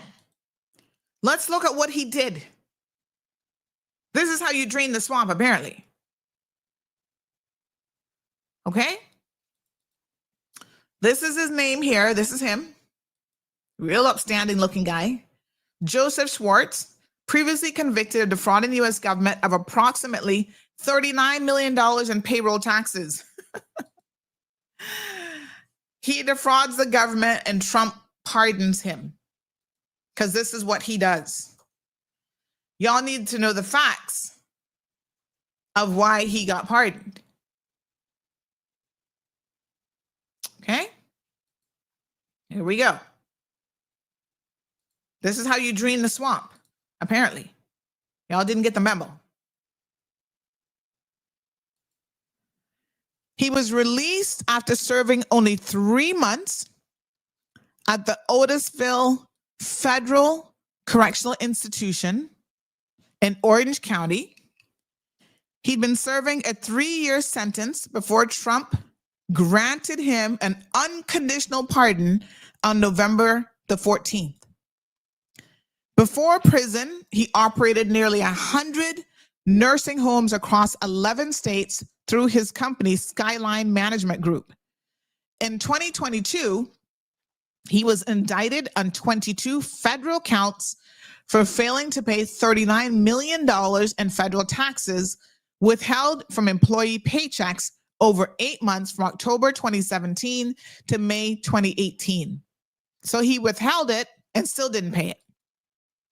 He eventually pleaded guilty in 2024 to 2 counts of an indictment charging him with willfully failing to pay over government taxes withheld from employees of his company and willingly failing to file an annual financial report, which is a Form 5500, with the Department of Labor for the employees' 401k benefit plan that Schwartz sponsored. Now, Mr. Trump here, gets up bragging about how he has pardoned him. See the pardon right there? Celebrated by a post on X. This is his version of draining the swamp.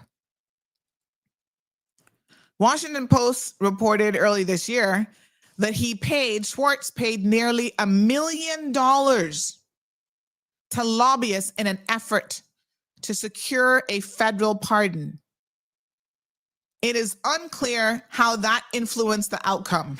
Well, the Washington Post and others can say that because, they don't want to get sued by Donald Trump. But let me tell you something. You go and lobby people $1 million, then all of a sudden you get that federal pardon. If it smells like a skunk, it look like a skunk, and it's going to spray you like a skunk, guess what? It's a skunk.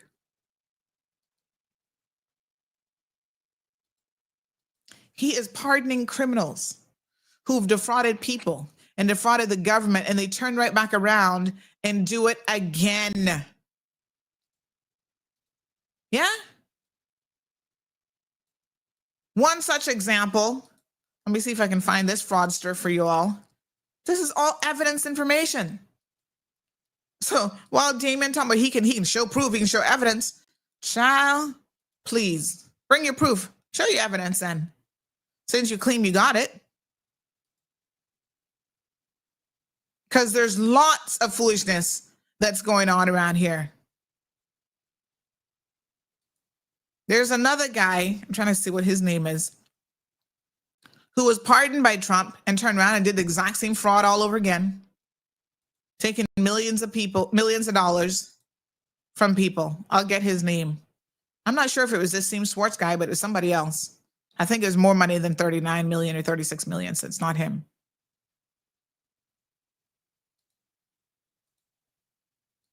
Come on, folks. If you're going to come to the discussion table, try to bring facts with you, okay? That's all I'm asking. Al says Trump is the swamp. Rosie says in order for Trump to support and love you, you have to be a criminal. Trump is not building a tennis court or basketball court. He's building a ballroom. And your point is, we know he's building a ballroom. He's tore down the entire West Wing, or was it East Wing, whichever wing, to be able to build it. And a ballroom for what? You think changing the markings on an existing tennis court that was built in the 1950s so that you could also dual purpose it to use for basketball is as bad as tearing down an entire wing of the White House for dancing? And don't get me started. Does the man even look like he can dance? Someone says, thank you for taking on that fucking idiot Damian Charles, fucking getting his double dose of truth now. Mix that with his MAGA Kool-Aid. You see, you don't get to have it both ways. You can sip the Kool-Aid and drink the Kool-Aid until you have a Jim Jones episode where you're all committing suicide and are really business with it. But you don't get to rewrite history and pretend like you're a Caymanian at the bottom of the totem pole looking for a job when you've been brought up with a spoon in your mouth. And it's not my business that now, you and your mom, I can't have a relationship. So, she's not going to continue to support you. Dude, you're like what, in your 50s and still living at home with your mom? Not for nothing. But come again. You see, too many of us don't get that kind of privilege. We're not living with mama in no gated community. I don't care how old the house is, you're still getting free rent. We out here fucking hustling to pay mortgages on our own. No one not give us nothing. So you're not getting the same kind of sympathy from me. Because when you're given stuff in life and you still can't make it, I'm over here looking at you with a side eye going, what's wrong with you? Maybe it's a sense of entitlement. The same kind of entitlement that Trumpsters have, why you haven't gotten anywhere and why nobody won't hire you. I'm just saying.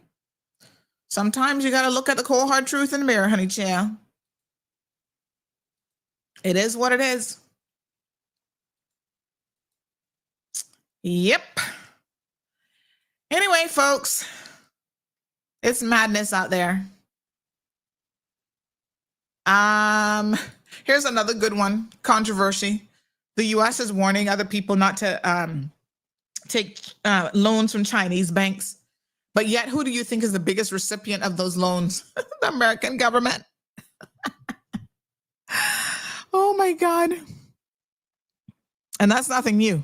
Over the past quarter century, Chinese state lenders have channeled an estimated $200 billion into American businesses. Many of these were kept secret. Their origins are deliberately obscured by being routed through shell companies in the Cayman Islands, Bermuda, Delaware.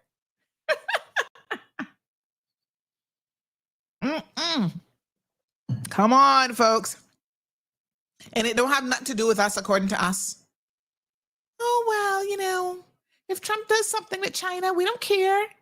Your hand knows better than that. Your hand knows the financial web stretches far beyond developing nations. Affluent countries, the UK, Germany, Australia, the Netherlands, all key US allies. You know what they said? China was playing chess while the rest of the world was playing checkers. Who holds their debt but China? Like I said, you can't pick and choose the foolishness. Here's another one. We reported on this on the 19th. Former U.S. Capitol riot defendant arrested in Utah for kidnapping and sexual assault charges. Another one that Trump pardoned. Yeah, they had him on video doing what he did. And he got pardoned too. And now he's wanted for kidnapping and sexual assault. Y'all have got to make this make sense, because it really, really doesn't. MAGA celebrates Trump ending tariffs on coffee and steak, the ones that he put in place in the first place. Y'all see how if you're MAGA, it's something not ticking. It's called common sense, right? He implemented these tariffs on food products back in April, and he called it Liberation Day. Okay? He claims, the White House said at the time, that the U.S. cannot long survive if it cannot produce its own food. That's what he said back then. Well, guess what? November the 18th, he reversed it. An executive order removing tariffs on more than 200 agricultural staples, including beef, coffee, orange juice, and bananas. Because despite what his version of Making America Great Again looks like, no country is able to single-handedly sustain itself without importation and goods from other countries. That's not how it works. So it's like, what?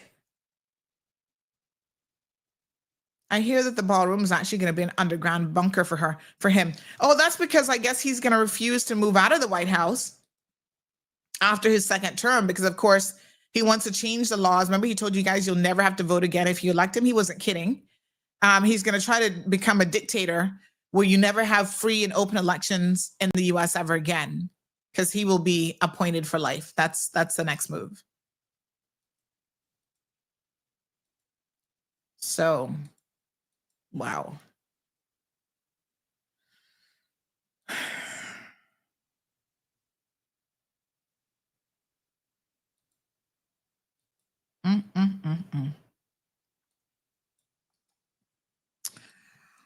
All right, folks, you can choose not to wake up all you want, but you cannot choose, you know, when the shit hits the fan, to not take your part, your accountability part of things.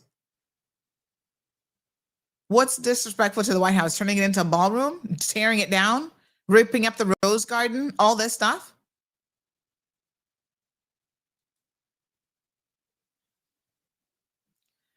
Jacob Wall and Jack Berkman lobbied for the nursing home fraudster, and they themselves are fraudsters, of course, and they've all been pardoned by Trump. They were convicted and pleaded no contest, intimidating Michigan voters in 2020. They orchestrated a series of robocalls aimed at suppressing Black voters in Detroit during the 2020 election.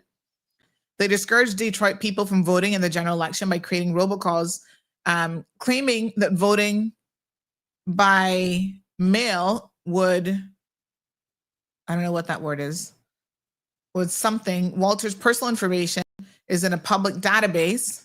Yeah, these are the things that Trump has advocated for and that has been going on forever.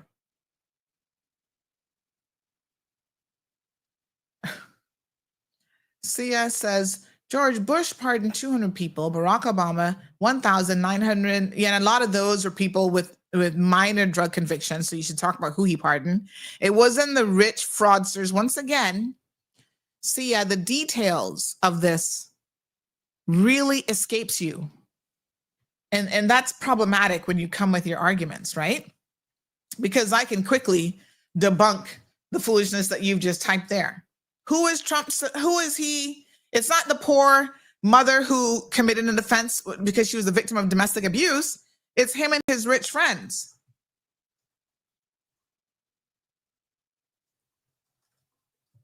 Okay? So clearly you want to claim that Obama, now, boy, y'all love you, not for nothing, but y'all sure love to call that man name. You want to claim that Obama pardoned more people than Trump. Well, let's see. And of course, what Obama didn't do is he didn't pardon just his rich friends, and he certainly didn't pardon criminals, but he was aware they were criminals in favor of him. In other words, they committed criminal acts to benefit him. So the person to have done the most pardons in U.S. history was actually Roosevelt, Franklin Delano Roosevelt, and that's because he served longer than any other U.S. president. President Trump has the third highest number of pardons in U.S. history. Barack Obama was less frequent with pardons, but high in clemency, including pardons, computations, and remissions. So, in fact, Barack Obama had less, despite what you say here, Saya, he actually had less pardons. So we have a full list here of all of the pardons, and I'm happy to tell you that you are completely wrong in your what appears to be a factual statement. So I always tell you here, you are entitled to your opinion, but you are not entitled to your own facts. So of course, we now know that you will make up anything to try to make Trump look good, and we better fact check everything that you say. Here are the top pardons through the years. Trump comes in at number 3. Do you see Obama on that list anywhere? In fact, you have to go quite far down the list. He is number 1, 2, 3, 4, 5 from the bottom of the list. Wow. Saya, I think it's fair to say that you will just throw anything out there. Again, beyond just the sheer numbers, we need to understand that pardoning your close friends, campaign donors, your wealthy hedge fund buddies is different than pardoning total strangers and people who, their cases were brought to you by individuals who were, okay, she was a domestic victim violence survivor. And yes, she did do this, but now she spent 30 years in jail. Is that not enough? These people spend days and weeks and 3 months in jail for defrauding the government, and Trump pardons them. How do you think that that's right?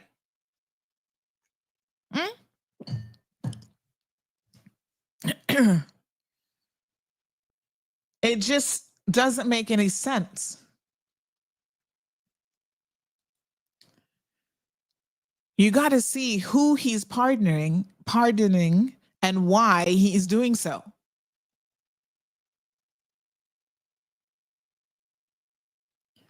And what you also need to look at is the fact that a lot of the people that he has given this privilege to have turned around and recommitted crimes. So, in another poll that they've been watching this for 80 years now, they've been doing pardonings. Harry Truman,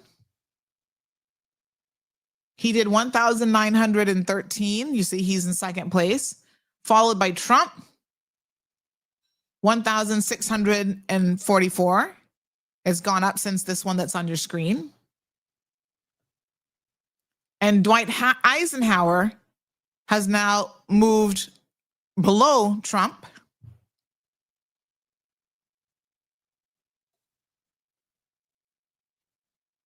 And, again, there's a different graph here that is the numbers come in slightly different.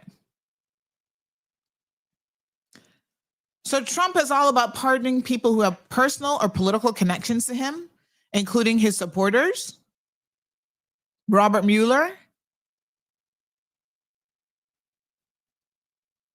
Rudy Giuliani, Paul Manafort, convicted criminals, his campaign chairman, Michael Flynn, his former national security advisor, Roger Stone, his political advisor, George Papadopoulos, his campaign advisor,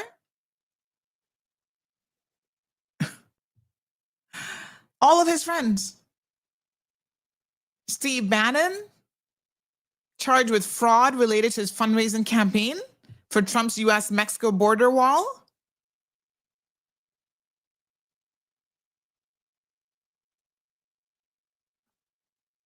So a lot of Biden's pardons have been for nonviolent drug offenders.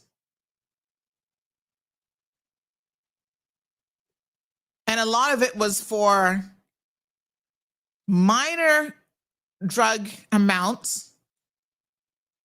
And the majority of those people were, once again, as you guessed it right, people of color in the United States of America. And yet, Trump is going to pardon the biggest drug dealer who said he was hell-bent on pushing cocaine up the noses of the gringos, specifically targeting America. And that is now who he is. He has boasted on his X channel that he is going to pardon. Make it make sense. Have it make sense. It don't make no sense. Gabby summarized it, says if Obama did half the shit that Trump had done, they would impeach him so fast or have him swinging from a tree. And that's no joke. They sure would have. But, you know, at the end of the day, there's no facts, figures, confirmation. There's nothing that's going to change the mind of a lot of people who support Donald Trump because they do so blindly. They deflect in everybody else. So what about this person? This person did this. What about that person? This person that did it. Yeah. They will not accept facts and what's before them. So it don't make no sense arguing with them, but I just want to let you guys know the real numbers are actually out there to prove that a lot of the stuff you say is absolutely ridiculous. Folks, I'm going to go because I have to work for a living. I ain't got no mama or papa. Well, see ya. The numbers. Jesus Christ. I can't even. Okay, never mind. Never mind. You stick with whatever facts and figures you want. Clearly, there's a particular date for some of these things. And yes, Trump has done even more than that because every day he's pardoning people. We would have to find one as of yesterday's date to be accurate because every single day it's going to change. He claims he's going to pardon Diddy next. Only God knows. Folks, please have a good day. None of these things, happen in a vacuum. We don't live in a vacuum. I can tell you that we have an obligation to call a spade, not just in our own countries, but on the international front as well, because it does impact all of us. And so people who want to speak and pick and choose facts and figures, selectively, you do set your own peril. There is a GoFundMe account for Mikey. And I encourage you guys to go and support this. I'll put the link here in the chat. He is one of our own that is now being held in ICE custody. And, his family has to be fearful for his safety that he makes it out. Because I can tell you what, there's a lot of abuses that are happening. Mikey is a member of the LGBTQ community. So he is a minority that has been targeted by the Trump administration on more than one front. So for other reasons, he also needs to be, fearful for his safety and well-being. People are being treated there's a whole different set of rules for them versus us. And us meaning anybody who's different. Color, sexual orientation, disabilities, all these different things, women. So have a look at the link there. Please, by all means, support.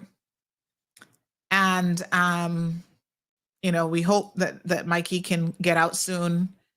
And I don't know what to say about life in America right now. We have family there. We do have family members. Of course, I'm always concerned for them. They're upstanding people in the community. They're business owners. They're not criminals. They're not, but with what's happening, you simply never know. So take care of yourselves and please be safe out there. So good luck to the world. And let's hope that there's no war that starts with Venezuela, because I think that, unfortunately, that's not going to be a good situation for a lot of countries.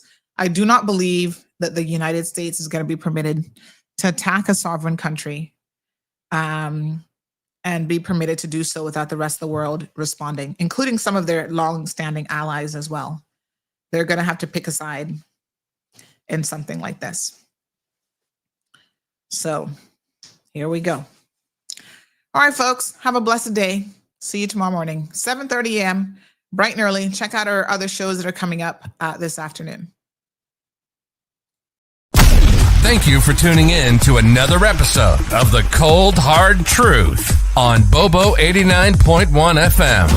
Cayman's #1 talk show is live weekdays from 7:30 a.m. Never miss an episode again. Watch anytime on CMR's Facebook and YouTube channels for the latest show episodes. Don't forget to follow us online on our social media channels. And visit CaymanMarlRoad.com for all the latest news and community happenings.